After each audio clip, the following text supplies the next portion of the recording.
Hello, everyone. Welcome to today's debate show.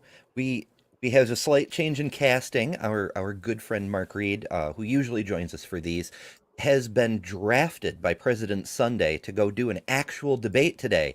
But not to worry, because joining me for this special episode is our magnificent co-host, who I actually did ask to come do this before Mark had to bow out. She is not a replacement.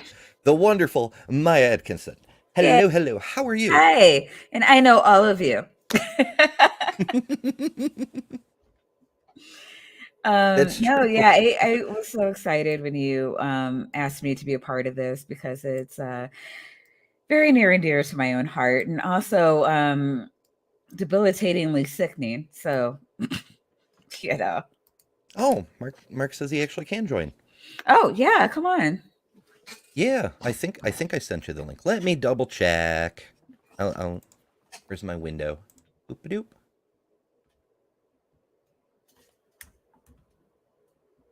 Right. Because I'm okay. Yes, I will just send another thing. This live broadcasting, folks. It's an adventure. Yeah, so much fun being a professional streamer. I know. I sent Mark the link for a different debate, and oh yeah, I okay, Mark. I just sent you the link for today. It'll be lovely to have you. And in the meantime, Reggie is doing his Aw. thing and gifted 5 Ember ships. I appreciate that very much. Those went to Michael Narum, Aunt Jur, Brett Insanity, Wim VDB, and Dean. So congratulations, folks. Do enjoy the amazing, super fun, fantastic special emojis and all the other benefits that come with Embership. And Actually, and I would also like to thank Regios. Regios on my channel has his own emote. But I have 10 memberships, which went out to Jamie West, Joel Hadaway, Lady Starfire, Nerds Like Us, Webb, Aubrey de Blinkwy, Karen Butcher, Sanders, Wicked Crafter, Tyler, Dowdy. I hope you all enjoy my nitties. Mwah. yes, indeed. Yep, Reggie's attacking on all fronts today. Wow. Flanking Fantastic. maneuver. Yeah. Oh, wow. Mm-hmm. Thank you, Regios. You're awesome. Thank you for letting me on. I thought I had a debate today, but it all fell through. So, that's the life of debates. So what are you gonna do? What are you gonna do? It's true. It's true. Mm. Yeah. No, Well, no, I'm it's glad you were able to make it, Mark. You know I love you. So am I actually. I'm so glad mhm. I made it because this is a all girl debate, which is fantastic. Like I think it's wonderful. We never see this, and it's just amazing. It's Yeah. something You else, that's for actually damn sure. suggested this. Yeah. I suggested this because it was Mhm. um one of the rare times when men don't dominate the debate scene, and I think it's wonderful that women are getting up and using their voice. I want to see more of it. So Mhm. I suggested this. I really wanted to do it, and I wanted to get women's perspective on it. So yeah, we have 2 women with us, so that's awesome. It's amazing. Yeah, I we've love it. really got the spectrum represented here today. Mm-hmm. Thanks for joining us, Sid Het White Guy. Like you've really rounded out the representation here. Uh-huh. Thank you. Well, maybe I shouldn't. Maybe I should just leave you to it. That might be the best thing to No, do. you know what? I'm sorry. You know, I said this to who was it? I think it was Peter DeTucker. No, it was J.O. Warren. I was saying this earlier. It's like I'm not trying to be a bitch. It's just one of my more redeeming character traits. Uh-huh. Uh-huh. I no, I truly mean that. I was on Godless Grannies earlier, saying that I try to be an ally for all groups, even the white guys, because I think you guys get a lot of a bad rap. Um, I don't want to push you off the table. I just want you to work with the rest of us, and that's not going to Yeah. happen unless you have a seat at the table. So, pl- thank you for coming. Welcome. I, you know, am I would love to hear your perspective as well as the trans perspective on this debate, because I've got opinions. There's a lot I of now want to interest to hear them. say. Yeah, But first, absolutely want to hear them. the Sinister Porpoise Hey. sends $5.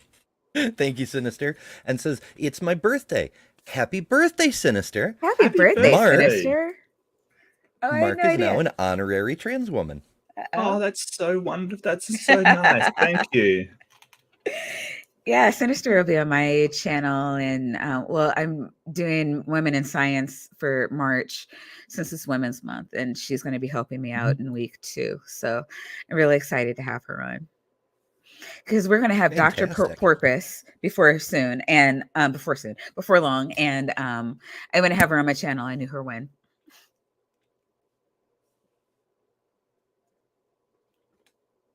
All kinds of good things. Yes. So,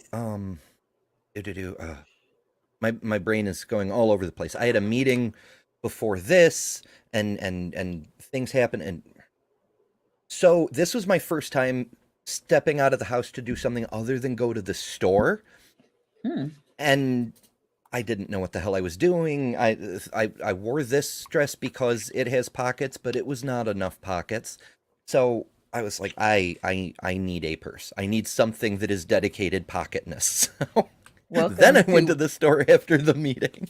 Welcome to womanhood. We've been waiting for you. Mm-hmm. No, yeah, I'm all discombobulated. The plight of Such the is life. pockets, I'm telling you.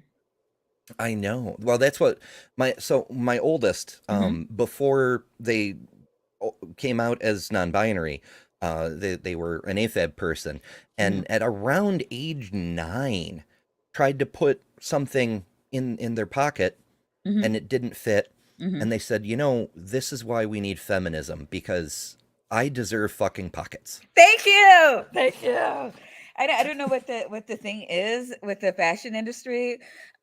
Women want pockets. We just do. Like the whole purse thing, like they're too easy to grab and run off with. Like if we could just keep something on our person. Now, when I go out to the bar, when I went out to the bars, I would put shit in my bra, because people won't grab your tits to steal from you. And a lot of times you can just hide it and they don't know it's there. Really hard to do when your stuff's in a purse. People just assume, whether there's something in it or not, that all your valuables are in there, which is usually correct. And it's annoyingly cumbersome. The one thing I love about winter, and I hate winter, but the one thing I love about it is that I get to have a coat which has extra pockets, because not when women, even when we get pockets, and nothing pisses me off more than the pants with the faux pockets, where it just has that little line so that it looks like there's pockets, but there's really not. And I'm like, why would you do this? If you get pockets, they're rarely deep. They're very shallow. I have a pair of pants with actual pockets that I can't even fit a credit card in. It's just obnoxious. Yeah. And men, when they have stuff, they have jackets with an inside pocket so they can open it up and stuff like that. Yeah, pockets for everybody. Absolutely. Yeah. That's hashtag pocket representation. God. Women love. I've never met a woman that didn't love pockets. They are our greatest invention in all of humanity, even better than fire, because fire's cool, but pockets. It is the one universally accepted reason to wear clothes. Modesty is debatable. Keeping warm is debatable. Pockets, utility for everyone. So, I think penicillin may beat that out slightly, but okay, it's a difference of opinion. Yeah. I do want to thank everybody for coming, though. We have a lot of people in both chats, and there's a lot. It's a Saturday night. There's a lot going on. You could have chosen anyone, and you're here, and we really do appreciate all of you. The worst part about it, they give girls pockets and then take them away. Like you used to have Polly Pocket, which were toys that would fit in your pocket specifically to fit. So they give girls pockets and then take them away as they get older, which is just wrong. Hashtag representation. CJ knows. Jay's all about it. Yeah. Oh goodness. But the reason I started on that particular tangent, tangent, and you may need a tangent, Maya, because Mark and I both have tangent emojis, and you got to join the club. Ooh, okay. Yeah. Just to warn everybody, we're about to start. There's no. It may be some time before we get back. Yes. Yeah, yeah. This particular debate, it started out because of not just feminism, but the sexual revolution in general, which is sort of, they're very closely related. Like the sexual revolution is what you might call third wave feminism. But throughout the course of the debate, they address basically the entire feminist movement, Yeah. and it gets weird, but it's cool that all four debaters are women, but at the same time, it's weird how limited the representation is, even though they're all women. And you'll see what I mean as we go through this thing. It's Yeah. pretty trippy. Yeah. Well, I think also that it's in a certain way you have to acknowledge that the sexual revolution, even the stuff that came later, did start with the sexual revolution of women. I think you have to acknowledge that's where it did start. That's not to say that that's exclusively a woman thing. It's just that was the origins of it. Suffragettes, the right to vote, all of that kind of stuff. I think you've got to at least sort of give a nod in that direction. Well, I think what most people here in the U.S. at least mean by sexual revolution is the ability to take control of your own reproductive functions. Yes. Yeah.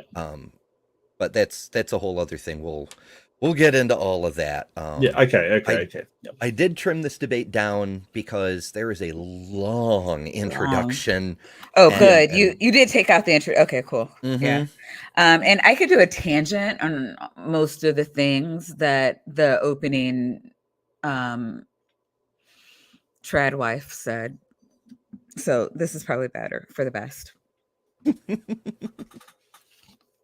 Alrighty, so I've taken us up right to where our first speaker, Louise, who wrote a book about how the sexual revolution failed. God. Each speaker gets a 5-minute opening. There's 4 speakers, and then they move on to the next phase of the show. So let's get started with Louise here. I'm not going to mess about. We've got 5 minutes. So the sexual revolution, I think, is 2 things, okay, that are act in combination. The first is an ideological event, right? That you have the radicalism of the 1960s encouraging a rejection of tradition, a rejection of religion, a rejection of all the bourgeois sexual norms of the past. This is not historically unprecedented. It is quite common across history to have periods of licentiousness alternating with periods of prudishness, but generally licentiousness doesn't stick because having sex is probably the most consequential thing a woman can do in a world without. You see what I mean about how this is getting into kind of gross opinions basically immediately. Right. Like the most consequential thing a woman can do is have sex. It just I don't like it. And also to equate, yes, there is a historical trend of one generation being a little bit more prudish and one generation being a little bit more liberal, and they go back and forth because their kids always do the opposite of what their parents did. Right? There's that rebelliousness streak in a general trend sort of way. But to suggest because there's that generational swing, that what happened in the 20th century for women was just a phase in our society is fucking ridiculous. Yeah. I think you've got to look at it overall. You've got to look at it coming from, I think for my part, the fact that there is sort of 4 women giving opinions about what they can do with their sexuality is kind of like, this would never happen 200 years ago. No, it would be unheard of. It would be scandalous, and the whole idea even in 1950.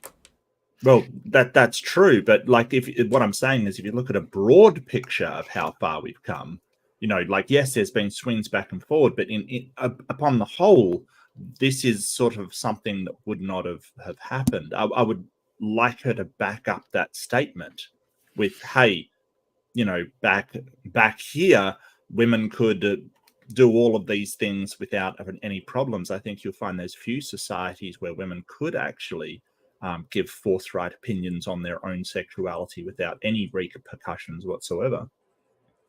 Yeah, and I was actually going to say that too, where it feels like they're coming from this right-wing trope of families have always been what families are now, or we're saying families should be now. And families have always looked different throughout time and between societies. To say, I, don't like this, the tone from the conservative to that families should be anything in particular, but that there's something to harken back to, like, oh, this never would have happened, in this society or another. And I'm like, well, there are a lot of societies where matriarchal, and things that are happening now in our society never would have happened there. Does that matter? Like, why can't we talk about what we're doing now and what works best for us? Why does what used to happen matter? Yeah, well, a lot of these things do come up. They get made as points, and I don't want to steal the thunder of the speakers. But there's a lot. There is a lot. So I think we need to take it piece by piece. Absolutely. I think it's a lot of it's nostalgia, to be honest with you, as conservatives. They kind of look back and see only, they see things sort of, they only see the good and they forget the bad things happening in society. They just, I think maybe that's it. Whitewashing of history. It's kind of one of the Sure. kinds of fascism. God, if I can talk today. All the fashionists. Fashionists. Yeah, The fashionistas. The way Louise says, religion and sexuality and all the bourgeois value, I'm like, there's more than that. Like, the third wave feminism, yes, it had a lot to do with reproductive rights and personal agency, but that wasn't the only thing on the table. It was, right. Equal pay, discrimination, as I think Pragmatic brought up in the chat, the right to have your own fucking credit card, Or bank account. Yeah. Without having your dad co-sign. So yeah, there's it to characterize it as, oh, basically you just want to sin is fucking horrible. Well, a sin is any woman who doesn't want to be, pregnant and quiet, taking men's jobs. Yeah, that's yeah. Oh well. Yeah. Sorry. Moving on. No. I know what you mean. I want to discuss all the things, but I don't want to get too far ahead of. No, I know. I don't want to. Right. I'll be more on topic. I swear. Contraception, and a lot of women aren't willing to take that risk for the sake of ideology, which is why the second component, which is the technological component, is so important, and that's the pill, of course. Followed soon afterwards by the decriminalization of abortion, because the pill, particularly in its early days, isn't actually that effective. It still isn't 100% effective, and so you need abortion there as a backstop if you're going to pretend that sex is really consequence-free. Can we stop? That was a lot. She doesn't like the pill. She doesn't like abortion. What does she think used to happen? That was my thought, is she does realize that abortions have existed forever. There's an abortion potion in the fucking Bible. Right. I mean, I remember, I can't even remember what it was, but I remember there was learning about a plant that went extinct because women figured out that it aided in I would say infertility, but like they used it as a birth control pill. And it went extinct within a generation. Like, women have always wanted to control their fertility. And, it's like, oh, well, we had the pill, and because the pill wasn't effective, then we had to make abortions legal. And this is kind of what I was talking about before, where it's just like, you don't know your history, and you're mythicizing, or what's the word I'm looking for? Yeah, mythicizing. Romanticizing? Romanticizing That's a too. good one, yeah.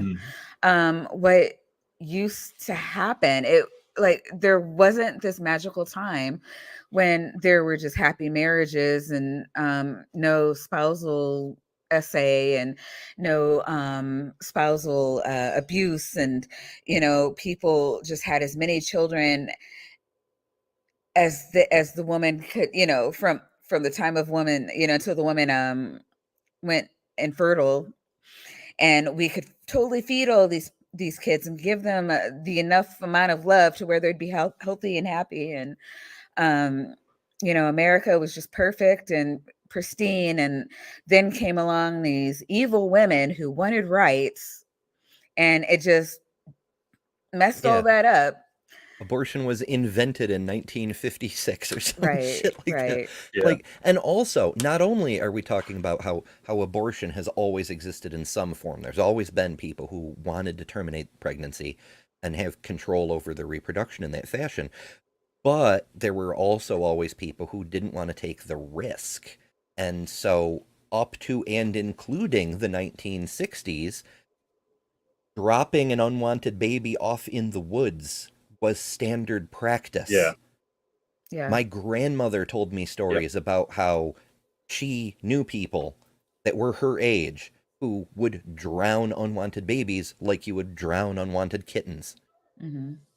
With abortion, safe, legal abortion off the table, you end up with even worse. You end up with what the pro-life people think they're talking about actually happening. So that's fun. Yeah. And of course, all of that is only possible because we're undergoing still an historical event that I think is probably going to be remembered by historians of the future, if we produce any, as something like a second Reformation. So the first Reformation was the rejection of Catholicism. The second Reformation, which we are still experiencing, I would say, is the rejection of Christianity and actually of religion per se. So all of that permits abortion, permits the pill, all of this. And so that's really, really just jumbling a whole bunch of unrelated things together and pretending it's an argument, right? Yep. Like she's also trying to equate secularism with a religion, which is so ridiculous. Like, how can you do that?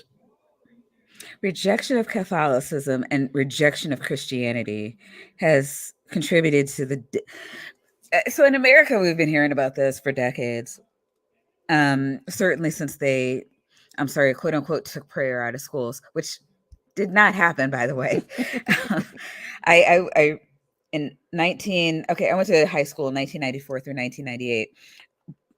Took a Bible to school with me. I kept it in my book bag. I was on this quest to read it from cover to cover because I was tired of people telling me that I was taking it out of context. But ironically, I wasn't supposed to read it cover to cover either, because that's not how you read it. So I'm like, you guys have got to pick a lane here. Like, you're either not supposed to cherry pick or you're not supposed to read it straight through. You guys decide what you're doing and then get back to me. I'll be reading my book, which is really what everybody should be doing anyway. But that aside, we've been hearing about was in the 50s when Madeleine O'Hare sued and won, and for schools to stop imposing religion onto the students. And that was the supposed place where we took Jesus out of the schools. And due to a lot of other things that totally had nothing to do with government regulations, it was Black people and allowing welfare taking fathers out of homes of course, prayers out of schools that contributed to the societal decline. But again, this is all bullshit, including what she's saying now. It's just this Yeah. it's Christian it's right-wing fascist rhetoric. I don't even know that it merits the level of calling it rhetoric, because it really is just a jumbled, confused argument. I mean, imagine being a 1950s person and thinking society is declining. You went from horses and buggies to cars and airplanes in less than a human lifetime. You know, Right. Right. About we 50 suddenly years. had cures for diseases that could not have been cured before. We suddenly had all kinds of technology. We went from newspaper only right through radio and into television. Everyone was able to buy homes. Most people who wanted to were able to get higher education. And but the downside was we were starting to see the first inklings of social equality. We were starting to see the beginnings of the civil rights movement. Oh, well, that's going to be the end of society. And did society end? Shockingly, no. And, then every other thing that's happened, every group that's come on the scene and said, hey, can we possibly have the same rights every other human has by chance? Well, we can't allow that. It'll cause the destruction of society. But then society doesn't crumble, you know? Damn it all. Reality is really hurting my rhetoric. It's gotta, Mm-hmm. Well, we've known for a long time that yes. reality is catastrophic to a conservative viewpoint. Yeah. Which is why they lie all the time. It's a tragedy. But I mean, when you start from a lie, when you start from a made up story, it's going to kind of be inevitable, I suppose. True. What they do in combination is they act as a sort of acid on the very fragile system of sexual norms that had developed in order to regulate heterosexuality, right? And what a lot of feminists will say at the time, and say still, is that what that regulation actually served to do was to control female sexuality. And they're right, it did. What they tend to forget is that it also acted to control male sexuality, which is actually the more potent and arguably more dangerous force and in need of regulation. And look, So that's a big fucking ew on multiple levels. First of all, let's just ignore the non-binary erasure going on here, because that's not even on the table. It's so fucking gross to say, yes, women are being controlled, but men need to be controlled. Boys will be boys. Men are just hopeless beasts. They need external social regulation. It's literally rape culture. It's Yeah, justifying it that kind of is. behavior. That is rape culture, by the way. Where, oh gosh, I remember one of my friends moved from Florida to Arizona. Florida, like there's beaches, I mean, like literally everywhere. And it was nothing for someone to go to the beach and then walk into a grocery store in like their beach wear. So, maybe you have a bikini and you put, that little mesh dress thing on under it and you're walking around in that and your sandals. And it's Florida, like nobody would think twice about it. And there's not high rates of SA, and well, not like there are in some other parts of the country. And it's certainly not because men can't control themselves from seeing, women in bikinis off the beach, you know. Mm-hmm. But when my friend moved to Arizona, it was jeans and a crop top.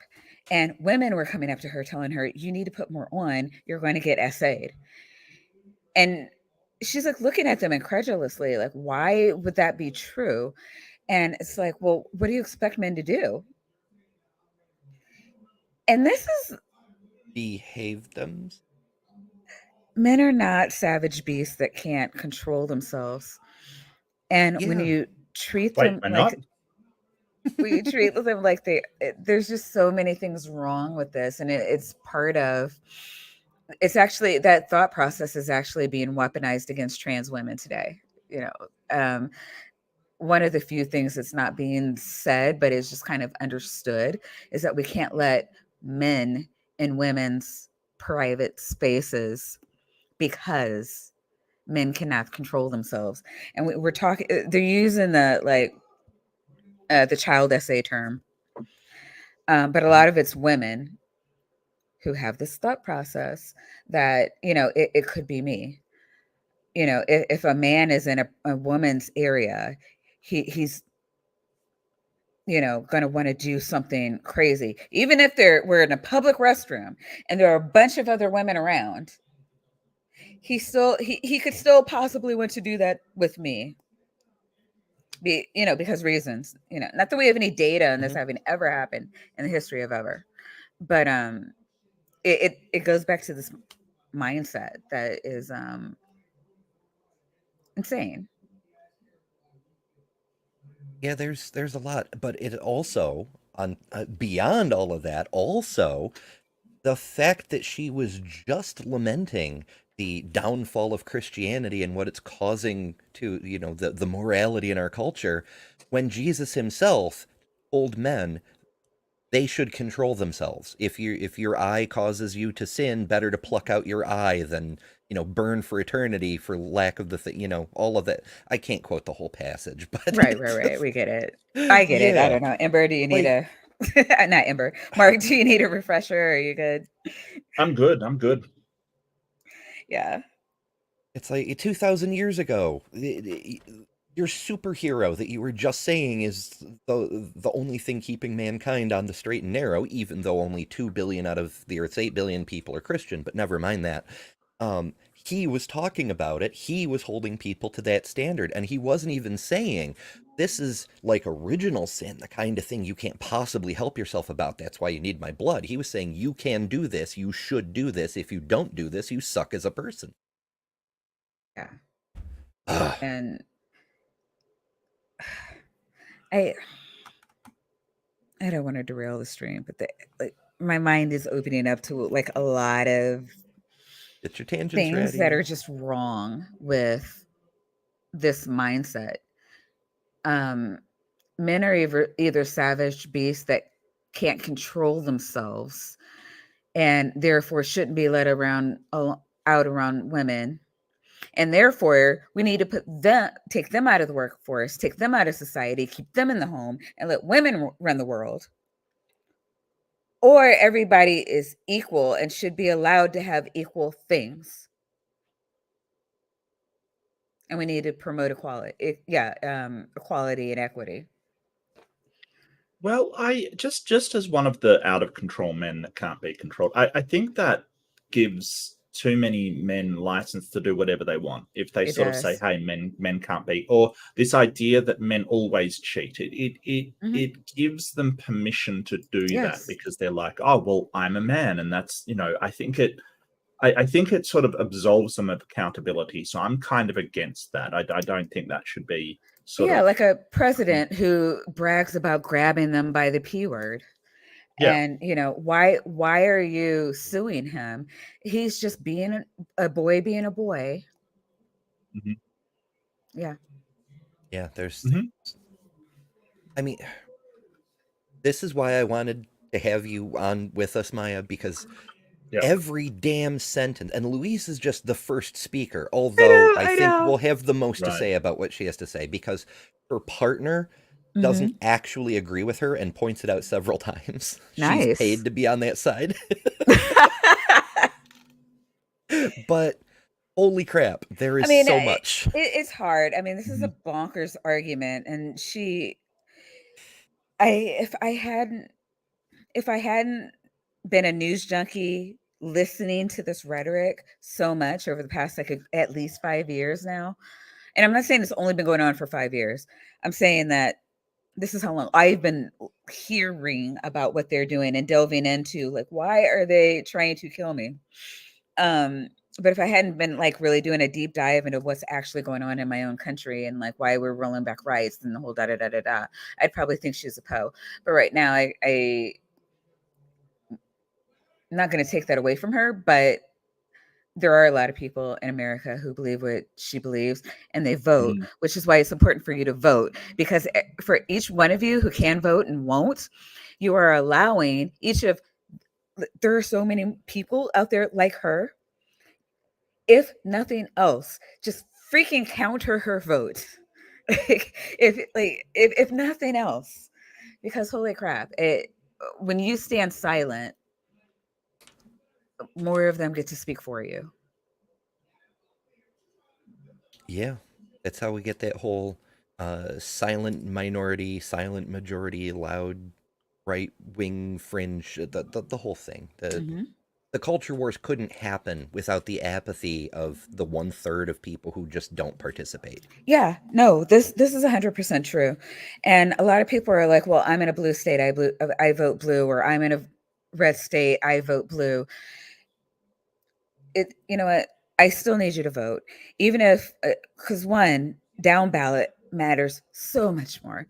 I know a lot of New Yorkers who, did want to vote for Biden and didn't because New York was going to be blue and New York was blue. And oh, that proved my point. But you know what happened down ballot? George Santos, a Republican in a blue state. And who's the idiot out of Ohio that's running the House? Johnson. I understand that he's out of Ohio and he's a Republican, but these are the down ballot people that actually matter more. There were people in blue states who didn't think that they needed to vote, and that's how the House took over. And that's why we can't get anything done. And that's why it's just such a crazy place, like our Congress is such a crazy place that makes other countries side eye us. It's because you thought the presidency was the only thing that mattered, and elections have consequences. So, I mean, I can't, even if everything that you think is going to happen does, we're about to enter into a really important presidency right now. And you voting, if nothing else, is going to shed a greater light on the inequities that come from gerrymandering. And it helps people like me make a more solid case for why the Electoral College needs to be torn down.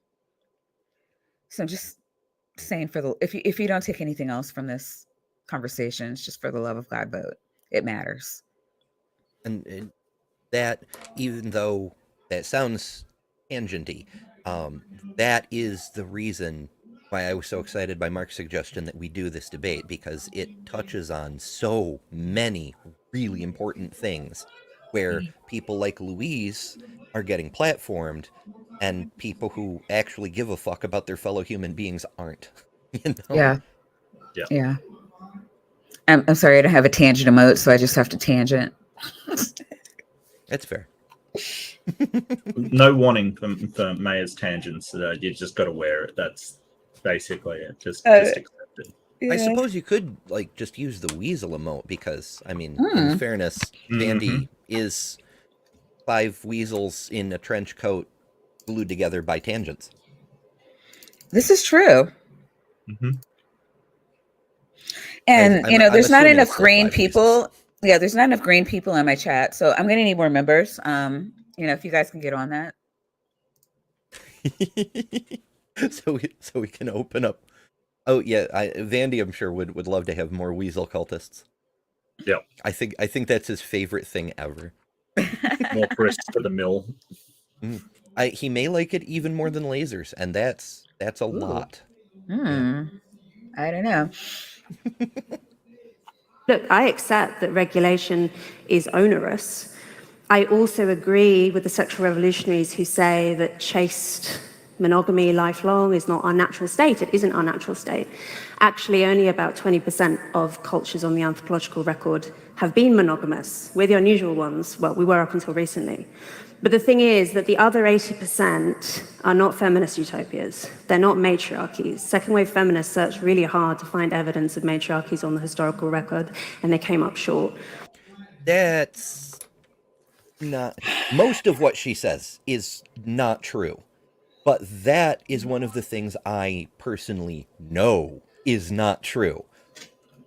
Aside from First Nations cultures, whose histories we have a hard time accessing because our ancestors wiped out their ancestors. But there are the Hopi, there's several other First Nations people who were matriarchal. But in the old world, there's also quite a bit of that too. The Ariadnean culture comes to mind, which, if it hadn't been for a rather badly timed volcanic eruption, may well have come to be the culture that dominated the West. But that's a whole other story. The point is, there's a lot of ancient matriarchal societies. Some of them are still around today. I was on Skeptic Haven not that long ago, a couple of weeks perhaps, talking in International Atheist Show, talking about faiths in Africa. And while many of the faiths in Africa are the result of colonialism, there's a lot of Christianity, there's a lot of Islam, the surviving native faiths, many of them are matriarchal. There's a nation within South Africa. I forget their name off the top of my head, but they have a queen, and her eldest daughter inherits. They're an enclave within South Africa. They're autonomous, and the current ruler is current the current ruler is the current queen's father, acting as regent because she's too young to rule. Like, a man can only have power when he's helping out someone who hasn't reached the age of majority yet. And they exist. There's lots of them. So I don't know what Louise is talking about. She doesn't either. And I'm pretty sure she doesn't believe in evolution. So even delving into what are their great apes probably isn't going to help her out much. But we're not built for monogamy. I mean, we're just not. And that's okay. If you want to be monogamous, I am. I actually am very traditional in a lot of the things that I do. But that's who you are. And if you're not, that it's fine. Just make sure that everybody that you encounter or interact with understands that and is has consented to whatever's going to happen. And it's fine. I don't understand. What I really hate about these arguments is that there's, God created man and God had one purpose for this man, and you're like an evil, wrong, horrible person for going against God's will, and we must punish you into submission. God. It's pretty trippy. What annoys me about monogamy is it's always the one man, multiple women, and the other way is usually banned by law or some kind of codified thing. Like, I have no problem with polygamy. It doesn't worry me. I'm not polygamous. I'm monogamous. That's my choice. That's totally fine. I don't have any problem with it. It's just the whole idea that and it's religious organizations which I have a real bugbear with, that sort of say, hey, it's fine for the man but not for the woman. If you want to make polygamy a thing, I think that it should be both ways. People of that religion get to be polygamous as well. But it never is, because the religion was created by a bunch of creepy white guys. Yeah, and you I'm looking at you, another Joseph interesting Smith. point. Louise kind of mischaracterized things. She said, many societies have been monogamous, and then she switched over into matriarchy, and that's not really that's not the same thing. It's not the same thing, yeah. Patriarchal societies, many of them, including biblical ones, not monogamous, not equal polyamory. No. Like, there is no polyandry in the Bible, but there's Solomon with, his 200 wives and 300 concubines. You'll be really hard pressed to find a king in the Bible that had one wife, no concubines. I can't think of any. If you can find one, I'll be here waiting. Yeah, but it's also worth noting, anthropologically speaking, and again, anthropology is not my personal specialty, so if I'm incorrect about this, any anthropologist, feel free to correct me. I love learning more. But to the best of my understanding, we don't... polygamous societies aren't polygamous universally.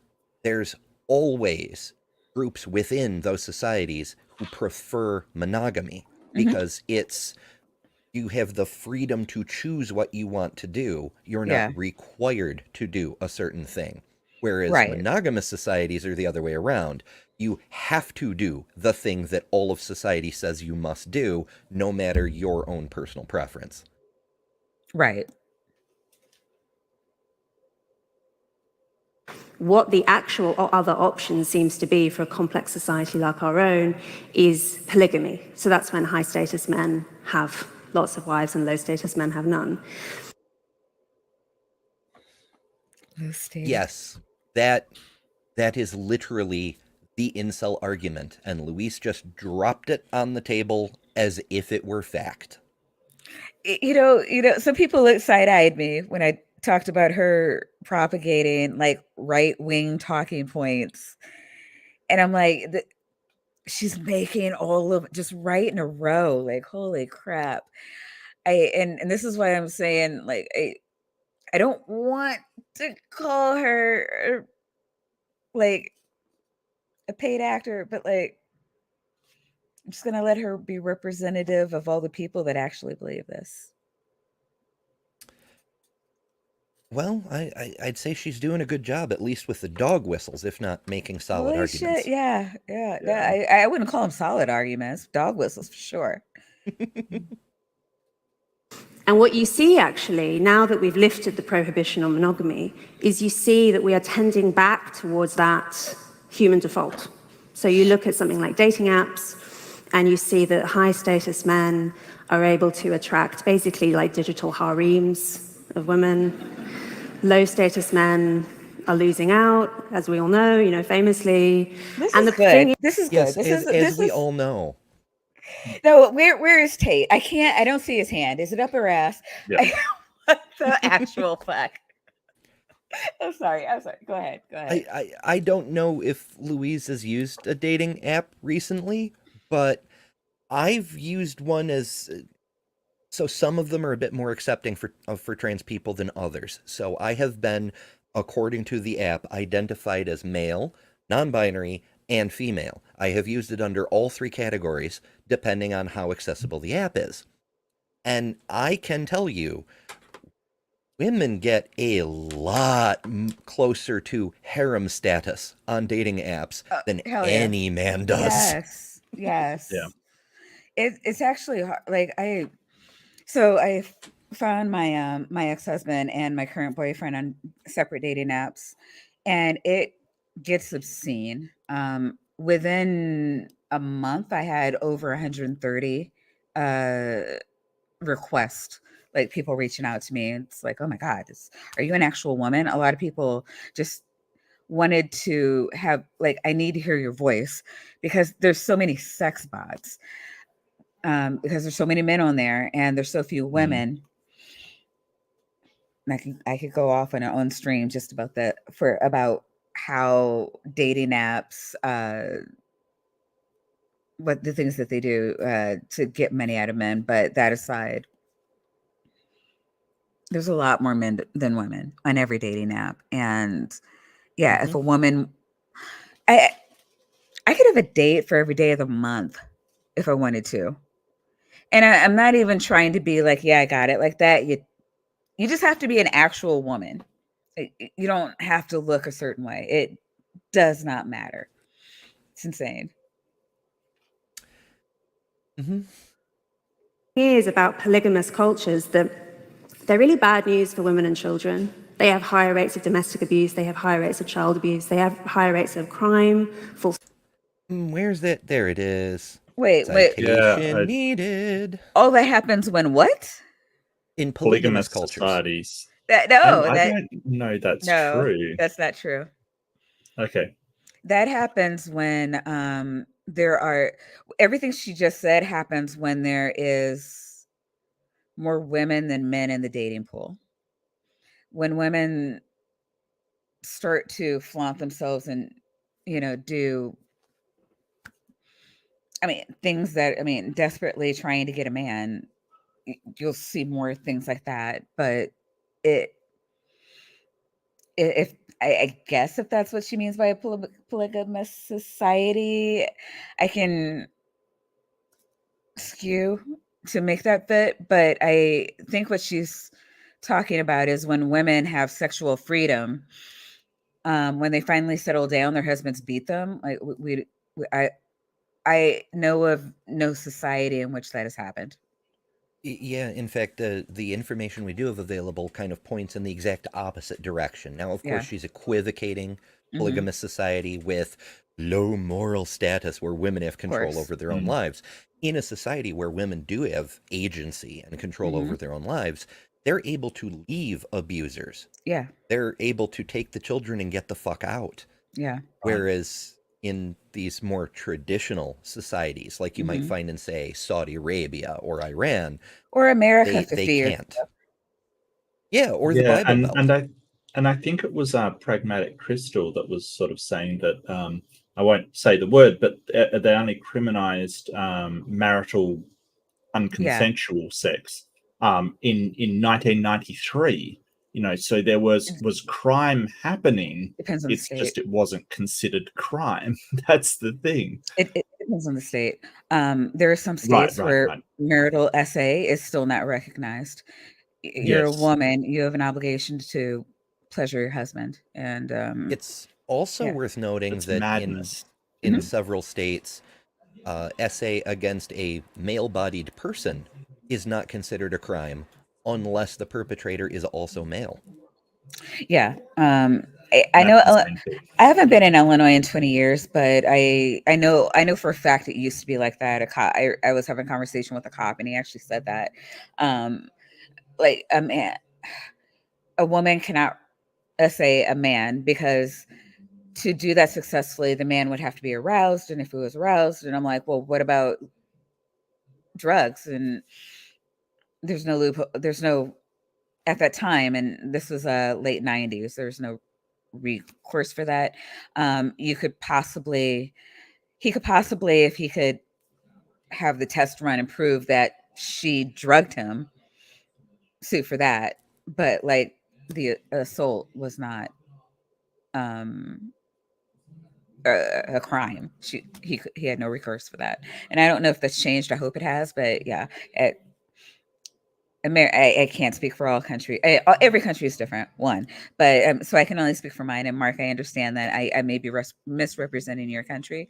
If I am, please feel free to cut me off or jump in, whatever. But No, it's just as bad. yeah.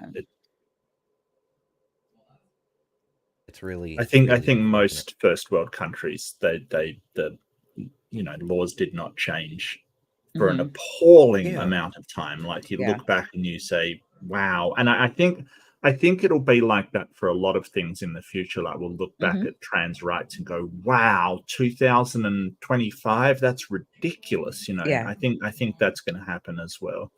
I mean, I like nuances. So, for instance, the state that I'm in, Maryland, and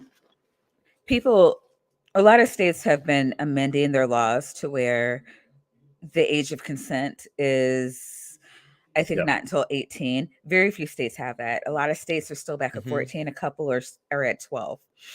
And my state is 16. However, it's 16 until the man up to 23. So it would be considered SA if the man is 24, if the girl is 16, 25 if she's 17. It's just to allow for that leeway to where, if my girlfriend I'm a high school senior, my girlfriend's a high school senior. I turned 18. She won't turn 18 for, another 3 to 6 months. Her parents can't throw me in jail, because we're having sex. And I think that's fair. And honestly, when I think about why these laws should be enforced, I'm comfortable with that 5-year leeway. But and I do think it's a protection against both men and women in that respect. But what we see a lot of states doing is a lot of girls are being assaulted. And rather than allowing them to have an abortion and locking up the man, they will force them to marry the man. I can't tell you how many stories I've heard of women getting divorced as soon as they were legally able to. These are the Yeah. things that need to come off the books. It's just, it's Yeah, insane. it's a big problem with a lot of the states that have the lower age of consent. And just for purposes of clarity, 43 of the 50 states in the U.S. allow some form of child marriage. 7 have no minimum age. Yeah. So there's that. Yeah. And the states that do have age limits almost always have a lower limit for women Yeah. and allow under age of consent marriage with either a court order or a minister's blessing. Right. So yeah, if you have an underage daughter and she gets assaulted by a 50-year-old man, just as a for example, the judge can order them to get married instead of putting him in jail. So that's fun. And the ironic thing is, it's the conservatives that are arguing for no minimum age on marriage. That's the bonkers thing, while they're accusing others of Well, Mark, we got to protect the children. Yeah, accusing others of taking advantage of children. They're literally taking advantage of children, and yeah. To throw back to monogamy, I did look this up. It's kind of this weird statistic where they're sort of saying, hey, rates of violence rise among males in particular when powerful men have these groups of women and are married to multiple women, because there's basically the conservative thing of there's none left for the rest of us kind of thing. Well, A, stop being a douchebag, and B, a way around to fix that, because you're comparing it to countries that only have male-led polygamy, like, one male with multiple female. If you also have one female with multiple males, it kind of cancels out that problem, and becomes sort of more a less of a problem, because then you do have distribution of males to females. I'm just pointing that out, that they're comparing a very specific type of society, not one where there's not really the sexual revolution that we're talking about, where women can choose whatever sexual relationship she wants to be in. She only has a choice to be with one man. Mm-hmm. It's a lopsided system. Mm-hmm. Yeah, I haven't looked into women being allowed to have multiple husbands and since college. So we're talking about like 20 years ago. The societies where I remember seeing where it was kind of like the woman didn't really have any rights. It's not like what we see in like the Bible or Utah. It's the men are deciding. I mean, yeah, it's skewed where there's more men to women, but the women aren't making the choices and they don't get as many privileges as the men do. And There's a name for it. I'm trying to remember the name for it. Yeah, What's me the too. name Me for too. Is it Polyandry? polyandry? Polyandry, yeah, polyandry. I feel like there's another name I'm looking for, but yeah. Oh, sorry. No, again, 20 years ago. Don't get me started on. But I think we're all on the same page where people should just be allowed to do what they do. Yeah. And unless it's hurting others. Yeah, I think if you, I loved what you said, May, about, but if as long as you're upfront and honest, and you're stating your intentions, and communicating honestly what your sexual preferences are, I think it's fine.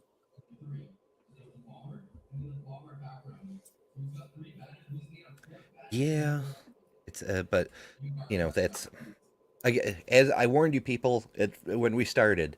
There are so many topics all tied up together. I know. We're totally, and I'm trying to I was saying to Granny earlier, it's like when you say something to me, like everything I know about said thing like spreads out in front of me, and I'm trying not to do like a whole like master's level course on like why that statement was wrong. But She's conflating a lot of things and she's misrepresenting more. So it like part of me wants to give her the benefit of the doubt, but it's just like it's just she's just No, wrong. it's intentional. I mean, yes, she is just wrong, but she's practicing the art of rhetoric as she understands it, which is to say, misrepresent things or paint a picture a certain way in a deliberately misleading way in order to construct an argument that is basically just a lie built of other lies. But she thinks that's how it's done, Mm-hmm. and not to project on her goals, if you will. But I've noticed that with the majority of people who practice in this way, they tend to assume that everyone else does the same thing, so it's okay. Yeah, and I just ran out of wine, so I'll be listening. I will be right back, though. Mark, you got to take the floor. Okay, I'll try. I'm listening. I'll be right back. All right. I made sure to refill my coffee and my water. Stay hydrated, folks, before we got started. Because, these definitely stay hydrated. These often go long, and and I just want to say, like, I didn't know about this show. This is another tangent, yet another tangent. It's kind of on topic with before. But there is one of the biggest shows on TV is about a polygamous marriage. I can't remember the name of it. My wife will probably know. Sister because Wives? Sister Wives, yeah. It's insane. It's so popular, and the people are just horrible, and the guy is just awful. Yeah, it's kind of madness. Yeah, I haven't seen it myself, but I don't watch television, etc. Yes, but same. I've heard people mention it, so I thought that may be what you were talking about. Yeah, I mean, I know there's my a few, wife just like, showed me a review on it, kind of thing. So I haven't watched. I've only seen it secondhand, but yeah, it seems terrible, and terrible that people enjoy it so much. But the carnival that is modern viewing. It's just yeah. Now there, Louise may have a case for the increase in decadence and the moral decay of society, but that's a whole other thing. Yeah, I don't know about that. It's sort of like they're involved in MLMs, and they sort of, they're not doing great stuff because they don't work, but they're getting all this money, and they have so many kids. That's also the problem. They've got like 18 kids between the guy and 4 wives, kind of thing. So that's a big issue. I think that if they had like 1 child per wife, say, it would be a lot more manageable. Like they would have one person take care of the kids and the others could, work or do their things, and it would be a lot less unmanageable. But that's just a ridiculous amount. That's just a ludicrous amount. Yes, I've noticed with a lot of the no birth control families where they end up with 12 kids, even with a normal just couple people, because there's so many people. It ends up it's necessary for the older children to help with the younger children. Yes, parentification. Mm-hmm. And that's bad.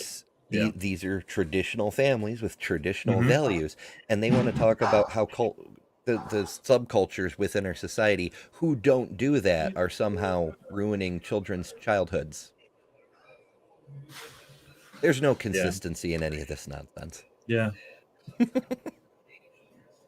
But yeah, I already hate everything this woman has said already. I really do. I think that a lot of it is just and it was really weird.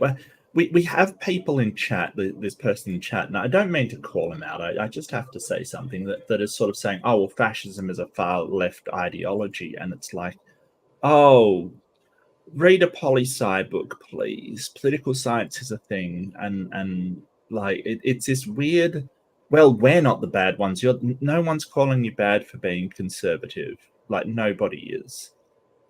It's just, unless you are that conservative that you're into fascism, like, then you're a fascist. And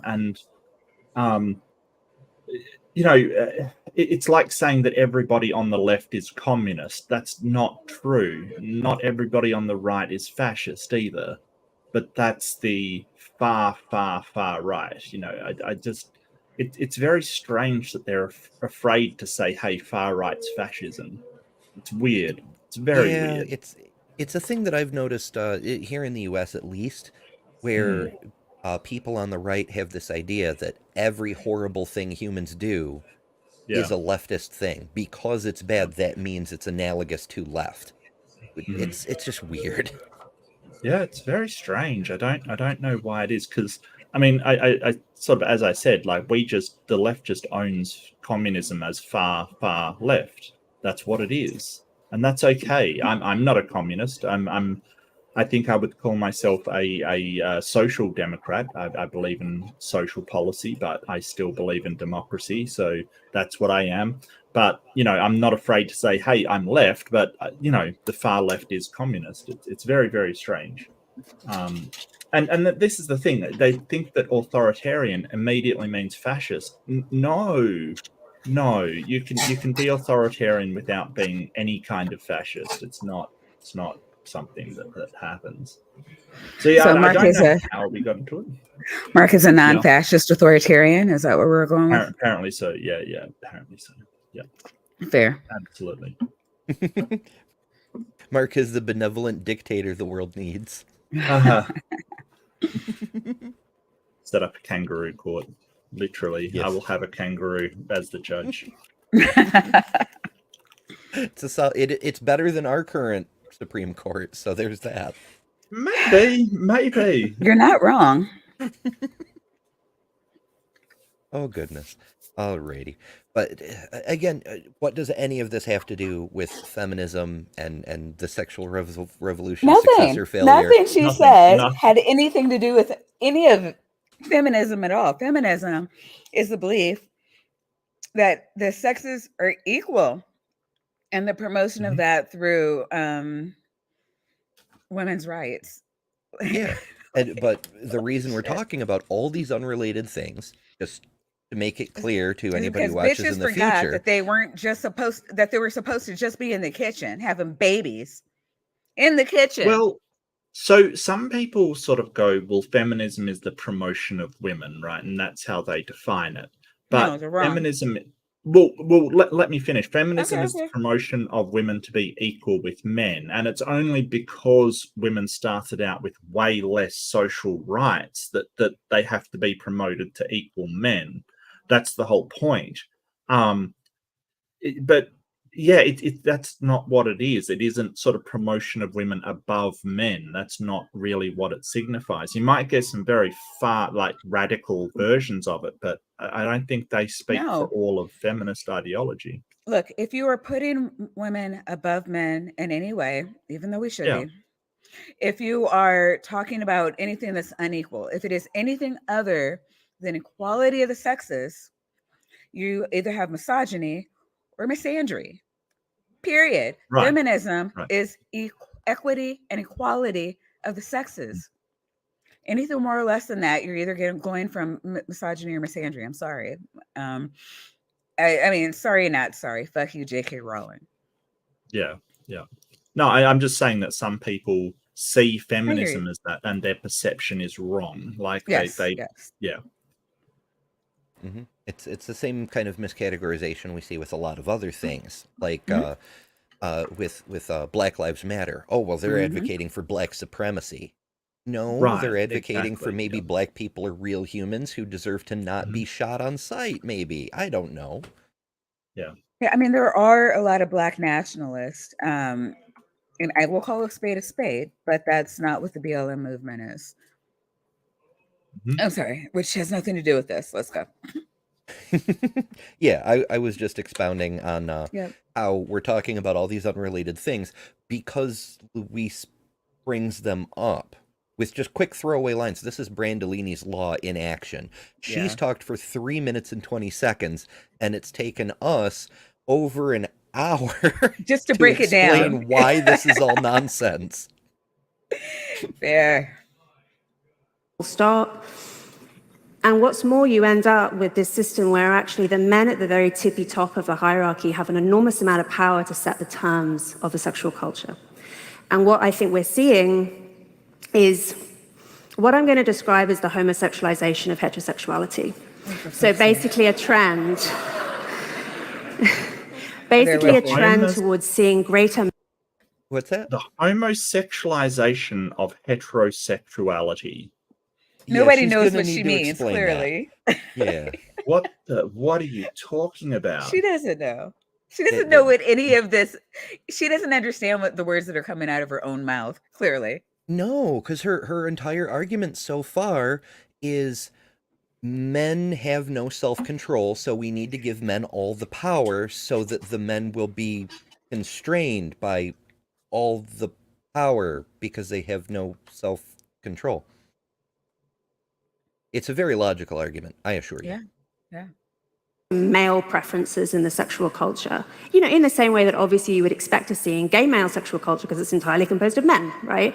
You're seeing that in the straight dating world as well. So more casual sex, more kind of anonymous sex, more porn, more tolerance for fetishes, all of this stuff. You know, Sex in the City is actually a TV. Wait. No. I mean, what's wrong with gay women? culture suddenly bad? What I know. What are we No, saying gay here? culture Like, is bad. Casual sex is bad. And where They did this seem to be more having Getting porn, some fun. more strange is fetishes bad. come from? Any fetish is bad. I mean, unless you're, you know, the only true sex is with your wife, your trad wife, missionary. Anything else is a fetish, with the lights off. which is bad. Don't turn the lights on. There's so many freaking red herrings. There's so many just thrown out there, like not even straw men. This is just like shouting at the fucking sky, like just random Just throwing passing darts. by things like, by the way, porn is bad. And then we're just going to move on to the next thing. What does that have to do with fucking anything? And also, no. What the fuck my is God. happening? Yeah, and we know TV it's bad show. because gay people do it. Oh, that must be it. For fuck's sake. Made by and about gay men. Like, they admit this, you know, Samantha. They admit this. That Yeah, say? she said isn't that Sex in the creationist City. speak? Yeah, she Oh. said that what do you call it? Sex in the City is a show made for and about gay men or something. Can you take it back maybe a couple seconds? Yeah, I can probably manage that. Oh, gotcha. Yeah. More tolerance for fetishes, all of this stuff. You know, Sex in the City is actually a TV show made by and about gay men. Yeah. Like, I'm laughing at they her as the admit correct this, response. you know. They admit this. It's exactly like the creationist debates when a young earth creationist is like, oh, well, you know, evolution is actually bullshit. And they admit Right. this because here's the Stephen Jay Gould quote, you know?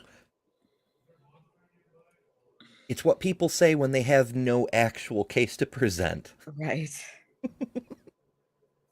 Samantha, the horny one, she was based on a real person, a man. The writers have said as much, right? But the problem is that Sex in the City is so emblematic of this idea that having sex like a man and that's what they call it in the first episode, having sex like a man is aspirational. And I've heard from so many women, because they email me all the time, who say that they lent into this. They tried so hard to prioritize sexual freedom, and it made them miserable. Because actually, Ah, yes, sex makes you miserable. Okay, so having sex like a man is prioritizing sexual freedom. And that's bad because women shouldn't like sex at all. Where's she going with this? I have no idea. I mean, it's weird. It's like, okay, well, we have Sex in the City, which told women that it was okay to have sex like a man. Mm-hmm. Apparently. And having sex like a man is just running around the city with your cock out, hoping to get any woman who will smile at you to fuck it. But that's only one character, right? That's the It's thing. no, Like, there's it's only all one character doing that. well, okay. There's one that is explicitly sexually free, and then Yeah. there are three that play the game. They're all horny. They all have sex almost every episode. It's called Sex in the City. Okay. Okay. I I haven't seen much. Yeah. no, that's fine. I mean, there's one Samantha who's very sexually free, and it's funny because like what I've been seeing lately is that the Samantha character is the only character that's aged well. The other ones are seen to liberals today as being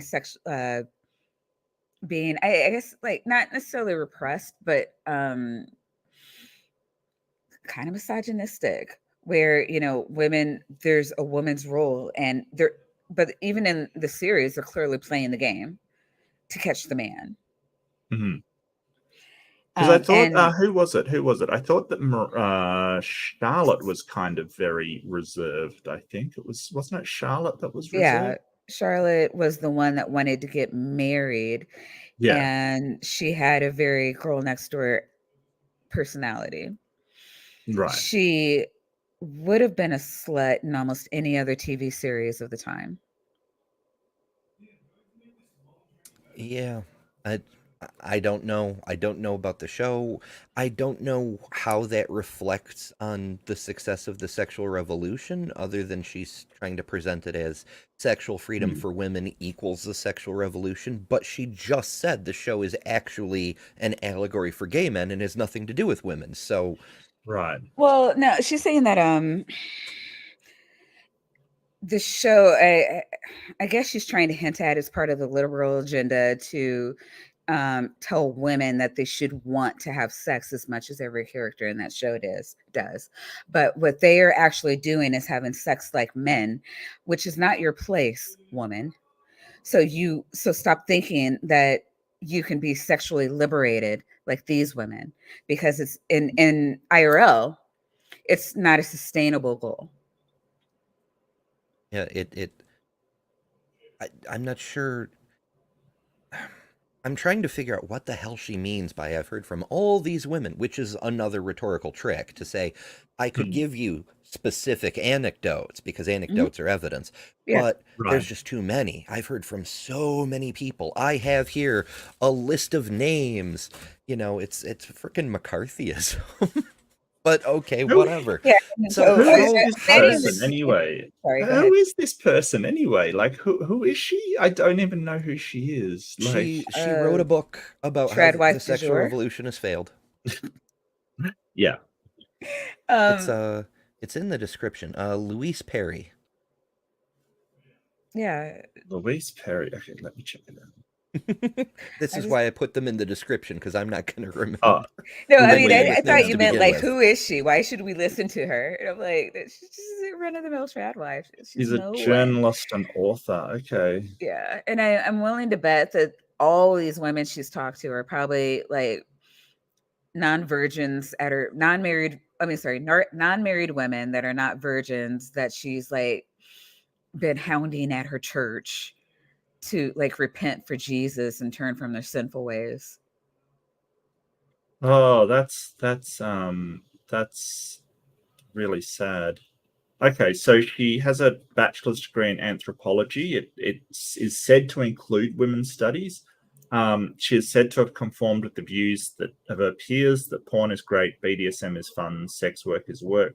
She changed her views as she began to work several years in a unconsensual sex crisis center. Unconsensual sex crisis? What does that mean? I Abused don't Woman want to say Crisis the Center. name.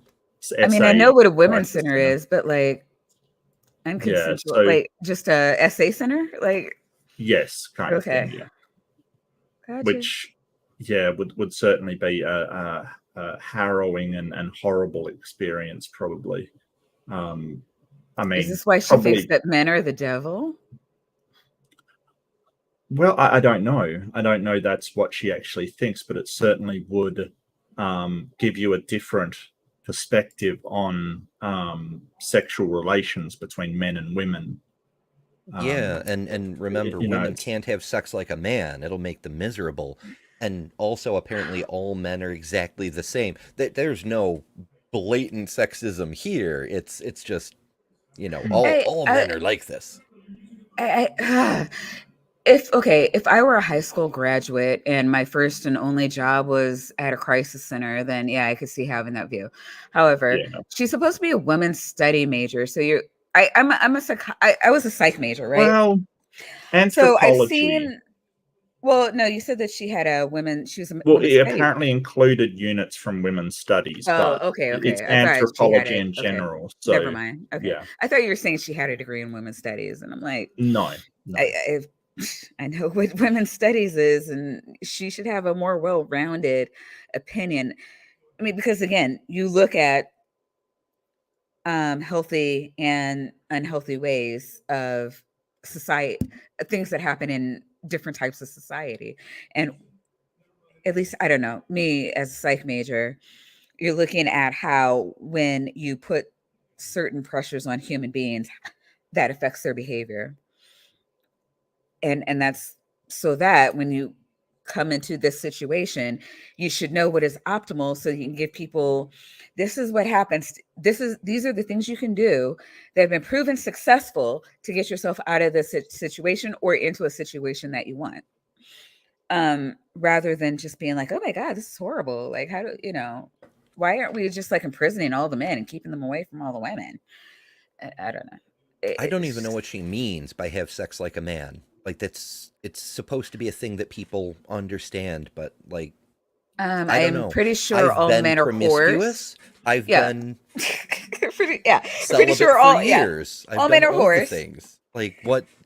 I mean, you try to be a horror woman. You're having sex like a man. Like I've known promiscuous women. I've known prudish women. It just Yeah. I don't know. It's very strange. There are profound differences between men and women that I think we'll get onto over the course of the evening. And there's this line from Matthew Arnold that I think about a lot. Freedom is a great horse to ride, but to ride somewhere. Freedom is a good thing in the sense that it enables the good life. But if we can't decide what the good life is, what use is freedom in and of itself? Wow. Yeah, fuck freedom. Yeah, just throw it out. Like, let's all just live under authoritarian rule. Why not?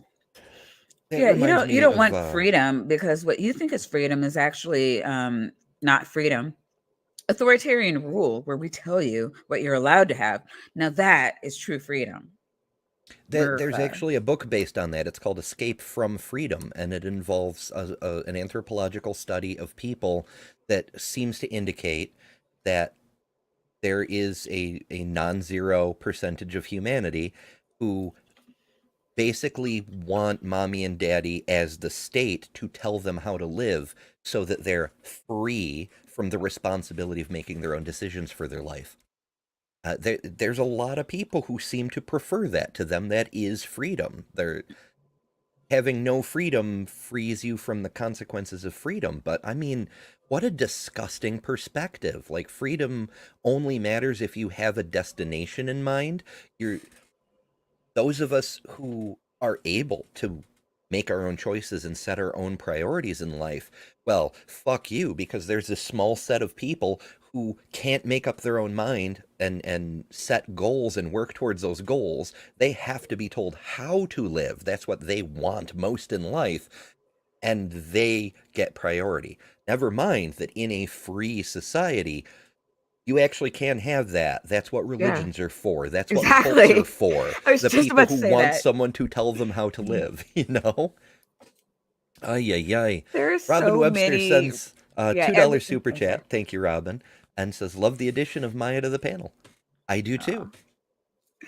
No, there's so many every religion, I think, would love to tell you how to live your life. I mean, you don't need laws for that. I certainly don't need laws for you to have that. Yeah, but the good news is that's the end of her thing. Her 5 Oh, minutes are thank up. God. Yes. So now we can start to get some other perspectives. Thank you.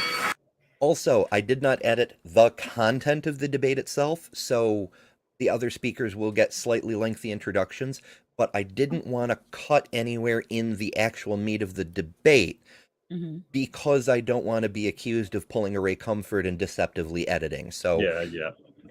I got rid of the intro, I got rid of the outro, but the middle part completely unedited by me. Yeah, the Matt Powell does that too. Yeah.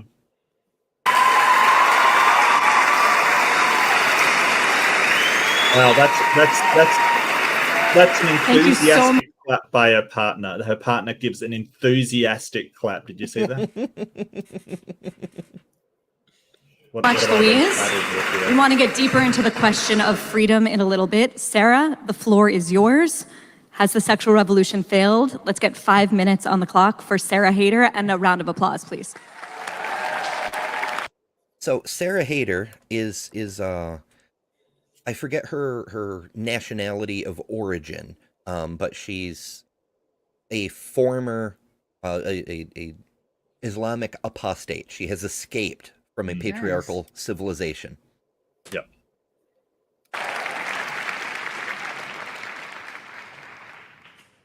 Hello, I am Sarah Haider, and tonight I will argue that the sexual revolution did not fail. First, I'd like to call attention to the fact that this resolution does not say, has the sexual revolution had some bad effects?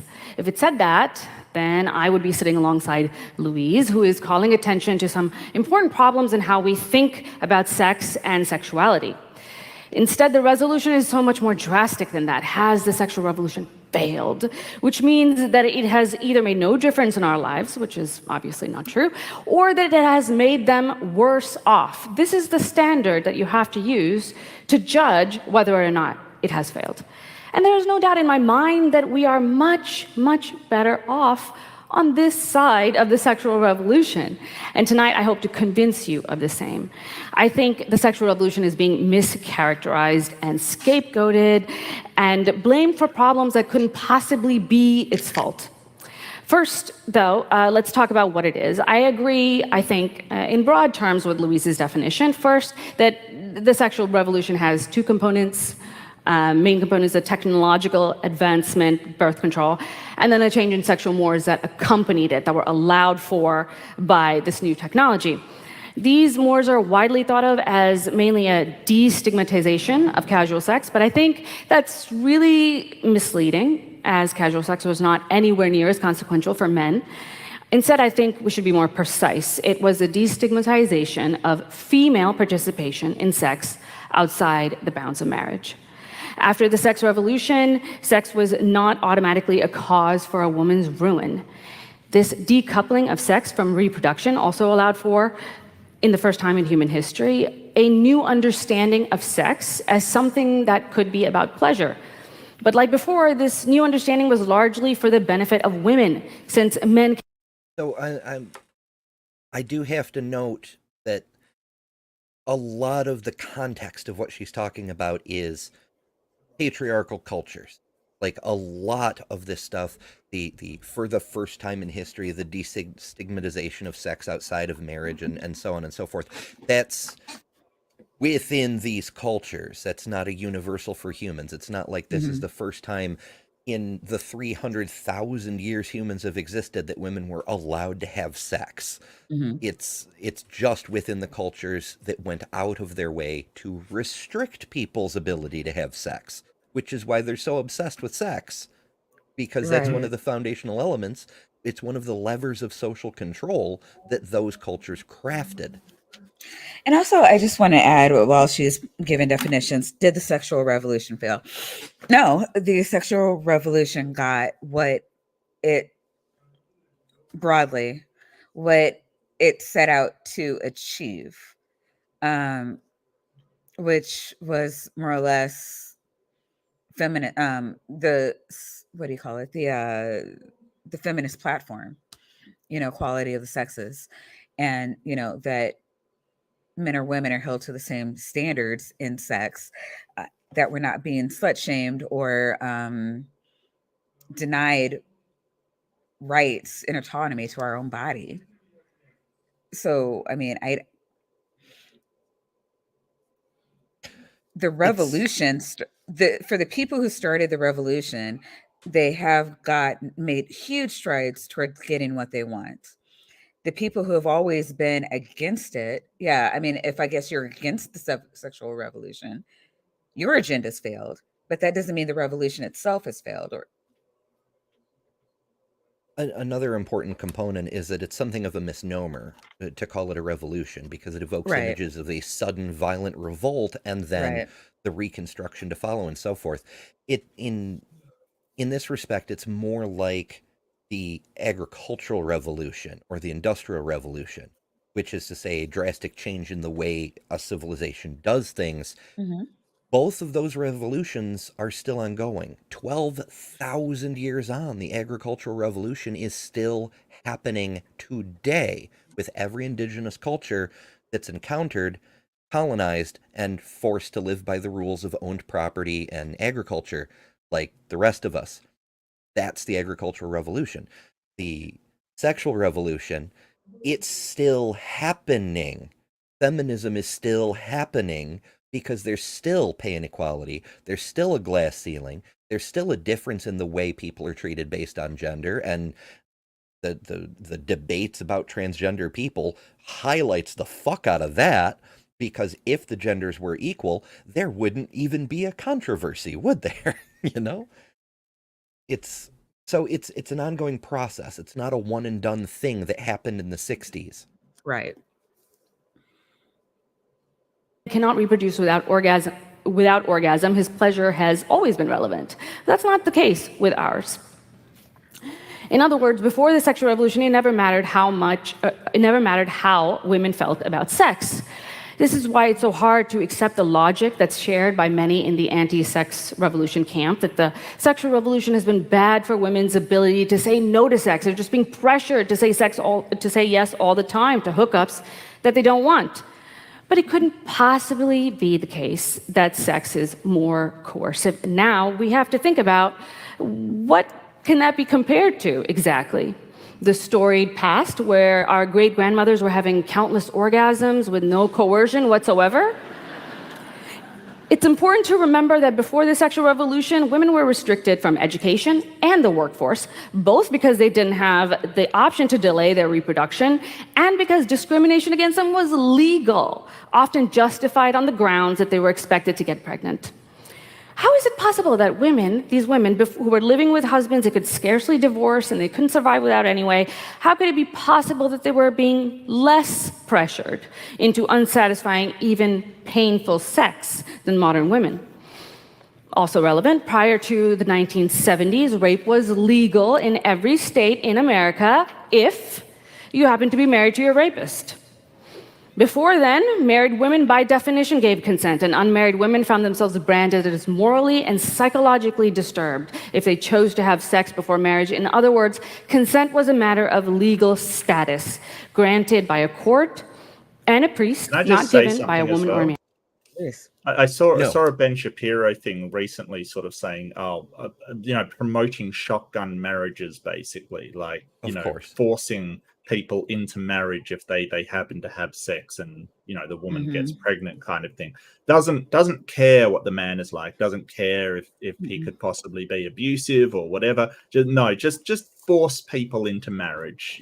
This is the kind of rhetoric that we're hearing from, and sort of his ideas of preserving the marriage over anything that's happening in it. And we've seen that kind of thing. I remember seeing a Jesse Lee Peterson thing where somebody asked, what if the guy's abusive? Should she stay? And he's like, no, absolutely she should stay and should be forced to stay by law. Yeah. Just crazy stuff. Well, so the incels are really pushing this right now because they are having a problem. They're having problems between, developing a personality, and forcing women to have sex with them. I mean, against forcing women to just have sex with them because it would be easier for them, and screw how we feel about it. It's just this wanton disregard for, I mean, yeah, but like there They do was it's just a personality that would never attract any sane woman to them, basically. Like but that's the problem. men have never, I can't say never had to, but like probably in the history of our country, up until recently, like, and when I say since I've been alive, like maybe since my birth, because I was born like a few years after the no fault divorce. Mhm. And also around the time where women have been forced to go into work because capitalists be capitalizing on productivity. Anyways, when before that, you either were socially stigmatized as a spinster and there was something inherently wrong with you because you couldn't get a man, or you married something and so that you could have some kind of social status in life. And since it was the desire of every woman to marry for social status, it allotted a lot of men to not have to develop a personality because women were almost guaranteed to them. Like some woman somewhere would be desperate enough to marry you. And you didn't have to do anything to keep her because she had to get permission from another man to leave you. And that's if she could afford to, because she couldn't work, couldn't have a bank account. Like, I mean, it's very hard to get away. Like, even if a judge would allow you to get a man, how are you going to live? Where are you going to go? Yeah. It was a really horrible environment for a woman. And yeah, it was easier to be a man, and all you had to do was be a man, and you could probably find someone desperate enough to marry you. And now you have to actually work for it because we can afford our own stuff and put it in our own bank accounts. How about that? Right? Oh no. Yeah, that's a big part of the reason why conservatives are so butthurt about feminism, even still today. They never Yeah. lived, most of the conservatives alive today never experienced a time before the sexual revolution, but they're still mad Right. about it because I have to grow a personality. Simply being man shaped and a provider should be enough. Mhm. And I should be But able to treat her however I want, and she should have to stay with me because I have the penis. but God, that's you really why sound like Tate now. right. But that's why That's the sexual revolution has yeah. been good for men too, because Yeah. the men who are on board with it have developed personalities. They've learned something of emotional maturity. There's still some work to Mhm. be done, again with the broad brushing, but that's where we're at. Um, they have interests, they have hobbies, they do more than just work and, come home and beat their wives. you know? It's made better men. Yeah. Man. Opponents of the sexual revolution might also say that today young girls are newly encouraged to commoditize their sexuality, to sell it on the marketplace. But this again shows remarkable ignorance of the conditions that we lived in prior to the revolution. While it can't be denied that some women today trade sex more openly and directly, it's true, open OnlyFans exists. In a world before a woman could get properly educated, couldn't really hold down a job, couldn't control her own fertility, what other option did she have but to commoditize sexual access? Fundamentally, what exactly was every single woman doing when she married, if not trading her body for material support? Access she wasn't legally allowed to deny after the fact.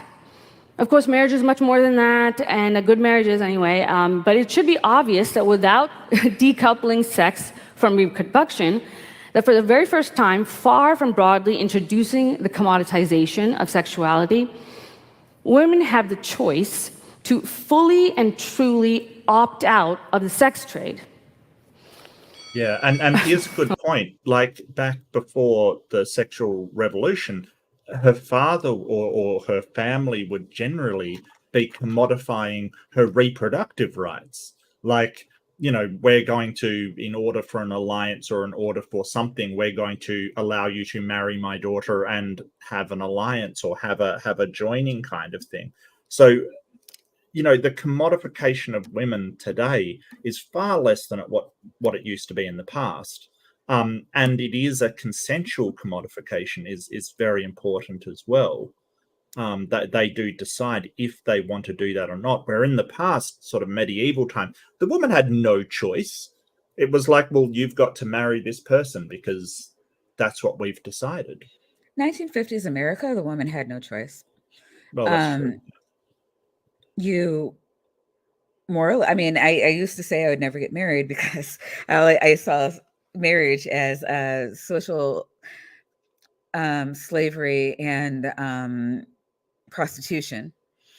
And you're essentially, so men want an heir to pass on his things.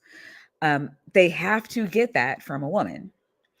And so I am selling myself to you with the promise of an heir if you will provide for me.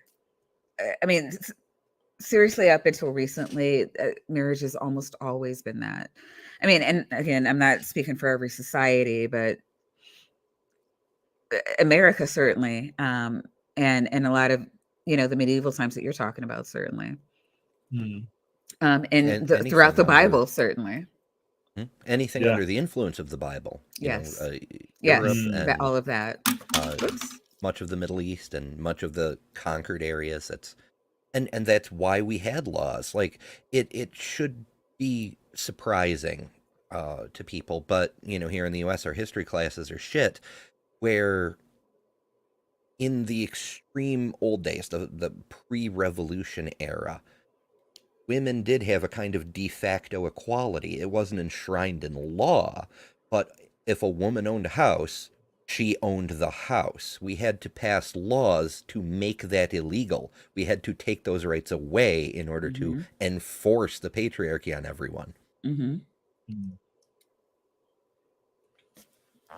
Well, I guess that's it. Thank you.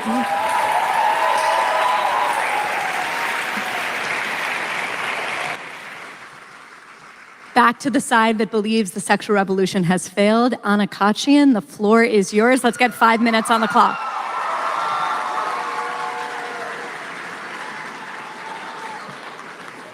Hi, can everybody hear me? Woo! I might have to read because I have brain fog, which I like to attribute to having mom brain and the state of being a woman in general, not my crippling internet addiction. I should also add that my remarks were ghostwritten by men, so asking me to memorize them is asking too much. Whether that proves the sexual revolution has failed or succeeded, I'm not sure, but that's the question we're here to answer this evening. It's a question that can immediately be answered by the fact that this is an all-girl panel. Make of that what you will. I'm happy to be. I love how the very first thing that she throws out there is absolute proof. Like she just hands the case to the other side. She's like, here it is. Yeah. Look, and she's women allowed in to speak. sarcasm. I love It the really sarcasm. I love it. It's just, oh yes, all my remarks were ghostwritten by men, and I just love it. It's just so sarcastic. Here and to be sharing the stage with these amazing women. Louise Perry, probably the smartest person in the room, which just goes to show how far we've fallen. Sarah Haider, who courageously turned her back on Islam to become an even worse thing. So Grimes. You asked what country. She was Pakistani, so Pakistan notorious for their bad treatment of women, and especially in the sort of more rural areas. Absolutely shocking. So I feel like this woman's just roasting everybody. Like she's at a roast. Right? So far, yes. Yeah. She needs to be on Comedy Central. Like, holy shit. I'm loving it though. She needs her own Netflix special. This is better than Dave Chappelle's last 3 sets together. See, yeah, this is why we need men to write all over shit women. She's not actually here today. She's been dealing with a lot right now. That's a hologram. And of course, Barry Weiss, who has single-handedly kept anti-Semitism alive in this country. It's hard for me to sit here and argue with a straight face that the sexual revolution has failed, even though that's what they're paying me for. Let's face it, all of us here on stage are the winners of the sexual revolution, and the sexual revolution is the winner of the culture war. We finally found a way to have it all, and yet we're still not happy. Nor can I claim, as my partner has, that the failure of the sexual revolution comes down to the fact that what originally started out with the goal of liberating women now mainly serves to benefit men. Realistically, men really only had a few decades of enjoying the fruits of the pill before Title IX and Me Too made male sexuality presumptively illegal. And yet, here we are still having the same debate from the same assumptions. Women are objectified and oppressed, though it's no longer clear by whom. The patriarchy is alive and well, though apparently there's also a crisis of masculinity. No offense, but the idea that we live in a society where men are in charge is funnier than anything Tim Dillon has ever said. The response from both the feminist camp and its post-feminist critics has been predictably to double down on blaming men for a host of offenses from hostile workplaces to eating disorders. This is perfectly in line with the... It's kind of weird. Like, I don't like this. Like, she turned a couple of sentences ago, and part of me is just like, should I address this? And another part of me is like, I don't even know if she's funny, and it's like, kind of feels like a waste of time to deconstruct a joke. So, blaming men. So a lot like sort of blaming white people for what happened. Like, I think there's a big difference between blaming somebody and them being responsible for something. Mm-hmm. So if men have most of the power in society, and you know they kind of do, the majority of people in Parliament are men, the majority of people who are rich are men, you know, like there is a definite power imbalance in society, then we have a responsibility to correct that. But these systems weren't set up by me. I wasn't alive. I'm not to blame, but I am responsible for making things better. And I would sort of argue that everybody's responsible for making things better. But I don't sort of so the blame of men I don't think is productive, but I certainly think holding men responsible is. Right. Does that make sense? I think that a lot of people can't tell the difference between constructive criticism and blame, where we're trying to say, okay, these things are an issue. Well, and again, and at least in America, we have politicians who are trying to pass the buck. And I use this a lot in the reparations fight. No one is asking white people to pay reparations to Black people.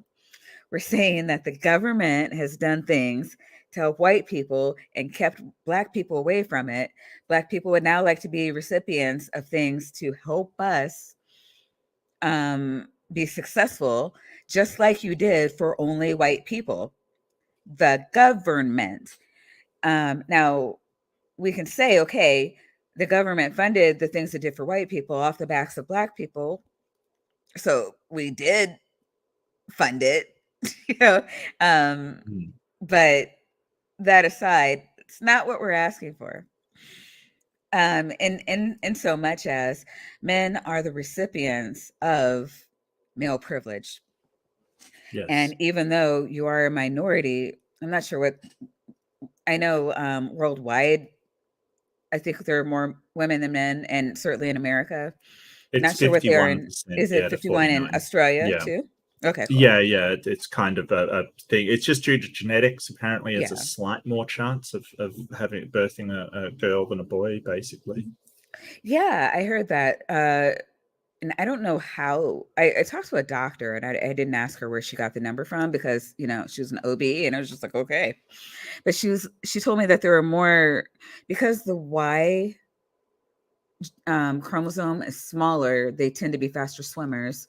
So we there do tend to be more that are consummated, Yeah. Fertilized? conceived. Thank you, Yeah, God. I gotcha. I gotcha. But for whatever reason, more girls are born, or I don't know, women are just stronger. Well, Sure. there's Let's a go with bunch of that. Yeah. factors.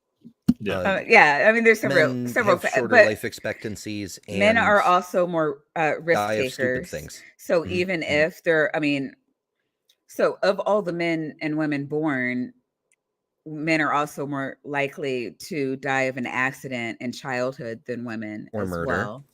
So, or murder, yes. So I mean, there's a number of factors that make, women more populous. However, like Mark is saying, men still hold the power, even though they may be a minority group in any given country. They're still the majority of the power, in the government, in the workplace, in the audio, in the places that wield any kind of power. So it makes women kind of de facto marginalized group. And yeah, we're not trying to say eat the men. We're just saying, we kind of need you to take your ego down a little bit and allow for, a seat of, different genders and colors and, yada, yada at the Yeah. table. And I think that's more than reasonable. And I think that something that I'll say that is contentious, that even though men have most of the power, we're kind of the imbalance between men and women's power at the moment. It isn't even good for men either. Like we No, have this right. crisis in sexuality, we have this crisis in purpose, and this crisis in men's mental health. It isn't good for them either. It hurts everybody. Yes. And but a lot of people see it as, we have to balance it up by reducing the privilege of men, and they get defensive, like, well, it's not my fault, I'm not to blame. And no one's blaming you, but Right. we've got a system there, a systemic problem that isn't even good for you either. Like, Yeah. that's the thing. Yeah. And I think, sorry, go ahead. Well, just most of the really unhappy men that I meet are these kind of incel red-pilled guys that are so angry with everything. Sorry, go ahead, Maya. I didn't mean to. No, you're fine. I was just going to agree with you because, I think a lot of people think that when we talk about toxic masculinity, that it's just men being bullies, and that's not what it is. When No. I say I'm a feminist, what I'm thinking of are the men who were just trying to take their kids to the playgrounds and had the police called on them because the women in the park thought that they were kidnappers, which doesn't even make any sense to me. That men should be able to form. Okay, so my brother, again, I understand it's what do you call it, anecdotal, but it's just an example to illustrate my point. My brother separated from his wife. His wife is a horrible mother, by all accounts. He was the primary caretaker. He was the nurturer. So when they separated, they asked the children, "Who do you want to live with?" And all four of them said daddy, which isn't normal. And I'm not saying it's not natural. I'm saying it's not normal, because what parents normally do is the mother is expected to be the nurturer. So the fathers will normally just kind of default, well, the kid is crying, they got a boo-boo. This is mom's job. Like, these are things that we're thinking. When my brother had a wife that just didn't have that, I don't know what to do with it. I see blood. I'm getting sick now. He stepped up into that nurturer role. And the kids weren't thinking, well, mom has the vagina, so I guess I'm supposed to be with her. What they knew was, I can count on dad more. I feel what we call a maternal instinct. I'm getting those vibes from dad more. I want to be where I feel safest. That happened to be with dad. And we're robbing men of that that love, that support that they want to give, that they're willing to give, that they do have inside of them, that it's not just innate to women, it's innate to, I mean, just loving a child. I was adopted, so I can't even say it's just like you were a child. It's, a child that you take into your home as your own, certainly. And there's a lot of step parents I know in here that I've heard say say as much. You don't have to have a vagina. You don't have to have carried a child to exhibit these traits. These are societal expectations that we place on people. And when we tell men, you can't be nurturing, you have to, you can't cry, you have to, be tough. It's hurting them. It's hurting the family. It's hurting them. We're seeing, and I can go into so many other things about how mentally not being able to have a healthy outlet is bad for society at large. Right. But these are the things that we're talking about when we're talking about masculinity. It doesn't mean blame men, hate men. You guys need to shut up and stand down and let the women take over. You need to take care of yourselves, because when you do that, you're a more functional human being for yourself. You are happier. And when you are happy, that ripples out to society. Happy couples are in longer relationships. So, I mean, if you want to be in that monogamous relationship, you need to take care of your mental health, whether you're a man or a woman. But I'm just saying, because we're talking about toxic masculinity. We don't need these tertiary traits. We need people. We need to stop the rhetoric, the hate-filled rhetoric. There's nothing inherently bad about men, and to the point, men are constantly looked towards and constantly do step up to help the women, to save the women, to get I was saying to Ember the other day, she was talking about she was perceived as a woman by coworkers, and they're like, "Hey, ma'am, let me take this for you." And she's like, "Oh, this is nice. Is this what often happens to women?" And I'm like, "Oh yeah, I find it kind of infantilizing, but I can see where you're coming from." And it's not like I think men. It's kind of to the point. Like, a man saw a damsel, and they want to help her out. They didn't want to SA her. Like it was it was in them to do the chivalrous thing. And like, this is feminism, recognizing those traits, that we all have skills to contribute to one another. And this whole anytime we get into the us versus them, it's all rhetoric, it's all defeatist mentality. We just are better, and we're being tricked into thinking that we're different, and it's BS. I'm sorry, I'm going to shut up now. No, I completely agree. There's no reason, like, if I'm having a tough time, it shouldn't be humiliating that a woman comes to help me. It's not. Exactly. You need that help. A woman comes to help you. You should be grateful, not indignant that you've had to be helped. And this is sort of touching on that toxic masculinity. You shouldn't be indignant that a woman is helping you. You should be thankful that we have strong women able to help us through tough. Look, life's really hard, and if a woman comes to help me, thank you. Not how dare you destroy my mask. No, thank you. Right. And also I just want to mention, I love the way that you framed that sort of expression of emotion. You should be able to break down and cry, because men are being taught the only way to express emotion is anger, and it's so destructive for not just everyone around them, but for themselves as well. Because if you learn, and to a degree, I think I was taught the only way to express myself as a man is to get angry at things, and it is so destructive. Just from living through, the only emotion you're able to express is anger. Because if you're beaten down by the world, you're having a tough time, you can't express sadness at the way the world is. You can't express regret for the way the world is. What you've got to do is just get angry at the world, because that's all you've been taught. Right. And I think that is at least partially the reason why we just have a whole load of young men who are just angry at everything. Right. Because everything around them is making them sad, or making them unhappy, or making them, We're confused. I don't know what this feeling is. So, Right. but the only acceptable emotion to have is anger. Yeah. So even, if I'm sad, if I'm apprehensive, if I'm anxious, anger is, it's either happiness or anger. Tantrums, like toddlers, which Yeah.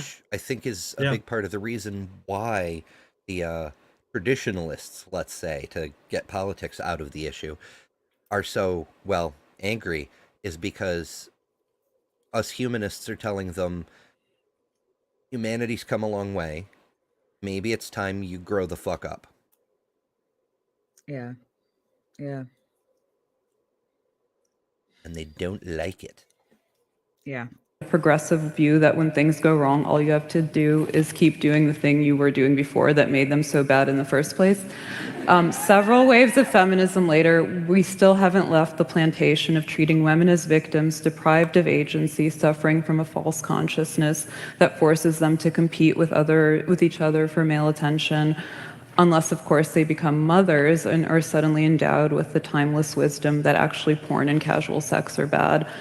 At the same time, I don't really have much faith in that my brand of feminism, which I stole from Camille Paglia, and which says that women do have a lot of power and agency, will prevail. I seriously doubt the utility of commenting on observable female traits and behaviors, for one. Women don't like it, and they really seem to take it personally, because our strength lies in keeping things unofficial and evading responsibility. Plus, both men and women are invested in maintaining the fiction that women are the fairer sex, not operating out of ordinary incentives, just like everybody else. If you disagree, you're either autistic or an incel or both, which means you're right wing, and you're not entitled to know. So again, she's dripping with sarcasm in a lot of these comments. Yeah. But I don't know. I don't think I know a single autistic person who tends towards the right wing. I'm not saying it's not possible. I'm just not aware of any. Yeah, I've met a few that do tend right wing. I've definitely met some. I think that more they generally lean left. Some autistic people I've met are oblivious to right and left wing, like they don't really get into politics at all. Yeah, they just don't understand politics at all and how it relates to sort of people every day. But I think I have met sort of some left-wing people on the spectrum, and that's okay. I'd say they more tend left, though. Maybe again, it's my own perspective bias, and because of my bias, I tend to see elements of myself in others. Like when a person tells me they're a spectrum person and that they believe in fairness for all people, that everybody should be subject to the same rules because that's how one of the ways that autistic processes tend to work is these are the rules, everyone should follow them. That makes them automatically left-wing for some reason. Maybe that's just my perception, but that kind of seems to be the case because that's what passes for the left in the United States these days. Seems to be centered on the idea of things should be fair and everyone should have the same rules. That's the whole fucking agenda. Whereas the right wing is, no, we're passing laws to tell you what to do, but we're exempt, Yeah. Ember, go ahead. I'm sorry. No, that was my whole rant on that one. I know we're all prone to tangents, but I'm trying to keep them bite-sized because there's a lot still to cover. Yeah, that's why I'm like, you know what? I'm going to shut up because I've done so many tangents today. But like I said in my chat, I have 28 watching and 28 likes. So I love my crew. Good job. Awesome. Yeah. And if you haven't hit the sub button and you're in Ember's chat, make sure, or the like button. It looks like, what is that? Yeah, it looks like this. Just tap it. an odd number of times. Yes, as many times as you like, as long as it's odd. And future people, do feel free to leave a comment. Whichever chat you're in, whichever stream you're watching, use that share function. Oh yeah. If you know of people who might find value in this gigantic ball of topics masquerading as a single debate. Mm-hmm. An opinion. The Can I problem just say we now one thing? face. I just want to say one thing. Like, the one thing that irks me is war of the sexes. I think that this whole idea of men versus women, it's destructive. It's pointless. We can find a ways that we can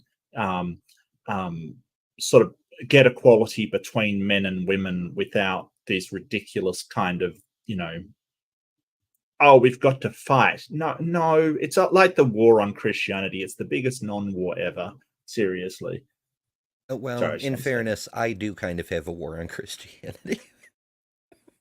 But that's a whole separate thing than what they think they're talking about. Yeah, fair enough. Is that this unofficial style has been officially baked into the system. The most problematic legacy of feminism is that it made topping from the bottom the top-down procedural thing. So my beef with the sexual revolution has less to do with its incoherent attitudes towards sex than with the way the resulting chaos has been leveraged to capture the institutions, the university, the media, and so on. What this means in practice is getting rid of the sexy 60s counterculture stuff while keeping the sexless schoolmarm HR department stuff. The model we're left with is one that selects for the insane and the incompetent, or just sociopaths pleading insanity by pretending not to understand reasonable objections and getting offended at everything. This makes their position unfalsifiable with liberals who are powerless to challenge anything coming at them from the left. I hate to go here, but abortion and transgender are two good examples of how issues on which most people agree are steered by fanatics. The question then... When did this happen? Did I miss a meeting? Ember, did you forget to meet, to like, what do you call it? Invite me to the most recent liberal meeting? No, this is... So I'm not sure how she's trying to present this, but I see some truth in what she's saying in that transgender, for example, because I've looked at the data recently, 72% of people are in favor of transgender rights. Full rights, Yes. full equality, full stop. Yeah. 72%. As it should be. But there's a debate because fanatics on the extreme right are making a political issue out of it. Yep. Similar situation with abortion. Like, if you talk to pro-life people, the vast majority of them think the government should not have a say in what you can do with your body. They think it's wrong to have abortions, but they don't seem to get that connection. Ta-da! Exactly. Most pro-choice people aren't out to bathe in the blood of the unborn either, Weirdos. Just atheists. Yeah. My goodness. Yeah, and it's something, abortion's like 61% or something. It's still a very, it might very be higher. high. Well, it depends on what you're looking at, but like people who Well, that's true, yeah. want it allowed in some capacity, it's much higher than that. In the US, I don't know what happens in Australia. You guys don't exist. Yeah, that's true. You're a government shill, so that the government can propagate the myth of round earth, so people don't follow Jesus. Yeah, Something 76% of Australians support abortion, open access to abortion. So wow. Yeah. No, it's open access to abortion, much lower for Americans. But no, way to go, Aussies. Well, I mean, we're very sort of liberal in thinking. I've discussed this before. We're much more collectivist than individualistic, and so. Yeah, well, you guys don't have the you guys don't give your brown people rights at all. So you're just legislating for the white people. So it probably makes it a lot easier to just have what do you call it? There's no us versus them because you're all us. Well, no, that's not true, and there's still a lot of work to be done about the Native Australians, the First Nations, which the Conservative Party recently we put a proposal to have a voice for the First Nations people in our government, which was lied about and shouted down and called it was basically called what did they call it? They called it what's that word? Apartheid. Like, oh yeah, it's white. It's black people apartheiding, which is just the most stupid statement I've ever heard. Because are you? I mean, what are you doing? I mean, I know, God, this is really off topic, but what is going on with your First Nations? Like, do you just leave them alone and they're just over there, or are you like enslaving them and forcing them to work for you? I don't understand. No. Well, so the First Nations peoples should have all the same rights as us. Sure. We do give a lot of benefits as far as education to try and make up the gap. A lot of money towards health, because there is a gap in health and life expectancy between a Native Australian and the white people, essentially. So that should be done, and I agree with that. They do have their own camps, basically their own communities that are under much similar to the First Nations of America. But there's been stuff like they've had to make them dry camps because alcohol has absolutely ravaged them. They do have their own councils of elders that generally decide what go on, within certain confinements in those camps, kind of thing. So we try to provide a lot of autonomy where possible. I think a lot more can be done to help out because, well, white people came in and destroyed their entire civilization. So, that's kind of on us. And it was only recently they actually said sorry. There's been a lot of atrocities. There's something called the stolen generation, where the government basically took away their children, never to see their parents again, and that was an absolute atrocity. And I think that giving them a voice in Parliament to be able to at least say what their position on things is not a bad idea. But apparently, screw me, I don't know anything. Apparently, that's what counts as apartheid these days. So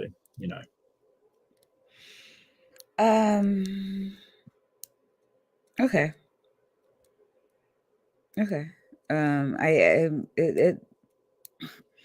It's complicated. It's broad, Very but hard. I get where I think I get where they're coming from, having not looked into it at all. But thank you, because I've been wondering about that, and you're awesome. And we're going to move on with the video. Sorry, there was No. probably a lot more I asked you information to rail there. the show, and Ember has been so gracious as to allow you to do that for me and only me at notice. So thank you, Ember. That's right. I would never allow Mark to go off on a Never.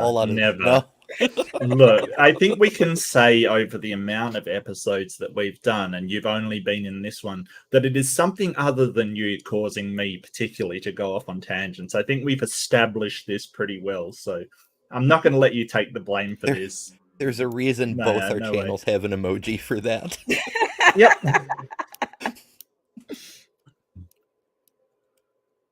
Oh, and I see we have an obligatory meme moment as soon as I find the damn button. Okay, 1 second here. Tighten your anus. Tighten your anus. There we go.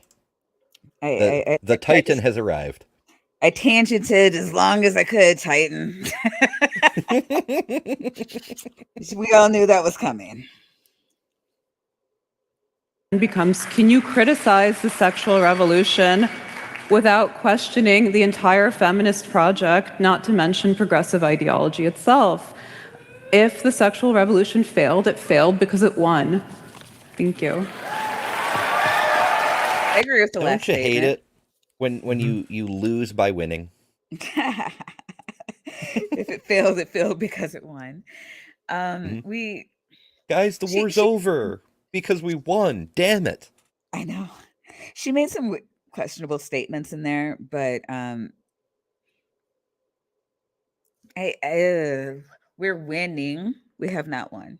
I'm gonna Yeah, and I it's think it's in progress. yes. Well, I think she's blaming a lot of things that have developed alongside the sexual revolution as just sort of progressiveness of our society, things that have arisen naturally and problems that we're going to have to face as sort of the sexual revolution's fault. And I think that's sort of maybe it's not to blame. Maybe it is not a causal thing. It's rather just correlated. What do you think? Okay, so we're coming from a time when only white men had rights. And some people got together and was like, wish I had rights. Me too. Want to riot? And then other people were like, wait a minute, you can riot for rights? I want none of that. So like a lot of things that had been suppressed are starting to come up. And I mean, yeah, it's snowballing, but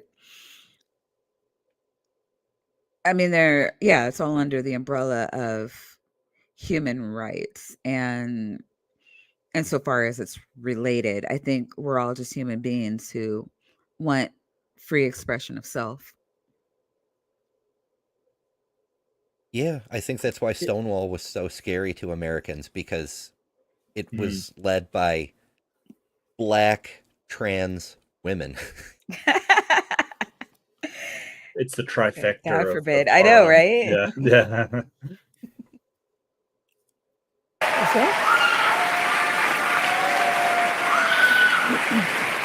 Last but not least, we have Grimes putting 5 minutes on the clock.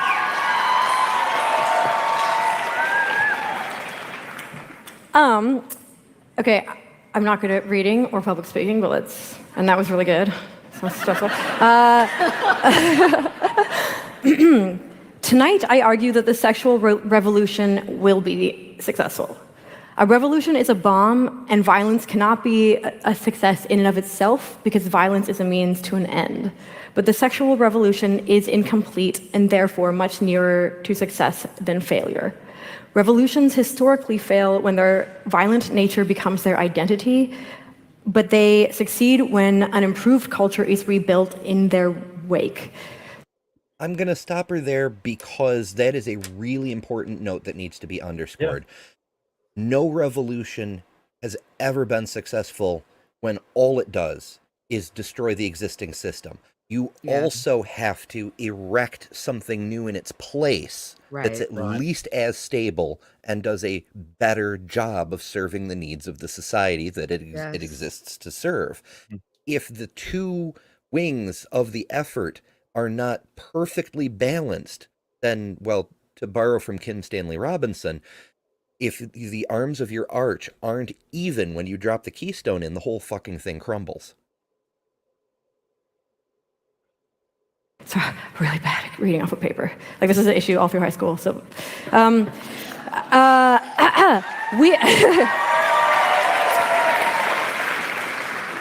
we are all rebuilding the culture right now. This was already said, but I'm saying it again. We are 4 young mothers debating in the public square because we were able to plan our families around our careers. It may not feel novel, but in the grand arc of history, this is a rare luxury. The sexual revolution is both a cultural and a technological phenomenon. Birth control, abortions, hormone therapy, pornography, dating apps, blah, blah, blah, blah, blah. The resulting freedoms, behavioral changes, and psychological impact of these technologies have deeply impacted traditional mating practices. Fertility, relations. Just a sec. Okay, she's not a good public speaker. She's making amazing points. These are really good points. This is Grimes. Is she a singer? Like, I don't know. I've never seen she's a music person of some kind. Yeah. She's a singer that married Elon Musk, and then they got divorced recently. Yeah. So I like her music. I do. I think she's really good, but she's terrible at public speaking. I acknowledge that, but the point she's making is really good. We've had a technological revolution. We've had a silicon revolution. We've had like all of these things that are happening. You can't just sort of take the sexual revolution in isolation. You can't. It is part of a greater sort of tendency towards liberalization and sort of equality that has been moving. I think that's important. Not to mention they're 4 women that have had careers and families, you know, and I'm not saying it was easy, but that's unheard of. Just to have a career was unheard of, Yeah. you know, 100 years ago. Like, Yeah. Well, and a lot of it's due to women not being able to control their own fertility. And I don't think people understand how integral the pill was in allowing women to get out of the house. If you were of childbearing age, which was most of a woman's lifetime, or probably still is, you couldn't be trusted to be in the workforce because at any time, you could get pregnant and have to leave. And God, I need to stop kicking my mic. And it was just unpredictable. And who can afford to like just lose a person, you know, for however long? I mean, just continuously. And then and that was kind of tied into like the whole banking thing. It's like, well, women can't have stable employment, so why would we want them to have a stable bank account? And it just our own fertility really held us back in a lot of aspects for a very long time. And it kind of forced men into the forefront, but so did their own misogyny. Like what I don't like about a lot of people, not just conservatives, a lot of liberals do this too. It's where you see things and assume that they are as they should be. And it's not giving women the opportunity to say, oh, hey, here, a woman can do something. Maybe we should let her do it. It's, well, most women aren't doing things, so this woman must be an outlier. And therefore, you know, there's an asterisk next to her, you know, and or maybe we should just take her idea and claim it as our own. It's been I don't know, being able to control your own fertility is huge in the success of not just women, but our contributions to society, which have been great.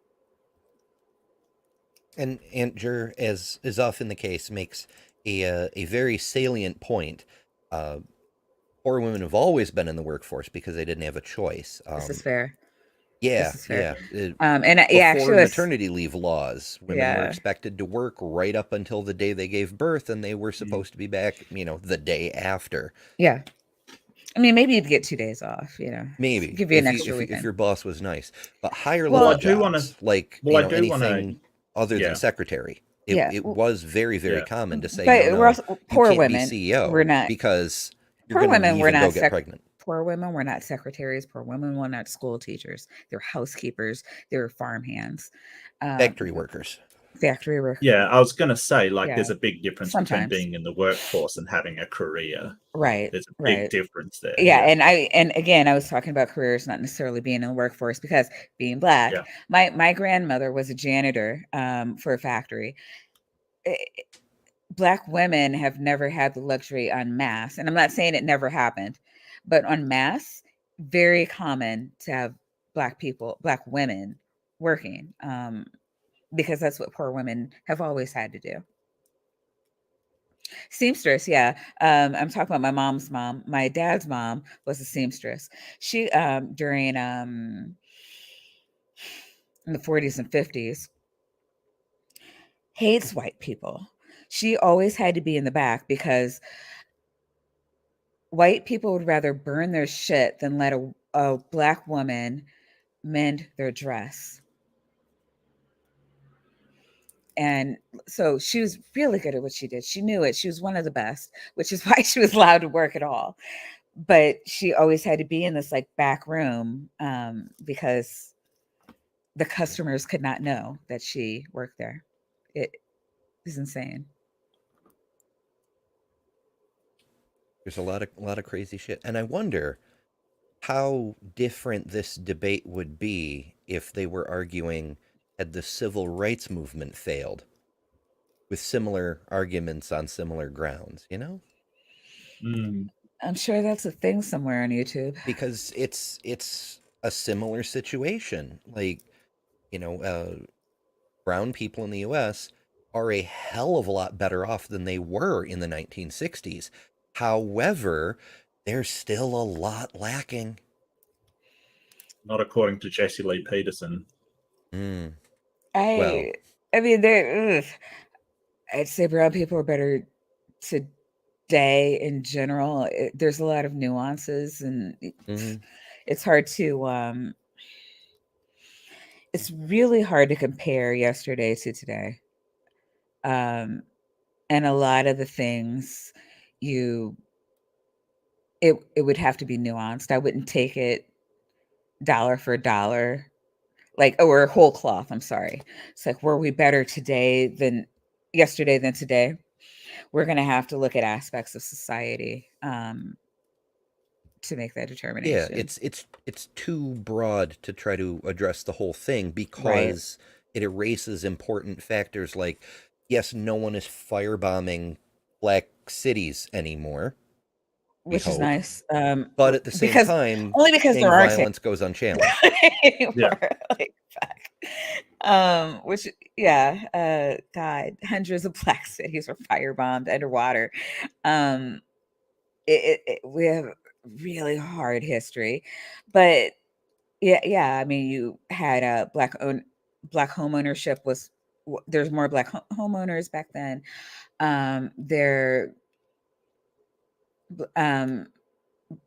Black children born into marriages were higher, but I don't think, again, Fox News makes more of that than I think needs to be. They're blowing it out of proportion. I don't think that marriage should be the gold standard to success. But again, that's its own show. So to apply that back to this conversation, I think talking in terms of whether the entirety of the sexual revolution and therefore feminism has succeeded or failed, it, by the nature of the conversation, erases a lot of important nuance. Which may be why we're, going off onto so many other threads. We're pulling on the threads that the debaters themselves don't have time to address. Relationships and marriage have all plummeted, while depression and loneliness are widespread and climbing. The opposition will correctly argue that the dismantling of sexual norms has left us worse off in many ways. But my rebuttal to traditionalists will always be that advancements in technology must always be accompanied by advancements in complementary social technology. Social technologies include religion, currency, manners, law, values, memes, government. Social technology is analogous to the idea of social engineering. To quote Sam Oburya, it is the intentional design of specific social arrangements and ways of operating. Social tech is designed to better acclimatize our monkey brains and bodies to the tools we're using. If the car is the tech, the collective agreement to our seatbelts is the complementary social tech. Culture doesn't just happen to us, it is us. And if it is hurting us, we can... That's another one of those points that really, really needs to be highlighted. Culture doesn't just happen. It's what we choose to implement, even if it's things that precede us by generations. When we encounter traditions or policies or laws or religions or whatever, we can either say, yes, that's a good thing and reinforce it, say, meh, this doesn't affect me, I don't care, or say, this is doing horrible things, we need to get rid of that. The institutions that the following generations will encounter are there because we put them there, even if it's something like the Catholic Church that's been around for over 1,000 years. by allowing it to continue to exist or even actively supporting it, we're ensuring it will still be there for following generations. Also, seatbelts aren't the only social tech to do with cars, like speed limits and stop signs and things. You know, there's rather a lot, but that's minor details. Can redesign it. I argue that the sexual revolution is a natural and unavoidable stepping stone to the world we all want, a world where everyone is sexually free. With the aid of clever social engineering, many still choose traditional family values because they are just as enticing as the alternative. For example, the technological and social changes of the last 50 years have made intergenerational living socially uncomfortable, which has resulted in a massive loss of wisdom about family building and removed the natural caregivers that would normally help raise their own grandkids. No. Yeah, I'm not sure about that one. The extended family thing, it's not because it's uncomfortable, although that is an important aspect. No one wants to be, well, not no one, but let's say most people don't want to have their grandparents in the next bedroom while they're producing the great-grandchildren. It's more than a little weird, but it's also untenable. Like, it takes, in the United States, it takes 3 full-time incomes to be able to afford a modest home. So you can't get a house big enough to house your entire extended family unless you're born a billionaire or at least a multimillionaire. It's just not a thing you can do. That said, that doesn't mean you're deprived of the wisdom of your elders and the assistance of your extended family members, because telephones exist and email exists and cars exist and buses exist. We can still be in contact with our extended family, both for wisdom and for assistance, without necessarily having to live in the same house. Well, I do, however, think there is some cultural element with removing the sort of, or putting a stigma on living with your parents and grandparents, because there are other cultures, sort of ones that I can name are Indian cultures and more Asian cultures that don't have the same stigma, and they more have a tendency not to move out of home until they have a stable family system. So I do sort of see what she's saying, but yeah, I do disagree that it's all cultural. It's all cultural sort of implementation, and I kind of agree with you, Ember. I don't think we're depriving our ourselves of that wisdom. I think it's perfectly accessible. For the most part. There's limitations, of Yeah. course. It's not as easy to get the grandparents to babysit as it would if they lived in the same house. But on the flip side, the grandparents can go do their own thing, and Right. there's pluses and minuses to everything. But her argument is a little slanted, and it's not close enough to accurate. I'm willing to let it slide. I want to point out that she's assuming that they have wisdom instead of maybe some outdated and outmoded ways of thinking about, child rearing, for instance. If your grandparents' wisdom is to slap the child around, it's not wisdom, it's actually harmful. So she's making a gross generalization there that, everything they've got to do is helpful. That's not necessarily the case. I'm not saying it can't be the case. I'm just sort of, it's Sorry, a bit what of was her statement exactly? that by not living, our tendency not to live with our grandparents and seniors, we're depriving ourselves of a resource of intergenerational wisdom and assistance with child rearing. Is her point? Correct me if I'm wrong. That's what I got out of it. Basically, the only missing element was that we chose to not live with our extended family because of our comfort. No, it's not our comfort. It was our government's rhetoric. What do you call it? Multi-generational families were the norm up until oh God, I want to say World War II.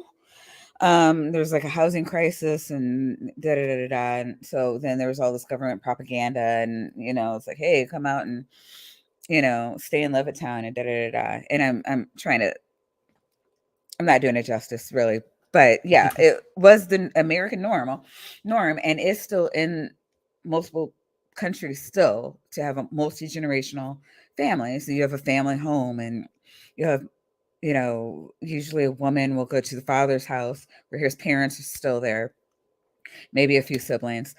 And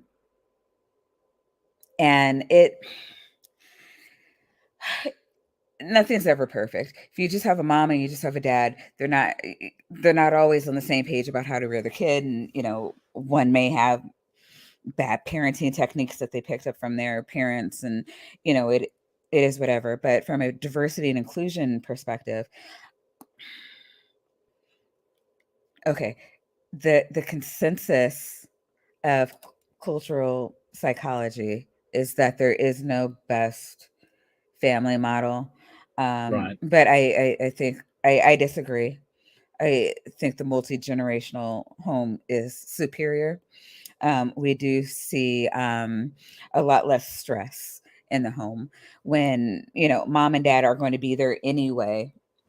It's easier to schedule like a night out around their time. The kids are more comfortable. They tend to have less separation anxiety when the parents leave. The parents feel more comfortable having them at home. We see less when the kids are coming home to someone, they're less likely to run out into the streets, because honestly, when we see most of crime in most major cities, it's after school and before the parents come home. And so that's why you have all these after school programs, because kids are fucking off, and doing all this stuff, between the time the school ends and mom returns home from work. So when they have someone like a grandparent or whomever to come home to, you do see less crime in society. So I mean, and I'm not saying I can go on and on. I'm not saying it's better or best. I'm not saying that we're worse off. There are things that we can do to, like I said, after school programs. There are a number of things we can do in society to fill in that gap without forcing grandparents who may not even be alive to participate in that type of home. But it's not six on one hand, half a dozen on the other. I think it is a net benefit to rear children in a multi-generational household. But my opinion, it is not the consensus of my field.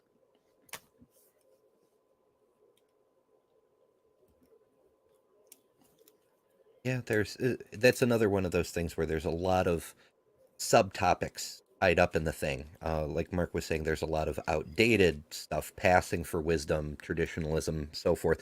Even in the side chat, there's been a bit of debate over when exactly that started to become a thing. When the Industrial Revolution caused a lot of people to move out of their generational family homes into the cities in order to work in the factories and so on and so forth. But there was also a lot of propaganda pushing that idea post World War II. That's arguably what made the 50s, is this idea of move out of your parents' basement, get your own home, no matter how much it costs and whether you can afford it. You need to have 2 cars in the garage and all this and that. And, people put themselves in tremendous debt to do it because they were told that's what you should do. And it's such a weird shift in culture because you didn't really see that before. You did not. Yeah. And so when people start talking about traditional family homes, I'm like, that's the multi-generational household though, right? That's not an opinion. So whatever. Yeah. There's no compulsory classes about how to be a good father, mother, or partner in any school that I'm aware of. That's not actually true, but I'm not going to go down there because it's a long thing that's barely relevant. It's not compulsory. In some of them, yeah. Well, okay, so it depends on the circumstances. Like in my particular area, it's not compulsory within the public schools, but if you wind up in need of any kind of public assistance, whether it's daycare assistants or what do they call food assistance these days? They changed the name on it again recently. I think it's SNAP now.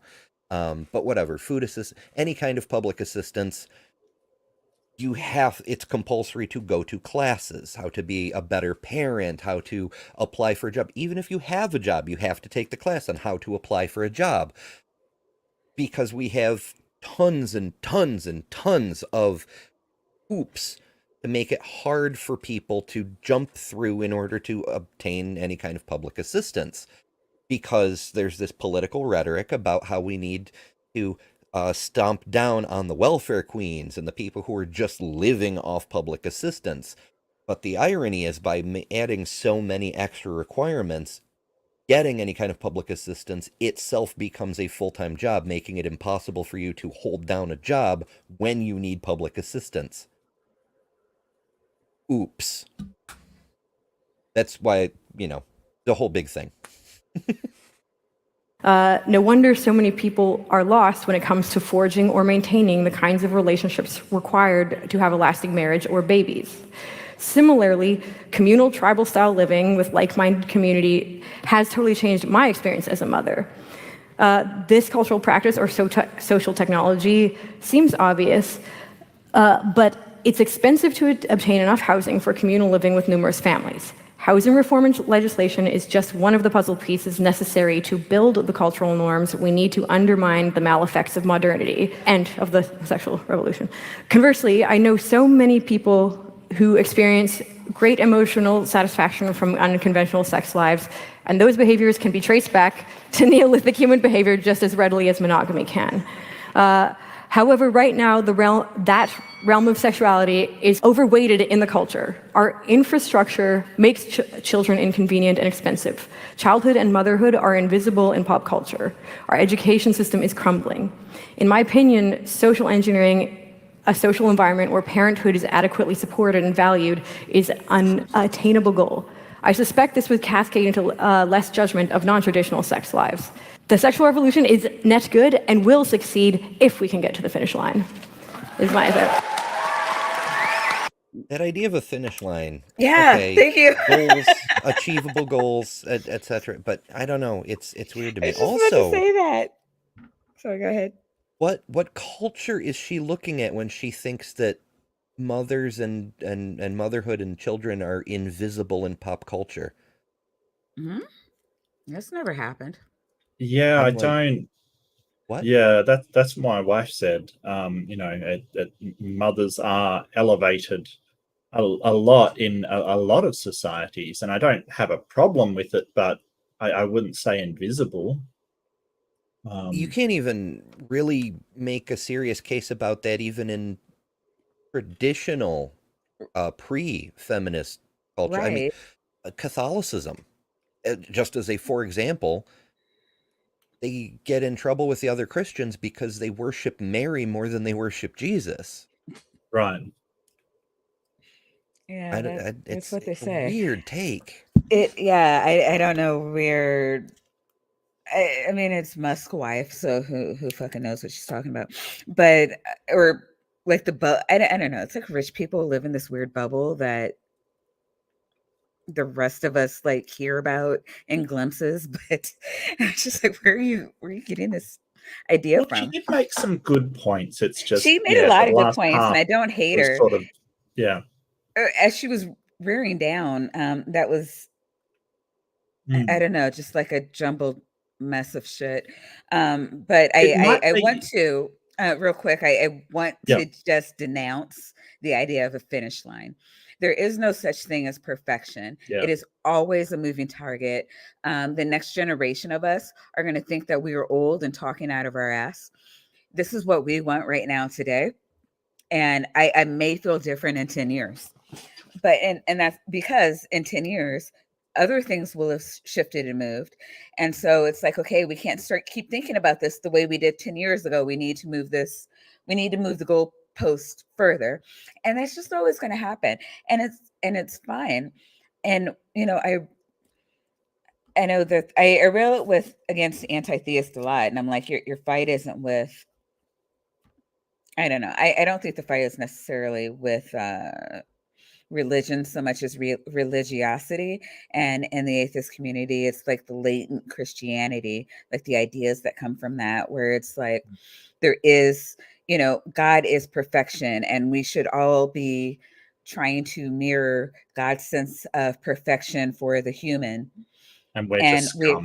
Yeah, and we're we just scum. yeah, and Yeah. but the Bible holds that there is a perfect thing that we're always chasing, but it's not a movable goal. There's this perfection, and you just need to reach it.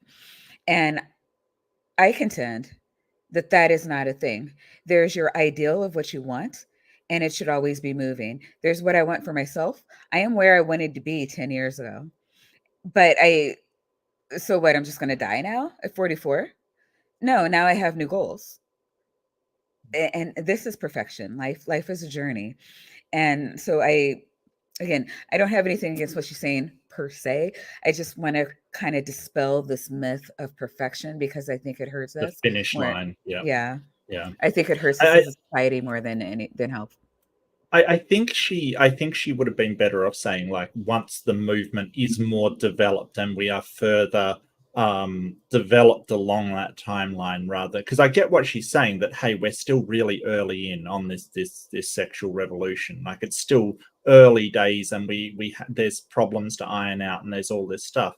It will probably succeed as a revolution once it's more developed and more fleshed out.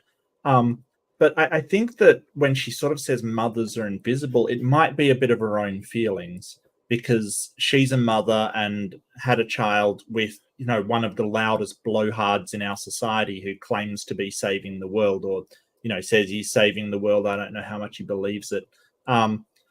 So, I mean, next to that, she might feel a bit invisible. I kind of get that, because so much as attention is given to this guy, that it would be hard not to feel like, well, I'm the mother of his children. Why aren't people, coming to interview me and coming to talk to me about what I think the world is? And I kind of agree. I think that Elon Musk is given way too much attention.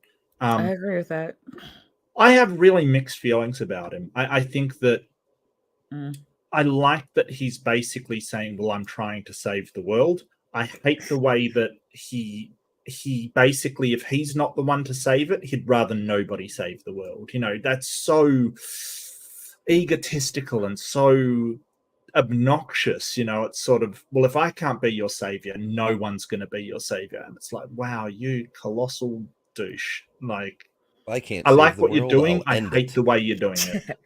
Sorry? If I can't save the world, I'll end it.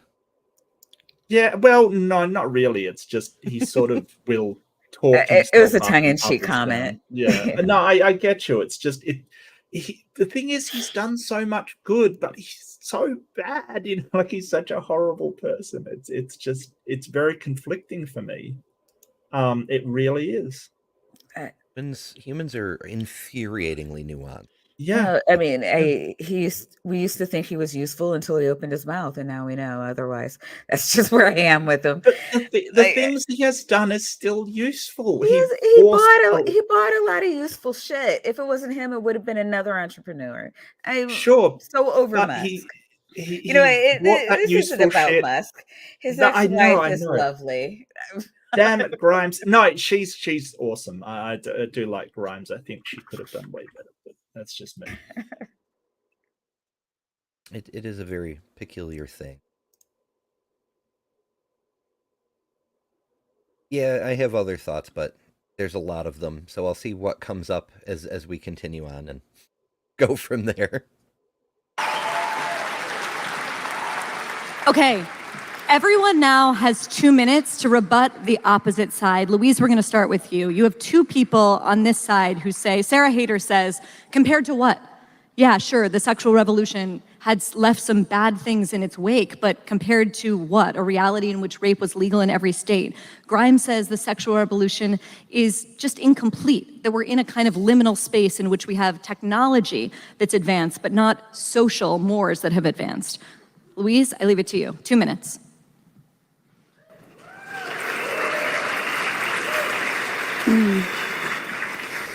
So the pickle you get into as a conservative commentator is that if you're a progressive, it's really easy to say, yeah, but not yet. What we need is more of what we're doing now, exactly as Anna described. We need to just keep pressing the same lever again and again, and it's all going to come good, I swear, it's just around the corner. It means that you're never in the position of having to actually defend something that's real. Whereas the problem that conservatives get into inevitably is you inevitably get that response, which was, you want to go back to the 1950s? You want to go back to the 13th century, like whatever era you want to name. And then, of course, you get into the trap of having to defend every single feature of that culture, which I'm not going to do. Well, that's sort of, there's a few problems with what she's saying, but the biggest, most glaring one is that she's immediately painting a false dichotomy. Thank It's you. either we pretend everything is wonderful and we just keep going the way we're doing it, or we go back. Well, no. If you don't like the direction we're going, do feel free to suggest an alternative. We can change course without going back to the starting point. Well, yeah, and then she was like, well, progressives, they just keep pressing the lever again and again, like she's trying to define insanity. And that is a straw man. That is not what progressives do. We try something, and when it doesn't work, we pivot. Conservatives are the ones who say, oh, we tried that thing we don't like, sabotaged it, and now you want to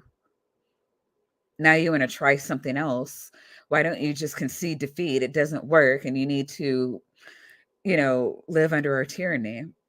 Yeah, if Grimes, for example, did suggest going in a different direction, saying, Mhm. the progress we've made is great, but what if we shifted our goal to this? Right. Then Luis's argument would be, oh, well, this is how it is with all you progressives. Whenever what you're doing isn't working, you want to go try something else. Right. Like, there's always Yeah, a that's way to how paint it success as the bad works. thing. Yeah. That's how success works, because no one's actually, perfection is an actual thing. Therefore, you have no one born perfect.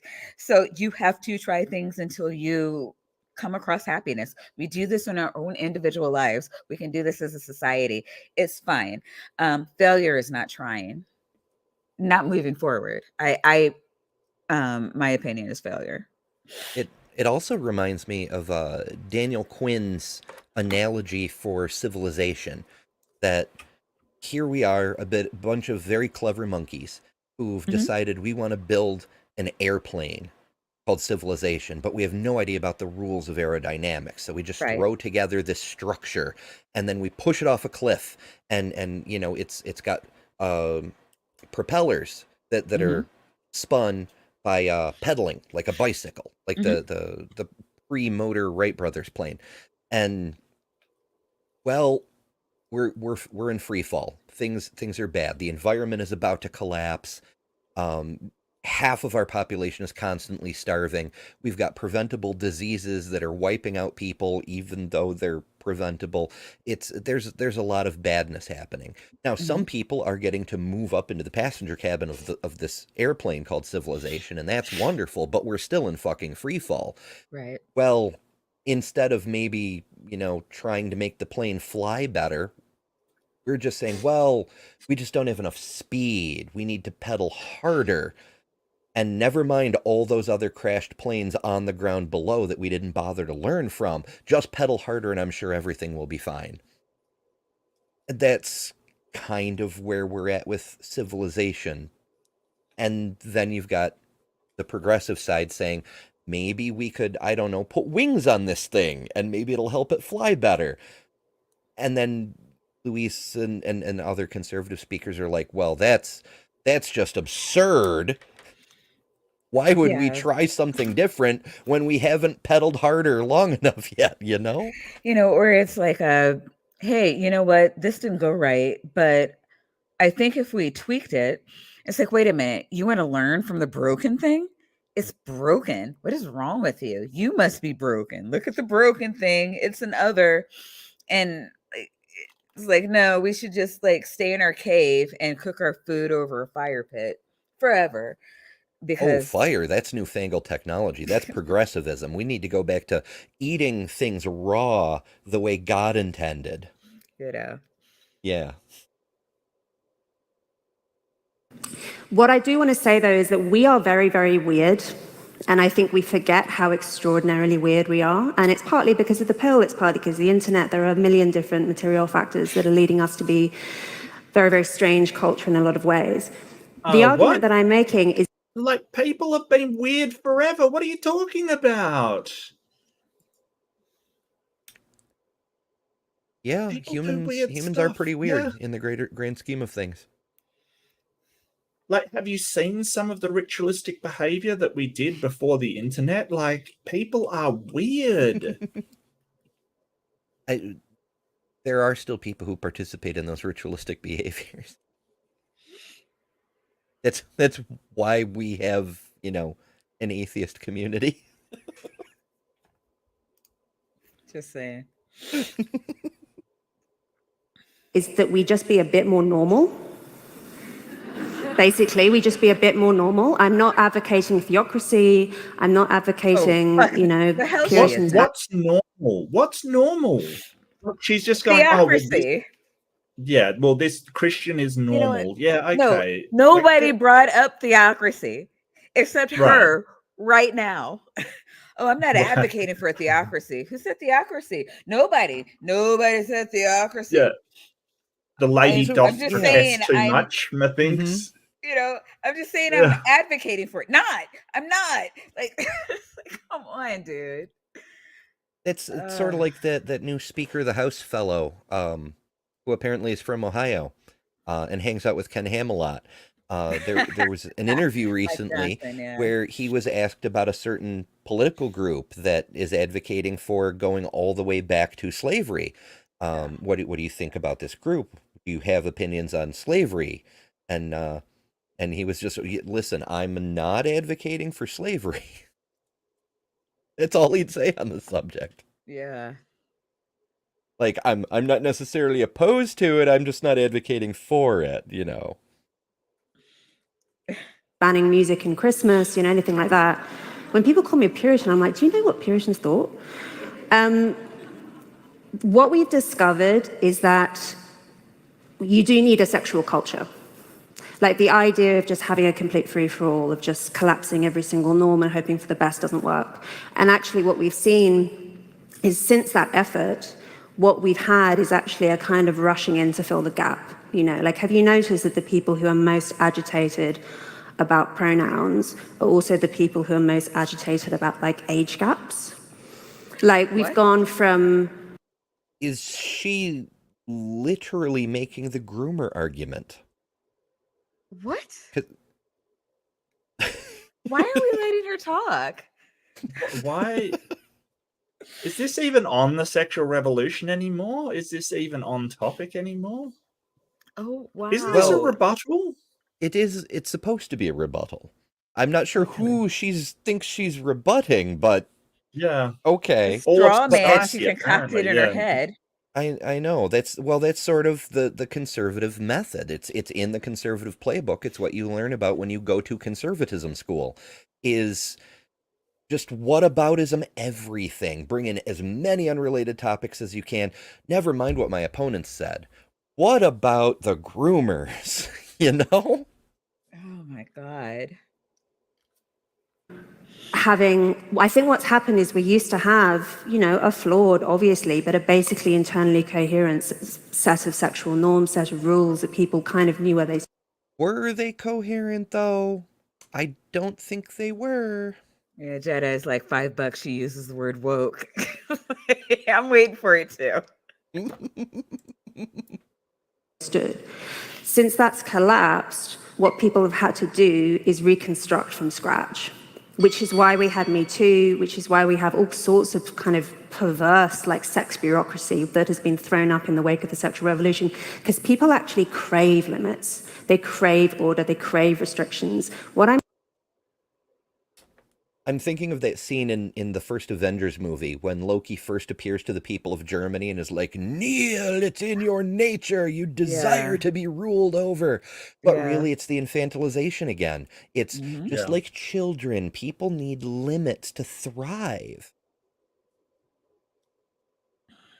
It's just so What I'm bad. saying is, why can't we just write some better ones? Okay, thanks, Louise. Sarah, That's weirdly transparent about how opposed to freedom she is as a saying, though. conservative, you know? Like, her first whole thing was about how freedom is bad, unless, you know, you're told what to do with it, because that's how freedom works. And this time it's, well, we need strict rules and an authoritarian structure. We just need better authoritarian rules. Yeah. I'm beginning to think the party of limited government just wants to limit the libs from government. It's upsetting to me because when people first presented the concept to me as limited government, I was like, oh, absolutely. There's only a very few specific things that a government legitimately has any business doing. But none of those things are the things conservatives want, and the things they're trying to do with government are kind of the opposite. It's like a bait and switch thing, you know? Yeah.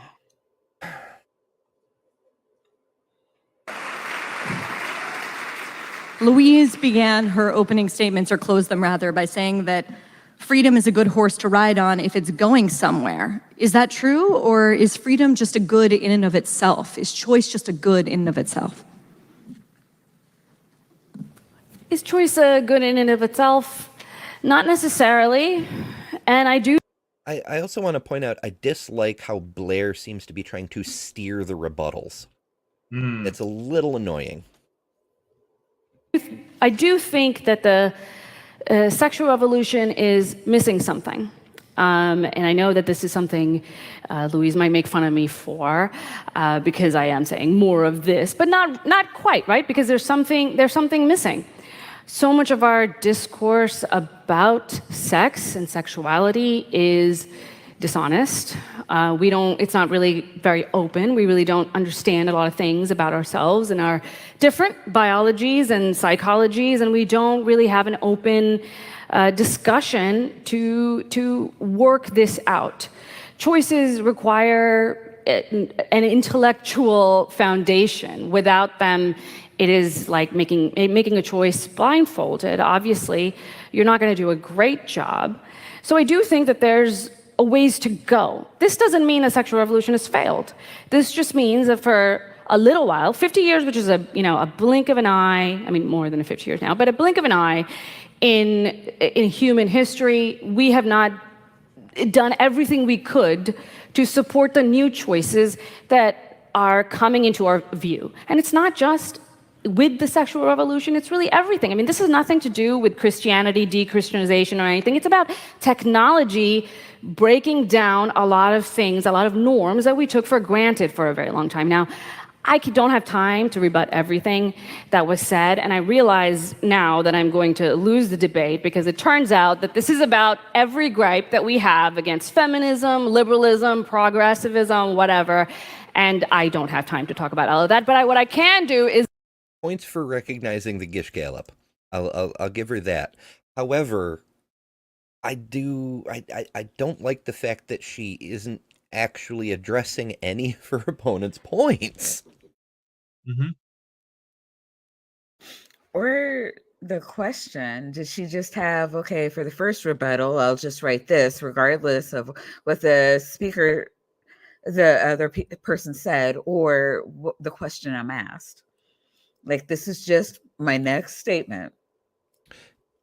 Yeah, I do give partial credit for pointing out that this isn't actually about Christianity or de-Christianization, because you can be a very Christian person and also believe the birth control pill isn't evil. Yeah, These are not most mutually people exclusive. in the sexual revolution weren't baby-eating atheists. Just saying. Overwhelming majority, actually.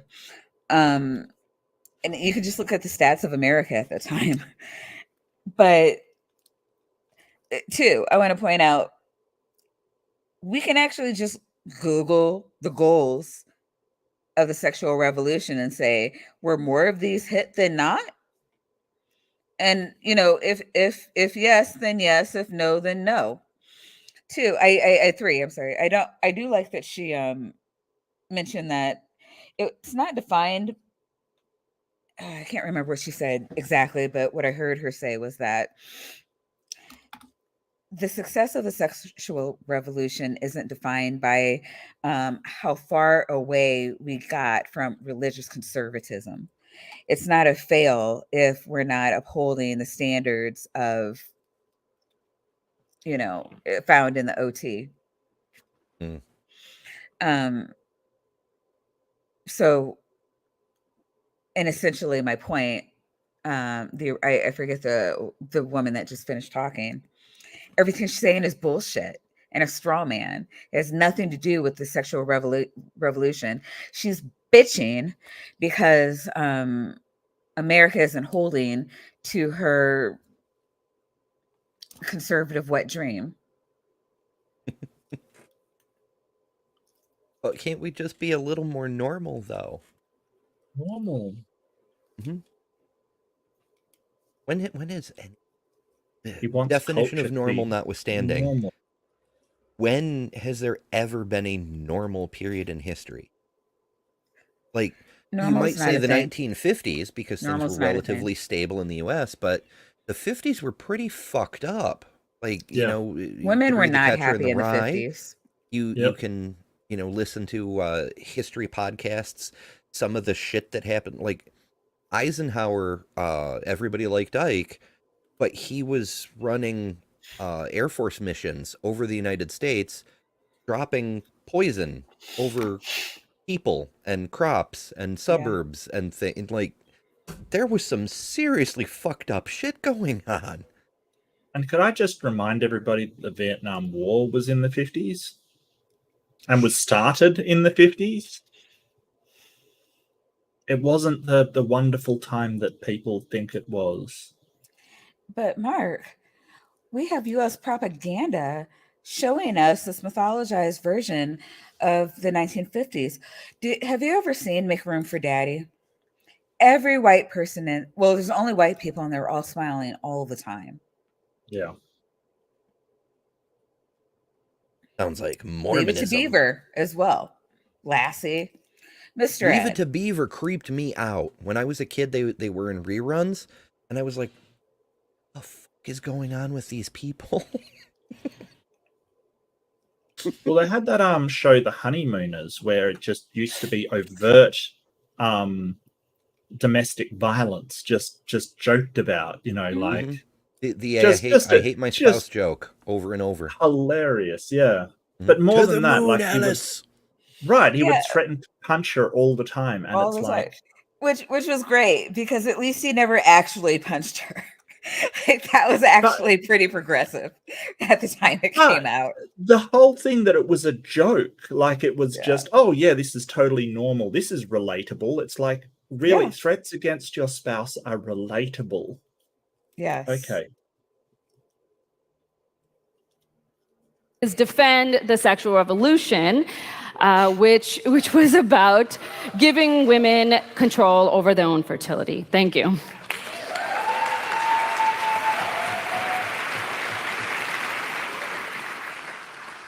Anna, or hologram of Hannah, you're up.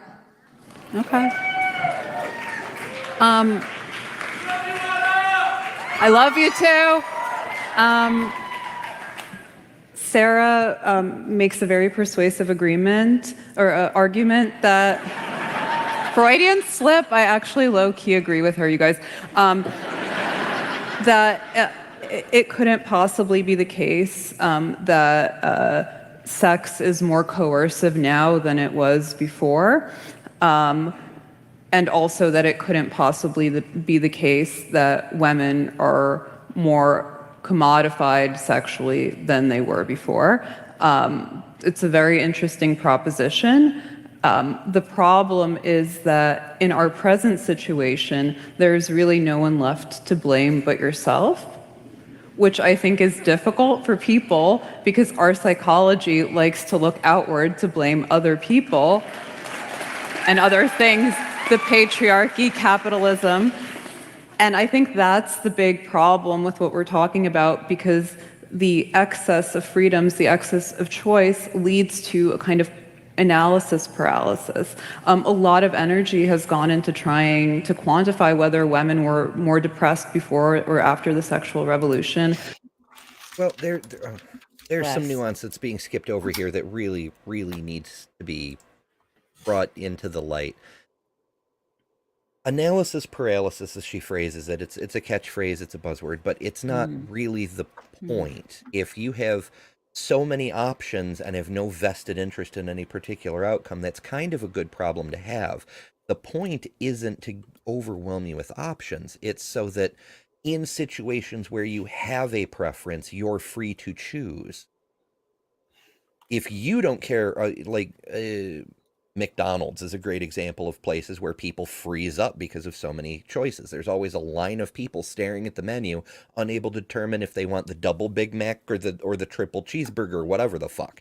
I don't find any of them like trying to find volume after like making an order though. It's so I'm sorry. It doesn't matter to them. Right. You know, that's why they're having that paralysis, because they don't have any particular drive. But if a person really, really wants a fish sandwich, and they come in and they know they can get the fish sandwich because that's an option that's available, then they can do the thing they want to do. It's not about the people who are frozen up who don't have any particular interest in any one option in that specific case. It's about the people who want a specific thing and can just do it. That's what freedom is for. So you can just go do the damn thing, even if the 50 other things that other people want to do have no particular meaning to you. Man, she made so many bad points there. Yeah. The answer to this seems obvious enough, but it's not obvious enough to suggest a solution.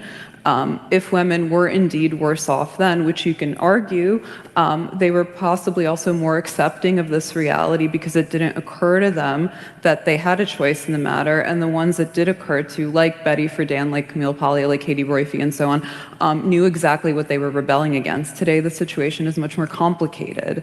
Grimes, on the other hand... Is she saying that, like, women were... It's fine that women were unhappy because they didn't know why they were unhappy and therefore didn't rebel? Is that what she was saying? I didn't get that impression. Like okay. I think it's kind of like they didn't know any better kind of thing. It's very strange. Can we rewind a sec and see? It sounds like very, very weird to me as well. Yeah, that's probably not obvious enough to suggest a solution. If women were indeed worse off then, which you can argue, they were possibly also more accepting of this reality because it didn't occur to them that they had a choice in the matter, and the ones that did occur to, like Betty Friedan, like Camille Paglia, like Katie Roiphe, and so on, knew exactly what they were rebelling against. Today, the situation is much more complicated. Ignorance is bliss. Yeah, it's kind of like that. It's like, well, if they were worse off, they didn't know.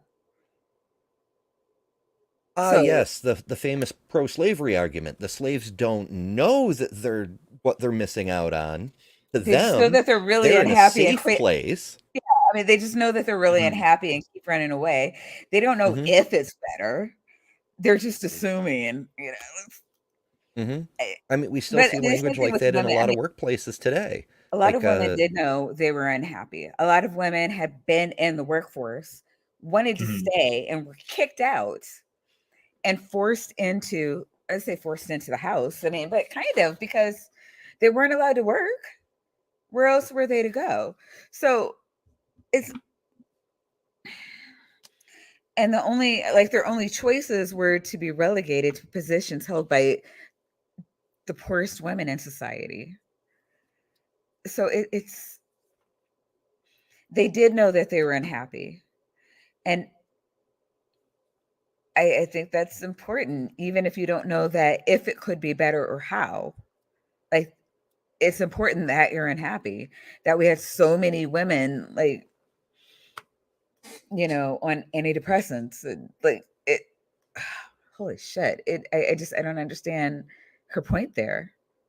Well, they used to be something called Mother's Little Helper, and that Mhm. was diazepam. It was Valium, basically a benzodiazepam. That basically it just quelled anxiety, Yeah, essentially. Like that's yeah, how unhappy they were. yeah, Um, that they would have to keep down anxiety and sort of these panic attacks with Mother's Little Helper. Ridiculous. yeah. To quell them into submission Yeah, medically. essentially. Yeah. And I mean, there's also, I mean, still during those times when, a lot of women were being put into mental institutions for, Hysteria. yeah, yeah, Mhm. because they were, It's it just, women were just so, it's not that they were unhappy. It wasn't that society was wrong. Clearly it's the women who are unstable. yeah, that reminds me. I think it's another Daniel Quinn thing, but I'm less certain on this one, so it may be a different author. Um, or the idea is that our society has advanced to the point that practically anyone born in the right circumstances or with enough lucky breaks can do practically anything they want to. And yet, in the present time, more people than ever are on antidepressant, Hmm. anti-anxiety meds, and so on Hmm. and so forth. Because while we have this abundance of opportunity, TM, the way in which we live is antithetical to human well-being. Right, right. But it's totally in line with white male well-being. So fuck non-white males. They don't matter. There's nothing.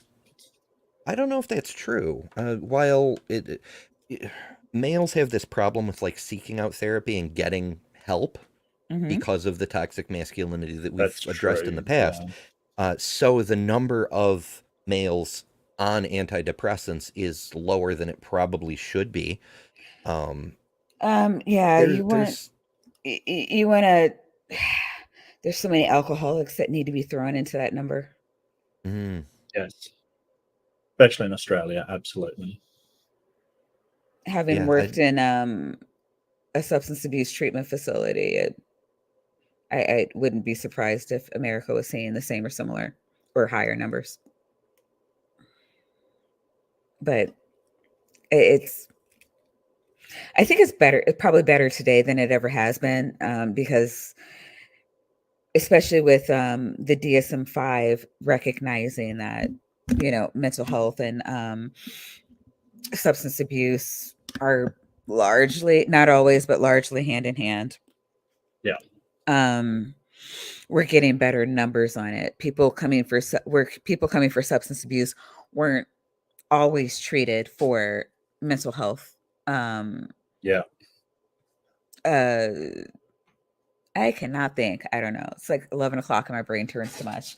But illnesses, mental health illnesses, they weren't always, but we have seen a huge turn of it, especially this century, of therapists being like, huh, I wonder if this is something. And, things kind of coming around, but holy crap. In the and 50s, related to it was, that, there's people on Anna and Louise's side will say, "Oh, well, the huge number of people on antidepressants is just proof that big pharma is, screwing over everybody." right, right. I mean, and they are, but just on the prices. It's not like people Mhm. don't need what they're being prescribed. But totally different subject. I'm going to shut up and get more wine.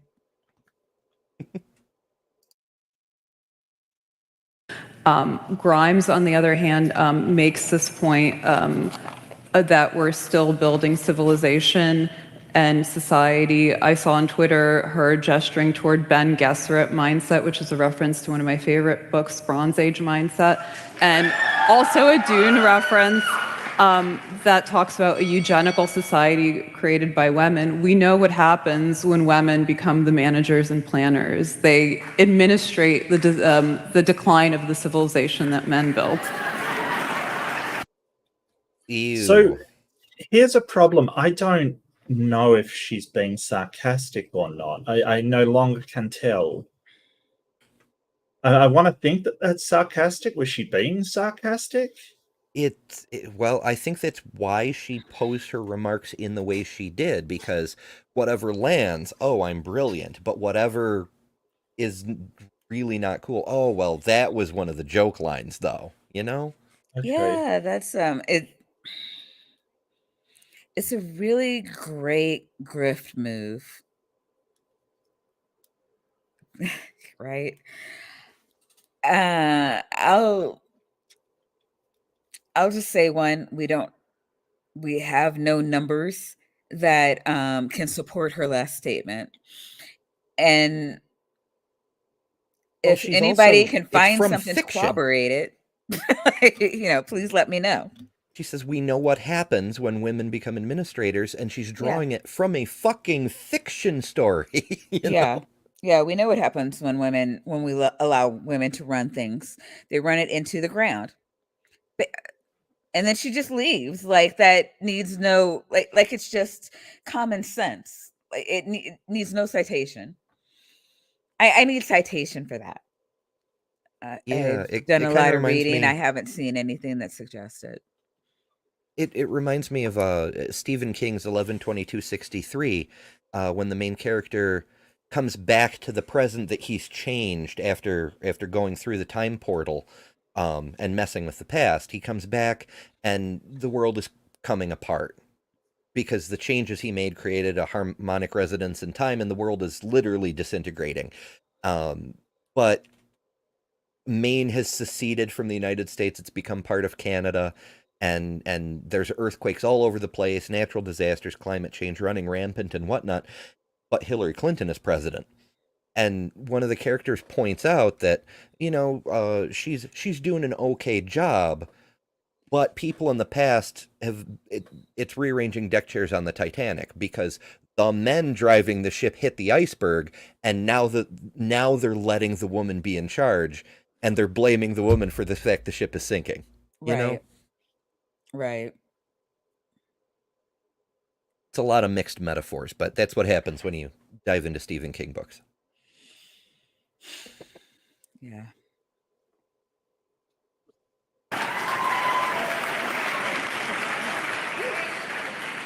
"20 minutes in and we have our first BAP reference. Grimes, you, 2 minutes on the clock. So I don't know who I'm even supposed to be rebutting, but These two people. both of them. Okay. I just feel like there's a lot of correlation is not causation. There's a lot of assumptions being made. There's a lot of blaming the sexual revolution for byproducts of all of us becoming all online all at once at the same time, and the massive trauma of that, or class issues fucked bureaucracy in the government, whatever. We have a lot of problems that have nothing to do with gender, or it's tangentially related. What I will say is people are sad. It's there's 44 million missing women in India right now. Whatever we're going through, it's just not that bad. And I just Point of order. I was so with her up until that last statement. Yeah, that's a whole hell of a lot of privilege showing right there. Okay, so you know what? I'm going. Let's just say I'm going through some things mentally. I do try to count my blessings. I understand that there's other people that have worse shit, but it doesn't diminish what I'm going through, and it doesn't mean that I Right. don't have to take control of my own problems because, well, hey, there are starving children in Africa. And BGE, that's my light company. It's like, yeah, I know I didn't pay my $200 bill, but did you know that there are people around the world that can't eat? Like, the fuck is that got to do with anything? Like, stay on topic. It feels like a cop out. Like, I understand that they're just saying a rambling mess of things and you don't know how to address it. I feel like it would be better stated if you just said that actual phrase rather than, well, other people have it worse than us, so calm down, bitches. Yeah, the Pain Olympics thing is not great. Yeah. I just I don't know. It really bugs me when I don't know the net worth of any of these people, but they're all more than a little well off, if you know what I mean. And them saying, it's not that bad when you're so rich that there really are no problems for you. Your entire life is cakewalk. Like, who the fuck are you? Like, I think the other things that you guys are talking about when we're debating those things, we are talking about, again, wider civilizational design. Like, we actually haven't properly sat down and tried to design civilization. We have sort of casually evolved into what we have. And we're, you just need to look at the way our voting system works. It's ridiculous and archaic and based on some random farming thing from however many years ago. This is not well designed. This is a shitty evolutionary outcome. It's surviving, but it's not thriving. And the argument I keep coming back to, Louise said, I'm saying we should push the same buttons. I'm like, no, I think we should push radically different buttons. What does happen if we just compensate motherhood? At the same time, we've shit all over men so much that they can barely function or seem to be having some mass mental health problem. How can they be fathers? I don't know. Society is, yeah. Okay. She said that she wasn't a great public speaker. I agree with her now. Yeah. I feel like she's on the wrong side also. There's she has that spirit of pro-sexual revolution, but then she comes out with, it's basically the same as Louise's early line about, oh, well, Me Too made the sexual, or no, it was Hannah's line. Me Too made the sexual revolution, or made men's sexuality illegal. Yeah, which is not I can't true. English today. We've shit all over men so much they can't function as fathers. Have you? Let's go back to the 50s, where fathers were never fucking home, or when they were drunk and beating the children and their spouses and the house cat and etc. It's true that there's a problem with masculinity in the United States and ostensibly many other countries in the West. Many men have no idea how to be good fathers, but it's not because women have been shitting on them. They never had any idea how to be good fathers. But I think that the point still stands in countries where the sexual revolution has been more prominent, generally are way better for women. I think that is a good point, but I don't know what the rest of the garbage is, especially minimizing what people are going through is kind of really flawed, sort of. If you take that to its logical extreme, only the worst off can have any sympathy or sort of, so the attitude was kind of well, there's people in India going through this, shut up. If we do that to a logical extreme, there can only be one person that ever complains, and that's the person who has it the very worst, right? That is the only person allowed to, because what a prize to win. Right, everybody else has something, is better off than somebody, kind of thing. It's a nonsensical argument. Yeah, like Ember was saying earlier, the oppression Olympics. Just and why I keep saying it's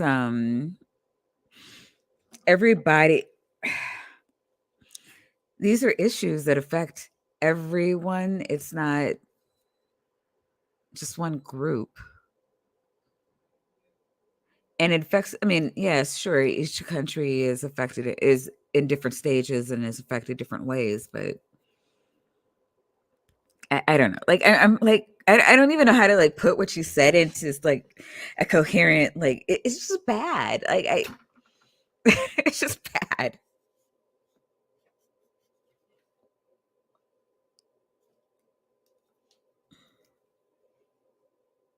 I'm fact checking that claim about missing women in India. Not that a greater or lesser number in any way invalidates the fact or makes the fact relevant to the actual debate. It's just it's a weird claim, and I wanted to look into it more. Just from quick Googling, it seems as though over 1 million women over the age of 18 and 250,000 girls under 18 went missing between 2019 and 2021. 250,000? God. Because there's so many possibilities. Like, what does she mean by missing women? Are we talking about how in India isn't as severe as China about the preference for male children, but there is a preference for male children. So are we talking about leaving baby girls in the woods and shit? Or are we talking about abducted adults? Or are we talking about underage girls and human trafficking? Like, what's the nature of these missing women? It looks, based on that quick Google, it looks like it's kind of all of the above.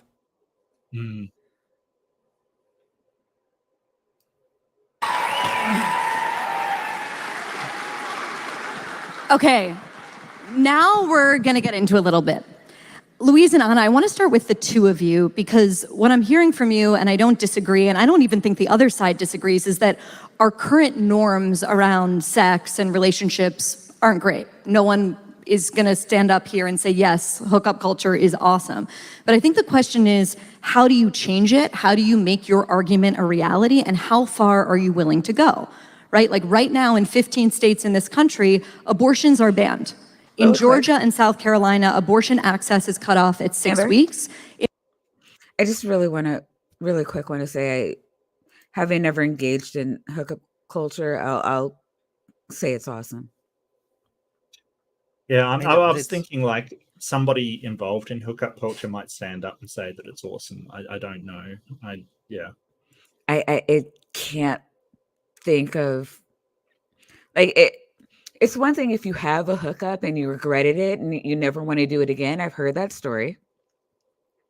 But if you are quote unquote engaging in hookup culture, I'm willing to believe you think it's kind of awesome. Okay. So Alma puts it very succinctly what I was thinking. It's not actually mandatory. Like, if you don't like it, you don't have to do it. Right. And I mean, universities and stuff has a lot of hookup culture where people are exploring their sexuality and finding out what they like. Yeah. So it's not even that. You don't, it's like I was saying earlier, you don't have time for, I mean, a lot of people in university, like I'm horny, but I need to study. I can't commit to a relationship. Right. So can we just agree that we're going to hook up? We are both consenting adults. We're both on the same page about this. It's very common in college. If there happen, no birth control is 100%. If there happens to be a mistake, there you have a number of options, but like I've never heard anybody denounce hookup culture for that. And before you talk to Native Atheists, I want to give a shout out to Nitty for the raid. Thank you. And may the titties be with you. Nitty has brought the titties. Nitty always or has come for the titties. One of those. You need to shout out Native for being an awesome Native person. Atheist. $10 super chat. Thank you so much. And asks Chiefs or 49ers. I believe that has something to do with the upcoming sports ball game. Yes, there shall be a sports ball game soon. Tomorrow? I don't know who's playing tomorrow, but it seems like something that would be done tomorrow. I would guess that it's the Chiefs and the 49ers playing tomorrow. Is that tomorrow? Oh, okay. Yeah, sports ball is tomorrow. I know so much about this, don't I? I know even more. Ha ha. I'm gonna say I guess tomorrow. yeah. I'm gonna say the 49ers because that song about the Miners 49ers always sticks in my head, but I don't actually know anything about either team. I'm gonna say Chiefs, just because I'm a bitch. One of us will be right. There you go. I'm going to say there 49ers. I don't know. I just numbers are easier. Yeah. Mark likes numbers, so therefore 49ers. Mark's an Aussie, so he doesn't have it's to solid know logic. what's going on in America. Yeah. Mark gets a pass, and us girls, we have no excuse. Songs, yay. Old songs even. All right, so I'm pro hookup culture, and we'll see what else this prude has to say about it. From my point of view, it's the same as pro-choice, right? Like, nobody's saying you have to get an abortion, Right. but you should have the right to do it if that's what you decide to do. Same thing with hookup culture. Like, nobody's saying you have to go hook up, but if that's what you want to do, that should be there for you to choose to do. Like, it's such a weird thing that she's just saying it so presumptively. Like, none of us would argue that it isn't a bad thing. Really, though? Because, I mean, maybe it's true, and she is legitimately speaking for all of them, but it's just so glossed over. Like, well, this is obviously wrong. Freedom, such a bad thing. Why? Why freedom, though? Women allowed to speak in public. So strange. Carolina and Nebraska, women can't get abortions past 12 weeks, and there's a dozen states currently allowing some health providers to refuse birth control entirely. And I wonder how that's not the logical conclusion of your argument. In other words, Louise, as you said, freedom isn't a good in and of itself unless you're riding in a particular direction, unless you have a certain North Star. Notice, this is the third time that's come up. She didn't actually back that with anything. She didn't make an argument for why that should be. She just asserted it, and everybody's just going with it, apparently. But how do you get people to ride in the direction that you think is correct without that kind of coercion? How far are you willing to go? Well, ideally, you'd be able to demonstrate the direction is correct because you're basing it on some kind of, I don't know, evidence or data. Well, but she has a book from her God. Ta-da. Ta-da, Like, bitches. the fact she even has to ask that question blows my mind. Like, how do you convince people your direction is correct? Because it's assumed that you're just kind of making up, I think we should go this way because I said so, you know? Well, we can look at outcomes as well. We can look at the outcomes of what the direction entails. You know, we can do studies on what happens when we implement these policies. We can sort of change things and see the effects they have. And if they do good things, we can implement more of them. It's not like we're just stumbling around in the dark here. Oh, and speaking of magic books and religion, Maya has a new cultist. Yes, I would like to welcome Michael Bell to the cult. Welcome, and please enjoy my nitties. All of them, all nitties. Every kind of nitty. Yeah, every kind of nitty. In order to change the reality that you guys think is mistaken. So I don't want to ban abortion.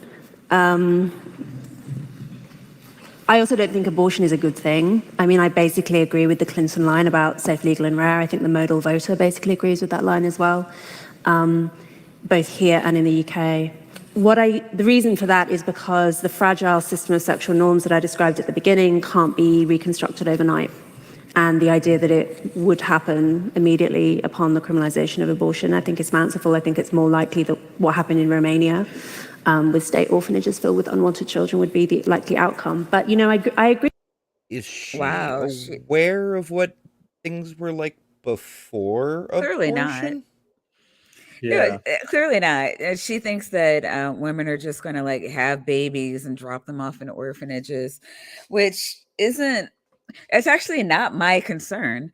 Um, very concerned with a lot of things that Ember has brought up tonight, but also my major concern about making abortion illegal all along has been the deaths of women. Like, holy shit, we are seeing so many women that are struggling to live because their state's attorneys won't let their doctors give them life-saving care. And these, people are like, oh, well, that's like less than 1%. First of all, you're trying to legislate against trans people, which are also less than 1%. So don't give me that bullshit. Two, when it's your mom, when it's your sister, when it's your daughter, you don't really care about the stats. These are people that you're legislating against. And when like less than 1% of every fucking group is a lot of fucking people. If you actually cared about freedom, you would care about all the people you're hurting. Yeah, I'm sorry, I'll get off my marginalization tangents. as a policy is a really bad way to do things. And also, Pinworm, who has both pride and joy, and I dig that, sends $5. Thank you much, and says, "Hi Ember, hello Mark, good to see you, Maya." Good to see you, Pinworm. Hey, Oh, And yeah. I think that applying sort of acceptable casualties to policy that could save lives is just gross. Sort of the but it's only this 1% that are gonna, like, we have a chance to stop it easily stop it. And you feel like, well, I'm just gonna, and that's why I don't get when they're sort of, well, we're pro-life. It's like, well, what about the lives of the women that die? Right. Oh no, we're not pro that life. We're only pro-life when it's actually in the womb. Yeah, it's more important to stop sluts from, aborting fetuses than it is to save the lives of mothers who wanted children, who will go on to have more children, who will go on to may mother already the have children they children. already have. Yeah, it's more important to let them die so that sluts can't have abortion on demand. Isn't it strange that the pro-eugenics crowd wants the undesirables to have more babies? Yeah. I don't think they've thought through the consequences of their actions, as They per don't. usual. I don't think they think. I'm just saying. Yeah. Maybe I'm being, a bigot, but I'm just basing it on results. Yeah. I agree with Grimes that actually prioritizing a culture that was really good for mothers would be like a truly feminist project and would also end up and would also have one effect of that would be reducing the abortion rate. The fact that like there was a Would it? What? If wouldn't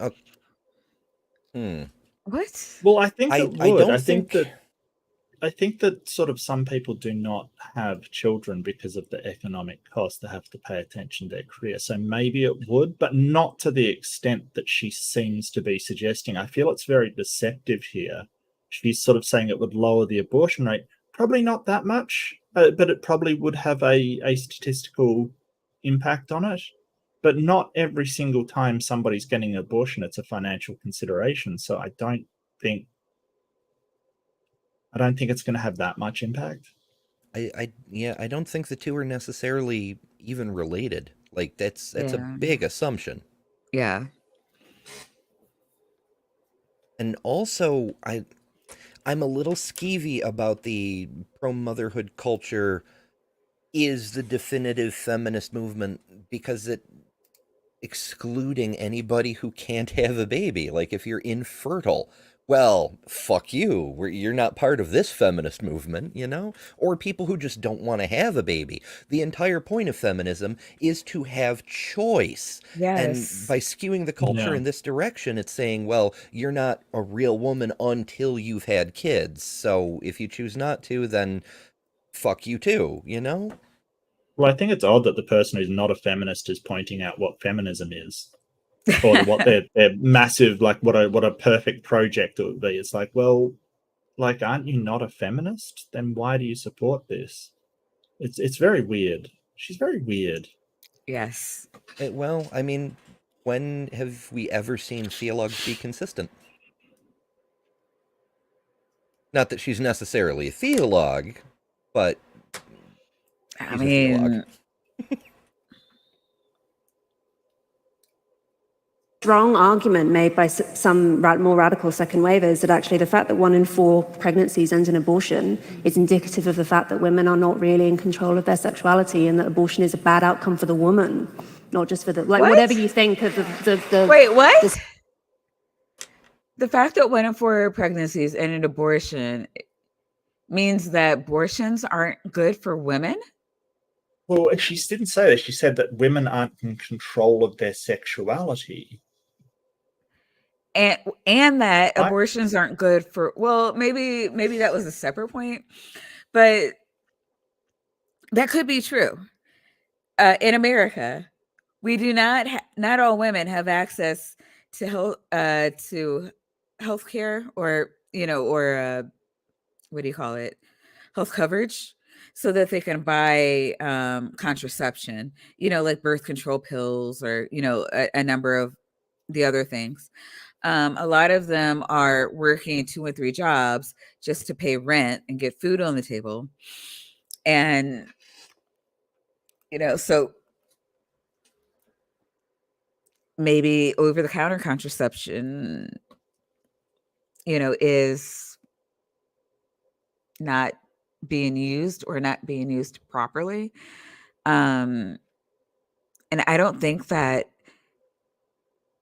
saying just don't have sex is, you're in a relationship, having sex is a healthy natural part of a functional relationship.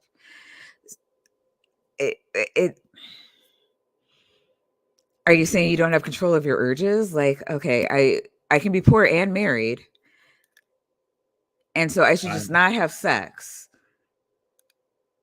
Well, or else I'm not. I think she's conflating a few different things. Quite a few. Yeah, like the fact that there's so many abortions necessary doesn't mean that you're not in control of your reproduction. It often could be due to, lack of access to other means of birth control, for example. Yeah, that's what I was saying. I did just look it up, World Health Organization. She is in the ballpark. According to WHO, 29% of all pregnancies worldwide end in an induced abortion. However, she has to control the world. That's awesome. Yeah. However, 45% of abortions are unsafe, as deemed by the World Health Organization. That would be like, your coat hanger kinds of abortions. Legal, and yeah. It is the leading but preventable cause of maternal deaths and morbidities. Yeah. So, ban abortion, kill women. Literally, how that works. Yeah. I mean,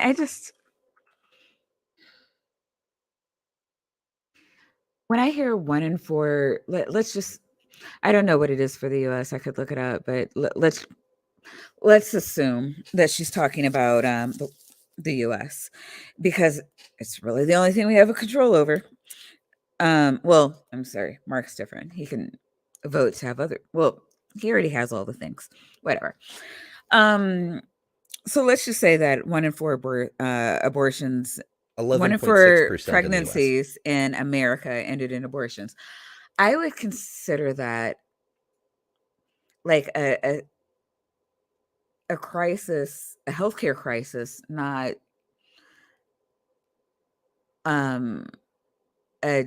what do you call it? Whatever, that women are savage animals that can't be controlled.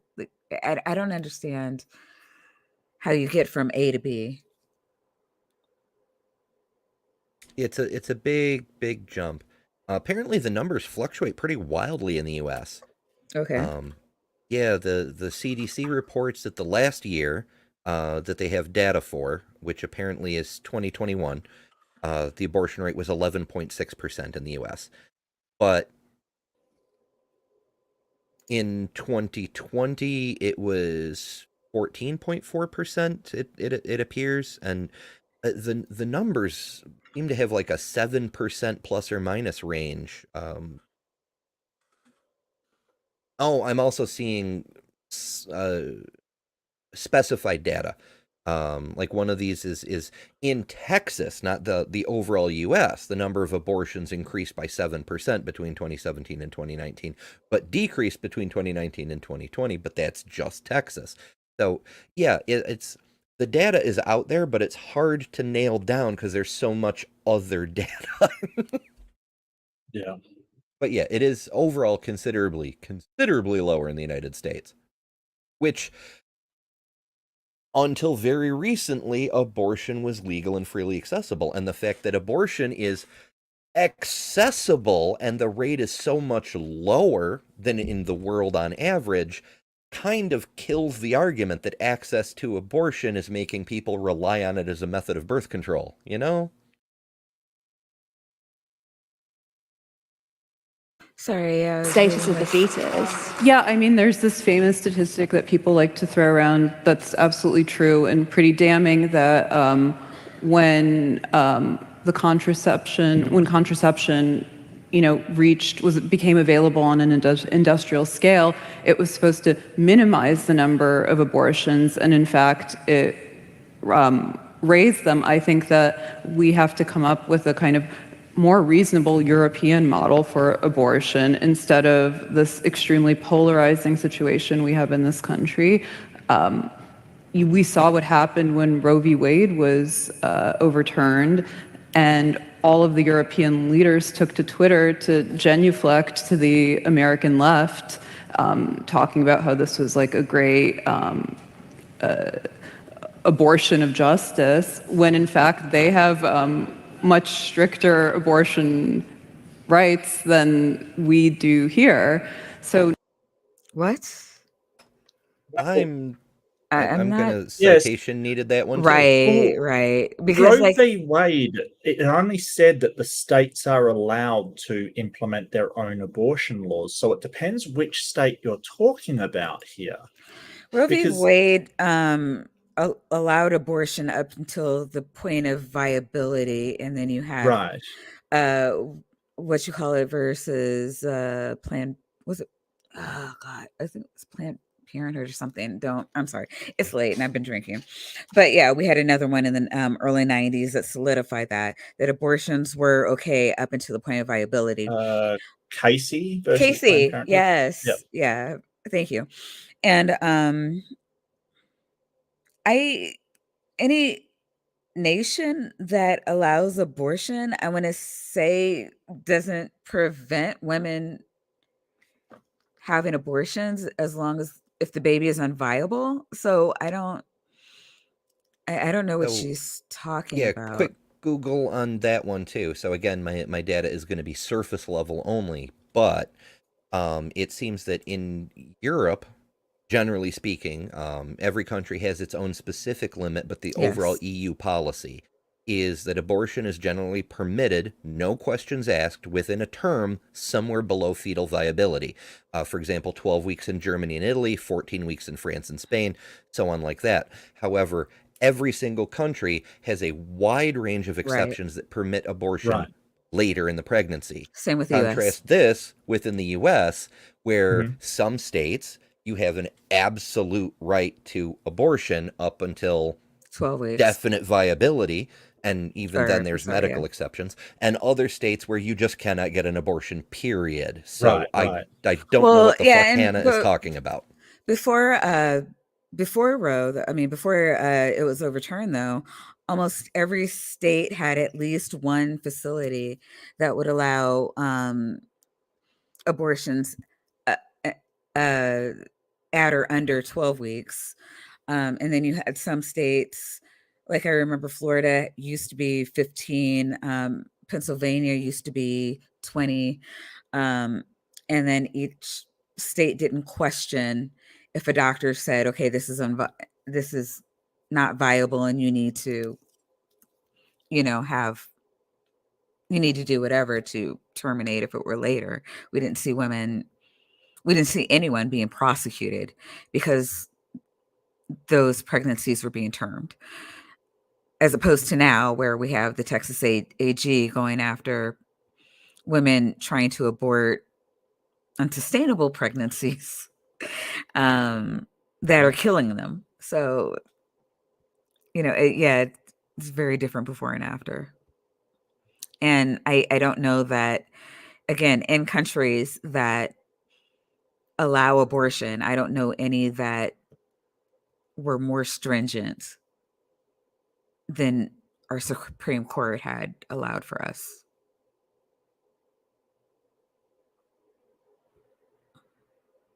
Yeah, the whole it just. So I really don't understand what she's talking about. The only exception I think is like Germany has a weird one where, like, technically you can't have an abortion after a certain time, but they'll allow it if there is a detriment to the health of the mother, but the health of the mother could just be like, well, if I have a baby, I can't take my antidepressants, so I need to terminate the pregnancy. So it got really weird. But yeah, like you're saying, it's different from country to country. So I don't even like to use a blanket statement like that, because it's different from country to country. It's also different from state to state. Mm-hmm. And it always has been. Yeah, I mean, I do agree that the European model isn't awful, but at the same time, what we have in the what the fuck? Like, no abortions, period, is just no. For fuck's sake. No, theocracies do this. That's it. Which is why it's so important to vote. Because if you think I'm being hyperbolic, theocracies are the only countries that are doing what we're doing right now. Hey, that raises an interesting question.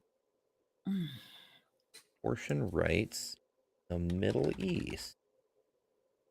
Where they, It'll probably have theocracies and shit. Are you going to get like an emoji of a woman shrugging? Right? Oh, yeah. Huh. Random, but according to a Pew Research article from 2008, Germany has a 1995 law that makes abortion illegal. However, there's a caveat to that,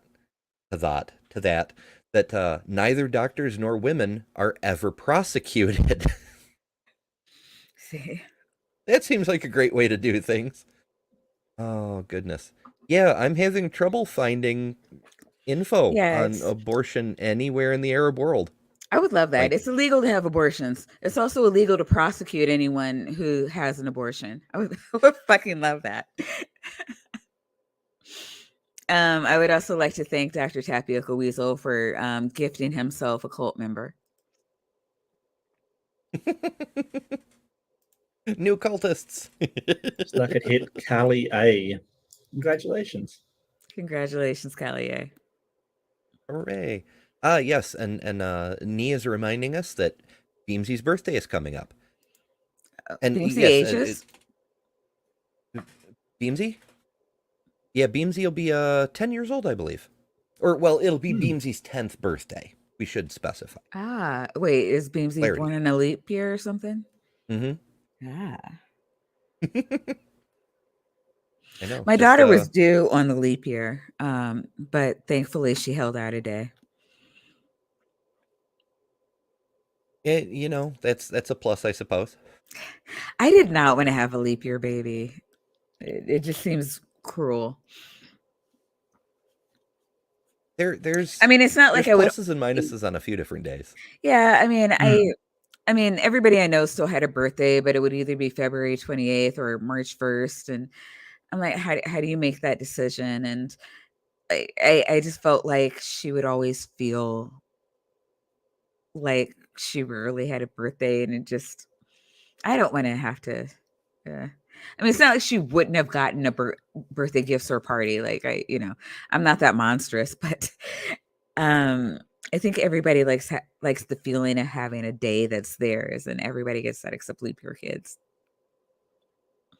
But maybe I'm wrong. I'm not a leap year kid.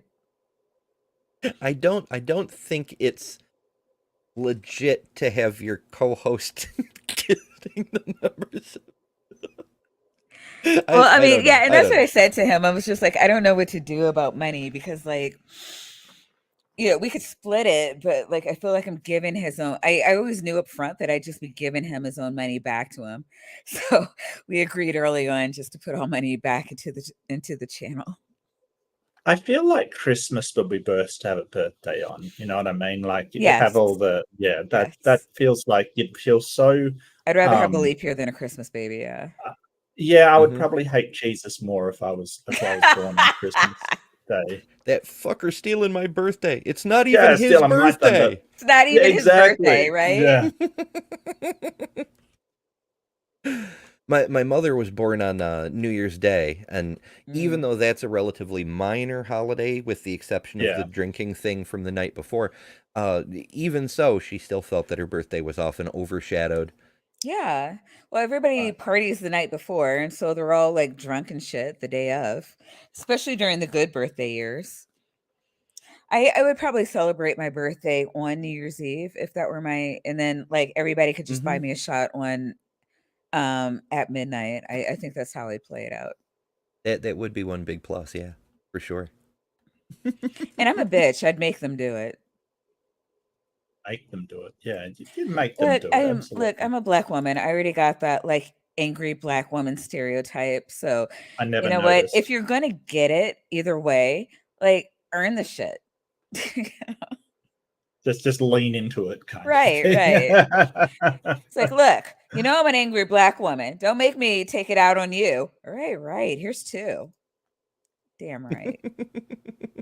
All right. I responded to you in chat. I wondered. I'm happy to do a part 2 if it is getting a bit late. I'm for sorry. you guys. That's okay. I'm cool either way. I'm a little tipsy. Yeah, that's cool. That's all good. I don't have anything to do for another 24 hours. Well, it's 24. 20 hours? Math in my head. You know what I mean. Yeah, you have to do bad science with Bree is your guest this week. Yeah. Bree? Oh yeah, we should probably finalize that. Hey, Bree's not here. Weasel, you need to look through videos and tell me which one you like best because people are expecting us to do that. I'm all about the bad science, especially if there is a bumblebee involved. Absolutely. We're doing Heartstones tomorrow, which is that more mud fossil? Is that it is a mud fossil. Nice. But it's not Roger. Awesome. It's a new mud fossil guy, which is interesting. So it's going to be wacky. New mud fossil person. Oh, that's awesome. Is that the heart attack? Yeah. Once somebody gives me an answer, I can get a real title up. But I wanted to get the stream up, so. Yeah, all good. Are you available next week to carry this on? I would love to have you on my channel. I would love to rant more. This has been fun. Has it been 5 hours? Yay, more ranting. Well, I can't believe you guys are going to let me rant some more. That is awesome. You're too cool. Yeah, absolutely. I'm sorry. No, I think you've really contributed a lot to it. I really loved what you've had to say. I think it's been amazing. I'm amazing. Of course it has been. Yeah. I'm being a bitch, Mark. You're not supposed to let me get away with that. Are you? Are you? No, of course not. Here's look. I only need 10 more memberships to open up a new emoji. If anybody cares. Okay, just gonna throw that out there. But goals. We were wrapping up, right? But no, we Mark and I figured out a long time ago that people who come to these, they come mostly to hear us and not so much the crazy people we're reviewing. Yeah. Oh, look at that. Ask and you shall receive. Oh my god, it's Regios. I like Regios. Regis is awesome. Yeah, he has a money bags emote. He's Daddy Warbucks. You may have to rebrand the channel in his honor. It's know. like naming rights level stuff, you know? I found that my big spenders like having their own emojis because, you know, it's a perk that not many other streamers provide. And That's true. so like I only let my have members vote on emojis. Yeah, which I was thinking about that, but when I got the perks, I was saying to Tap, I'm like, I'm only going to do 99 cents because I'm not doing extra shit for the members. They get like I'm only monetized at all because I wanted a badge emote. And oh yeah, badges are cool too. Yeah. or not no, vag with a V. Oh, vag. Right. You're the stone vaginas, yes. Stone badges. Yeah. And of course I had to have a weasel emote because like I didn't want to hear the amount of whining and crying he would do if he didn't get it. And he thinks it's like the best emoji ever. So he's very happy. And he's been bitching about a cult since I met him. So he has that now. And so I kind of had to monetize. But it's super cheap. Again, it's 99 cents for emojis, and that's all you get. So I gotta be honest with you, I did not even pay attention. I just did whatever YouTube suggested because I didn't know what I was doing. Well, it requires you to do something to monetize. Like if you want to have tiers, you have to do something special for each tier. And so when I talk to Tab, well, when I talk to Tap, I'm like, I don't really want to have extra videos. Like sometimes, some weeks, it's all I can do to get out the one stream. I feel and that. he was like, same. Yeah. He's like, I don't want to do anything else. And I'm really happy with having the one weasel cult. So, yeah. And so we super cheap and people seem really happy with it. Hang on a second. Regios gifted. Hang on. This is important. Regios gifted memberships and only hit one person, so you need to turn your memberships on. I think. Wait, one person. You gifted 10. Oh. Yeah, it was. Not telling me who. Well, sometimes there's a delay. Native Atheist was hit. How do you turn them on again? Usually, when you're in a live chat where somebody gifts memberships, you'll get a prompt saying you haven't elected to receive memberships. If you'd like to be entered in the next drawing, click this button to turn gifting on. I don't know where the button is because I just clicked to accept memberships every time that happened. You know? Oh, wait. Yeah, I think that changed. Yeah, I didn't get hit either. That's weird. Oh, Michael Bell. Well, let's find out. Let's solve this issue. I think it changed. I think it used to prompt you to go in and people were like, I'm a member of like 1,000 different channels and I want to be allowed to contribute to all of them. And trying to find a button, especially on a phone, is a lot of work. So just let me have the fucking membership. And, okay, so let's see. Shit, I'm already a member on Maya's channel, so I gotta find somewhere else to do it. According to the Google, you go to a monetized channel's video, any video. Click the join button, and it'll bring up options. Click gift settings, and then hit the allow gift switch. So you have to like go through steps to allow it now. If that's correct. It used to be correct. I haven't been able to find it anew. Do you still have to do that? Because I haven't been able to find it recently. Let me see. Channel memberships. So anytime you wind up on a channel where your name isn't already green with a badge next to it, hit the join button. It won't make you subscribe immediately. Hit the options to allow gifting. The thing you should do if you want free memberships. You know what? But I did hit allow memberships in yours a while back. I was told that it automatically, like if you hit it in one, it automatically does it for all now, but I could be wrong. It used Sure. to. But I don't know. but Maybe that now changed too. definitely- Maybe some people started bitching about that. I don't Maybe. like getting free gifts. Actually, People are I gonna have seen see that I'm happen. subscribed to Maya, and I don't There have like been it. a number of people who got gift memberships to my channel and said, what is this liberal transgender freak doing on my thing? I unsubscribe as fast as I Wow. can, you know? No, No, and you actually don't Dr. have T to said subscribe. he gifted some subs and it gave one of his alts. I don't know if you see the comment here. It gives one of his alts, a membership, and he never said to accept on that account. And I can confirm that I want to say 2 or 3 of the weasels have been gifted memberships, the bastards. Oh, apparently more of the memberships are trickling in out of Reggie's gift. Even the algorithm's sleepy. It's like, wait, what? You did There what? are times It's when it midnight. lags Does a he know what lot. time? Yeah, it's weird. I It's just weird. got one. Yes. Yeah, I just turned it on. So if you haven't turned it on, turn it on. Okay. Oh, okay. So you go to the channel and hit join, then the 3 dots up the top. Mhm. It's got the 3 dots for more options, and down the bottom of those things, there's gift settings is what you're looking for. Yeah, Regios, there you go. You got it. Listen to Regios. They know what they're doing. They really know what they're doing. So yeah, I just got one because I just did the thing. I did the thing. Yeah, that's weird. Thank you for that. That's awesome. And Regius, always a Wait. pleasure.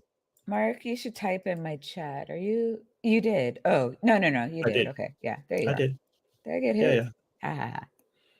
Mark is hit.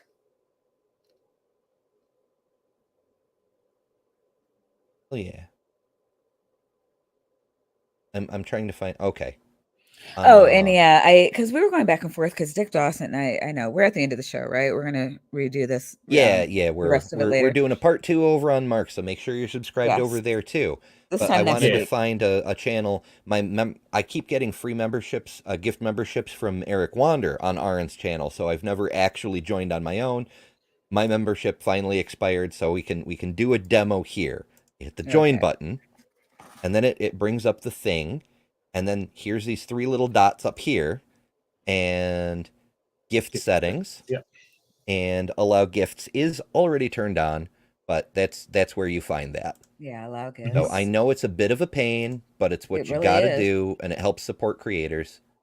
So any channel that you like, that you would like to receive free gifts for. Well, I mean, yeah, if you like a channel, you may as well do it because somebody's getting, like, people are going to do what people are going to do, and somebody's going to get the gift. So it may as well be you who patronized the channel and not some asshole that just raided in with another streamer, because it's happened to me too.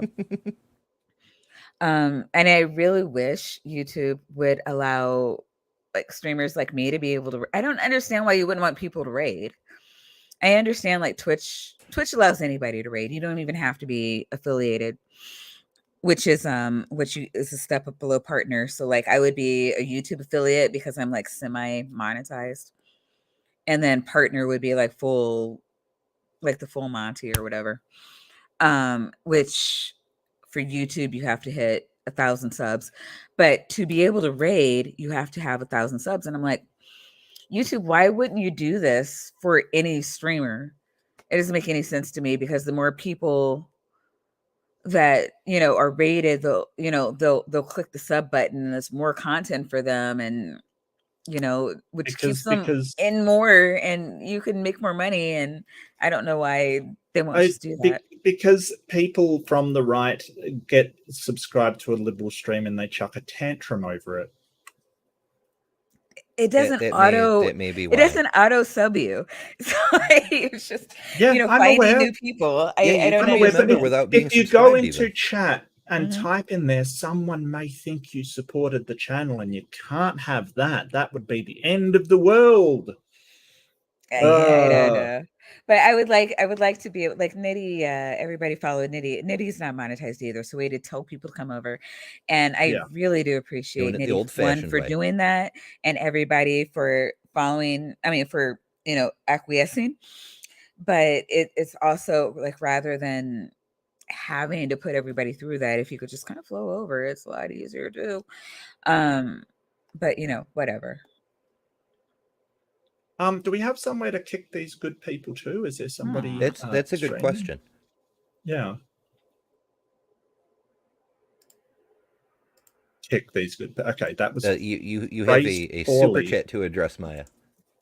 Oh, do I? phrased Oh, thanks poorly. for the stream. Oh, was that to me? Oh, it was to me. Oh my God. I don't know. I saw, because I was looking in here and trying to find somebody to for you to flow over to. And I just assumed it was to you again.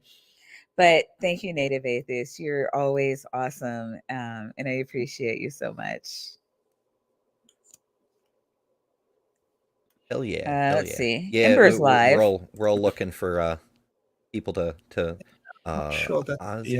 that's the coup that see. you're looking for. I'm kicking doing it too over. many things at once here. Yeah, I know, right? I don't Um, know. It's midnight. Everybody's gone off. The only people I see are drunken peasants and the flavor. The flavor's running. You can kick them over there if you need to. That's true. I'm do. Apparently there's a channel called Creature Features on. Never heard of that. I find all Interesting. kinds of weird stuff, but that's a whole other thing. Oh, somebody said Must be the fault of the never sexual mind, that's revolution. unrelated. Yeah, let's see if we can find the flavor. Shit, it's not showing up in my search that way. Maybe if They I might type not have in DJ redirect Oz. turned on. That's possible too. They found it. definitely are live. Okay, so I have added that as the thing. The stream from my channel will redirect to. You have to, because we're multi-streaming. We're on both Maya's and my channel at the same time. Oh. My redirect will only affect people on my chat, unfortunately. Even though we're all in the same StreamYard, it's weird that way. Where are you trying to redirect to? Matt should be able to set it up. The flavor, Oz's. Oh, yeah, I can. Yeah. I can do an old style redirect. Okay, cool. Yeah, see if I can. I still remember how to do this, because this is. You may recall when we first started forwarding to Bad Science Sunday after the Sunday show. We had to do the cut and paste in chat thing. I know how this works, I think. It's just YouTube being a dick. I know, we gotta make everything difficult. So there. We love Sean Love too, people. Yeah, the link is in all the chats if you don't want to wait for the redirect. Right. Oz puts on a good show. It's tunes, it's hanging with people, it's chatting. And speaking of hanging with people, cool kids join the Discord, and also come hook up with the gang in Gather. There's usually somebody around, and often many of us around. The other night we had like 7 people in there. It was pretty fucking neat. We did. There's a freaking racetrack in there. I didn't even know that. Oh, wait a minute. All this time I've been hyping it. Really? There's a racetrack? I didn't go. I've never been to the racetrack. Holy crap! I've been in a go-kart. I've been in a go-kart, but not the racetrack. What the hell? Hey, next time you're in that's there, where you're the gonna have go-karts to come from. There's way. a giant chessboard. There's so much. We got to do another tour. In fact, You know what? we should actually make Jay lead a tour because he knows where all the things are. Yeah. Yeah. I'm just wandering around, you know. I didn't know that's where the go-karts came from. I just thought that I was stupid, and there's like some kind of like a cheat code I didn't know about. Yeah, there's so much stuff. Gather it's an endless array of new things, but also people to hang out with. Sometimes watch videos, sometimes play games, sometimes just, chat about random stuff, behind the scenes things. Occasionally I don't even have a hat on. It's trippy. So, consider hanging out with us there. The link is in the description on my video and on any of Jay's videos. Let's see, what else should we plug? Well, we already mentioned Everybody. I do my Sunday show, Bad Science Sunday tomorrow. Mark, what do you have coming up? Yeah, actually, the part 2, I think I've got a debate with Nadia this time next week. Nadia? We might have to Nadia, yeah. Nadia's a Muslim who's been talking very heartily about he crushes all atheists and atheists are scared to debate him and stuff like that. So I could not leave that alone. I just couldn't. So we're probably going to be debating is the Quran scientifically accurate, which should be all kinds of fun. And Nadia has been described as the Kent Hovind of Islam, if you do need to know what his style is like. Oh, goody. He's a very odd duck as far as I'm concerned. He's very, very odd. And he obviously puts out challenges and stuff, which I enjoy taking up. I enjoy bringing the heat, which should be fun. So we'll have to talk to you about when we schedule this in the future. Hopefully we can fit it in sometime. Yeah, because as I did say, the debates have priority when I do this show, unfortunately, because I kind of have to find them where I can get them. Yeah. Oh, Hallie, but that's okay. We'll discuss it, and I'll put it up on my community page if we do change it, or if you do the part 2 or whatever happens. Yeah. We'll see what happens. Mm-hmm. Yeah, we established that policy early on. I think it was like Very our third or fourth show we had to postpone because the two of us went off to go debate some flat earthers. And I think we did a debate on was it evolution or something? You did a debate on something, and I had to solo it for a little bit, and then you went away, and I was soloing it for a little bit. That's it. Life happens. It does. It's fine. Like, yeah, I do apologize, everybody, but I try to get as many debates as I can because that's the focus of my channel. So I really do apologize, but that's the focus of my channel. Debates? That's what I do. So yeah, I mean, more power to you. We need more people because I just can't. I wouldn't. There was a time when I wouldn't have minded jumping into debates, but I find everybody that's not on our side to be grifters. And one of my hugest pet peeves are things that waste my time. I mean, so much so that I didn't want to comment on the lady that was being uber sarcastic because it's just like, is it even worth my breath? So to go in MDD and to talk at length to somebody who is grifting for cash, I don't think I have it in me. Like I could go on, I can make cogent arguments, but I'm just like I wouldn't take it serious. I get you. Like, it depends. It depends on what you see as wasting of time, because I enjoy having the discussion and argument. So is that wasting my time if I enjoy it? No, I enjoy it. So it's not wasting my time. But other people I know I know for you, yeah. I'm not. Yeah. And that's what I'm saying. More power to you, because we need more people willing to have the conversation rationally. But for me, I can't do that. I totally understand. I completely understand. Because I know I can obviously have the like, if you need somebody to talk to about this, like to counter to, like, I really want to know what you believe. I want to steel man it and have that conversation. But if you're going to ridicule me because you feel like it'll get you more views, I'm going to be childish. I'm going to be childish. I'm going to mock you. You're going down, and I'm not putting myself out in the best light. I'm probably going to damage bad feeling, right?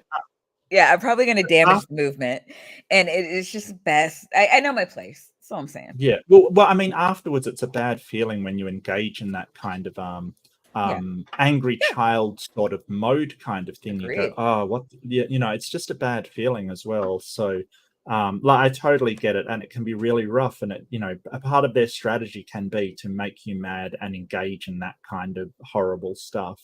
It's just, it's nonsense. No, so I totally understand what you're saying. Yeah. But you know, I guess I get enough out of it to warrant it, and I really do enjoy those times I meet somebody that is totally disagrees with me, but able to have a good conversation about it. I really enjoy that. So yeah. Okay. No, yeah.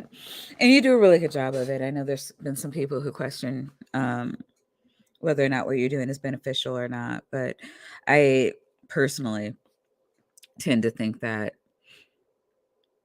I like the way I like your perspective, because you're not talking to the person, and not that this is your motive, but this is what's actually happening. The person that you're talking to, like, you're never going to get through to them. No. The people in the audience can be swayed. And I know it because there's so many of those people in our audience now, or in the community now. Yeah. And Absolutely. that's only done because of people like you. So I do appreciate, I see the Thanks. It value in means what a you're lot to doing. me. That really And means a lot yeah. to me. Thank you so much. That you know, it means more to me than you think. It really does. I really, sometimes I ask myself why I do it, but you know. Me too. Because they were so horrible. But thank you for doing it. Oh dear. Well, that's a good place to wrap up. Yeah, Thank you yeah. so much for having me on. Look, I'm so sorry. I honestly thought I'd be in a debate now, but trying to pull this debate out of Ryan was like pulling teeth. I swear, it was just insane. So yeah, maybe we'll really finish up tricky. next week or the week after, whenever you have free time. Whenever we do part 2, the next show will be on Mark's channel, whenever the hell that happens. Possibly next week, possibly the week after, but we will do a part 2 on this, and we'll see what else they have to say. We are only halfway through, if you can believe it, and it should be pretty cool. To wrap up a couple other loose ends that have been coming up in the chat, Reggie solved the problem. If you type in whatever the hell channel name you want to allow gifts on, and then /allow_gifts, it will take you directly to the selector to click the switch to allow gifts. Wow. Okay. I did not know that. So, thank you. Reggie coming through once again.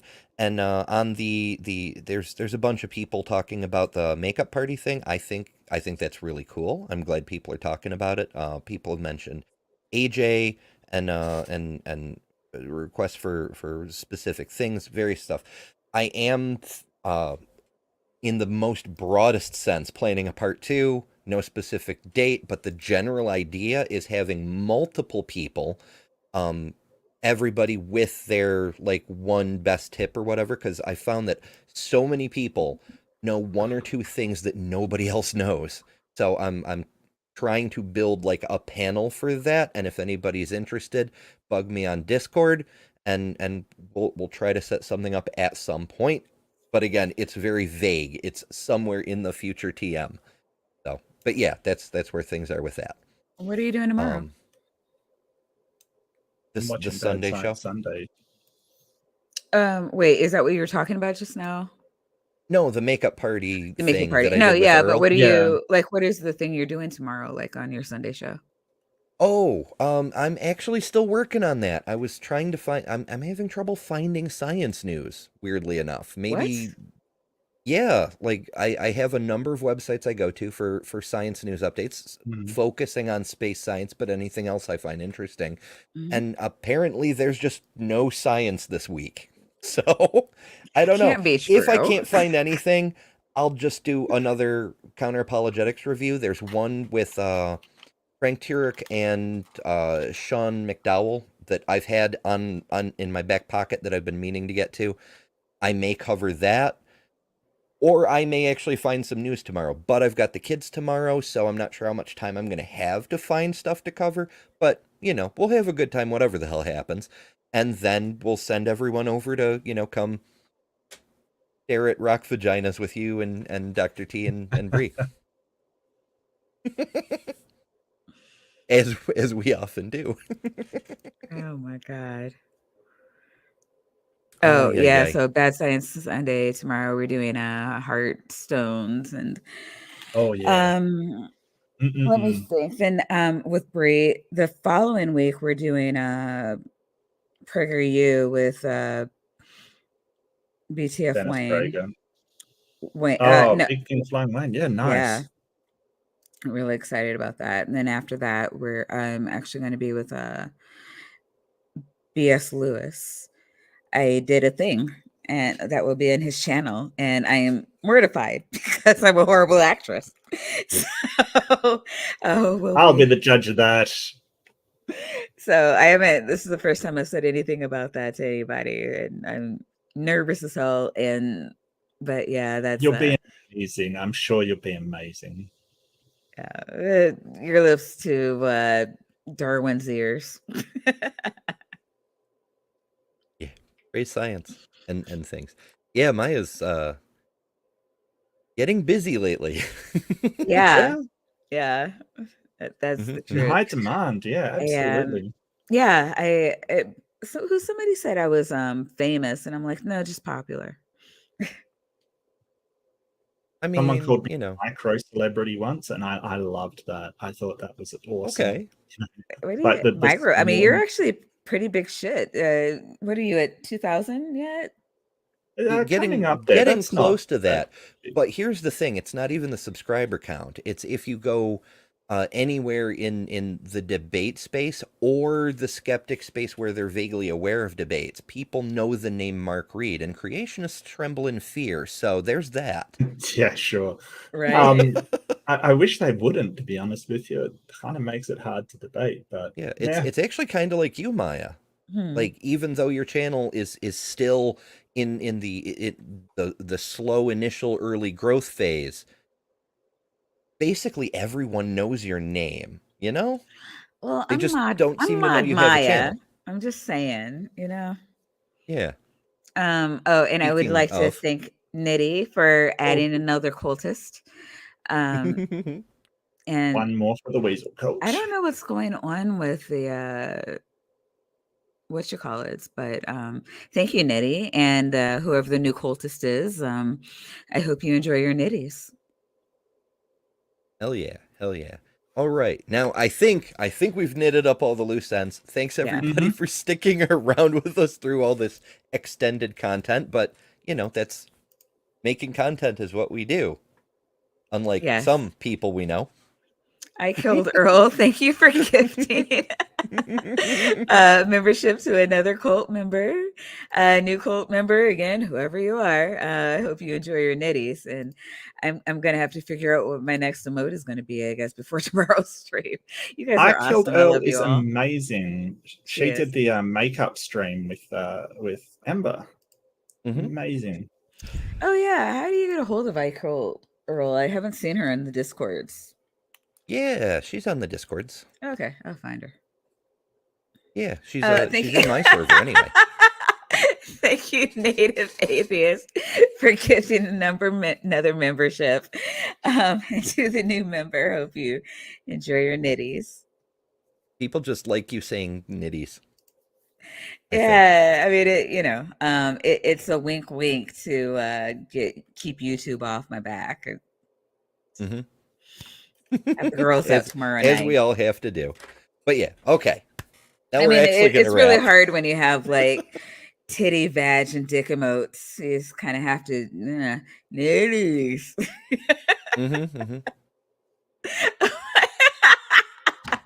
Thank you, Dr. Don. We will never end. For another cultist and new cult member. We hope you enjoy your nitties. Okay, Ember, we gotta go. They're gonna keep doing this. Well, I mean, I love you guys. That's you so actually much. not a bad thing for your channel. Like maybe we should just keep trying to end the stream and 1 and 2 until you have 1,000 cultists. I know, right? Alrighty, folks. Thank you all so much for sticking around. Thanks, Maya, for coming on. It's fantastic insights and all. I know you keep saying you ramble. We ramble. It's what we do here. That's what the show is for. And your insights are fantastic. Thanks for joining, Mark. We didn't expect you, but I'm really glad you made it. I'm so glad. Oh, same here. Yeah, absolutely. Hell yeah. And thanks to all of you in the live chats who keep things very, very interesting. It's no I mean, Ember exaggeration to has say we literally memberships couldn't do too. this. Just saying. Shh, my memberships are a secret. No. Apparently, nice half to of the be the people in your guest. chat don't even realize I have a channel. So there's that. It's I been Find nice me to be the better than guest on very this Ember. show, loyal. I honestly. have a Bragg very was loyal linking it through follower. most of the show. I have lots of content, many videos, including the makeup stream with I Killed Earl. You know what? yeah. I do want to thank you before we log off, just again. And I know I've said this so many times, but I feel like you're kind of the reason I'm so popular started with you. I was stagnating. And then you found me and you were like, hey, people, I found this totally cool show over here. You should follow me. And that really, really started like jumped off my channel growth. So I will follow you to the ends of the earth. Well, like I said back then, and like I've said many times since, community is what we do. That's like the Yeah. most important thing. And you were doing really good stuff. And I'm like, Thank you. I was smaller at the time. Like I said, we had to do the redirect manually because I didn't even have that ability at the time. And I'm like, everybody go do this thing. And, you know, it just, Yeah. trying to build And each it was other really up good is the content. entire point. It was good content, and you deserved it. You worked hard on it, and you did a really good show, and it was really entertaining. And it's like, why aren't more people subscribed? What is happening here? Sorry, I just bounced my desk up and down. I'm so mad about it. Just an incoherent rant. Damn it, Wes.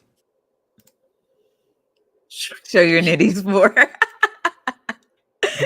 I love it.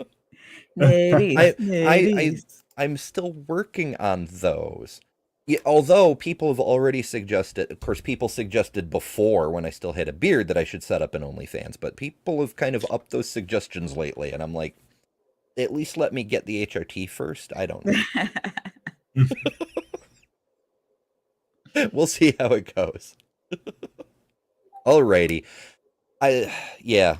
So for the fourth time here, let's try this again. We're actually ending this time. Thanks to all you folks, and I'm going to leave you with the credits for my channel for January. If you would like to be on the next set of credits, you know, come on over, join. We have lots of benefits, including emojis, and yeah, good stuff. Yeah, Thanks you everybody gotta for coming. subscribe to Ember. She has what do you call it? Ta-da, bitches, which my Oh yeah, personal fave. that's one of the emojis. Members get to vote on the new emojis every time a new slot opens up. So that's pretty fun. Anyway, Oh, yeah, you join have the things, Ember. push the You have buttons. an Embership. Yes, Emberships. That's right. Emberships. Thanks, Michael Bell. Oh, I'm on the wrong stream. Gave me a new cult member. Yeah. Yay. Thank you, Michael. And Earl attacks again. And Earl. And thank you, new cult members. Please enjoy your nitties. Hell yes. Good times for everybody. Alrighty, folks. Let's now I gotta switch back to the other screen. Running I don't screens know is fun. You didn't get a membership yet. This is sacrilege. You know, on Twitch, you can say, hey, I want to give this person a membership. YouTube is behind the times. Yeah, they're still working on integrating things. It's a fun time. Right, there was a thing I wanted to tell you. Forced Velkai has multiple membership levels. Mm-hmm. The first one says just emojis, that's it. The second one says, no, seriously, it's just the emojis. The third one is, I appreciate you supporting the channel more, but it really is just emojis. I'm going to have to figure out how to do that. But a lot of people are really happy at the 99-cent emojis. And I know it's still kind of hard times for a lot of people in the community. And, you know, if you want to fuck off $1 a month, you can always come by and, you know, become a cultist. We don't judge here. Mm-hmm. And then you're a member of the cult community. You're automatically in. You do have to bring your own hood because it is only a 99-cent membership. But, you know, get the cloak out and you're good. You're welcome. And at your all the parties. nitties. Don't forget your nitties.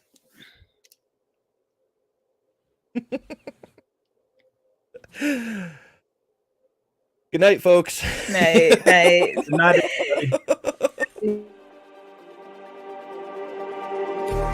Just like the street lights lit this town, like a fire in a blaze, gotta burn it down. Can't be afraid to leave this out.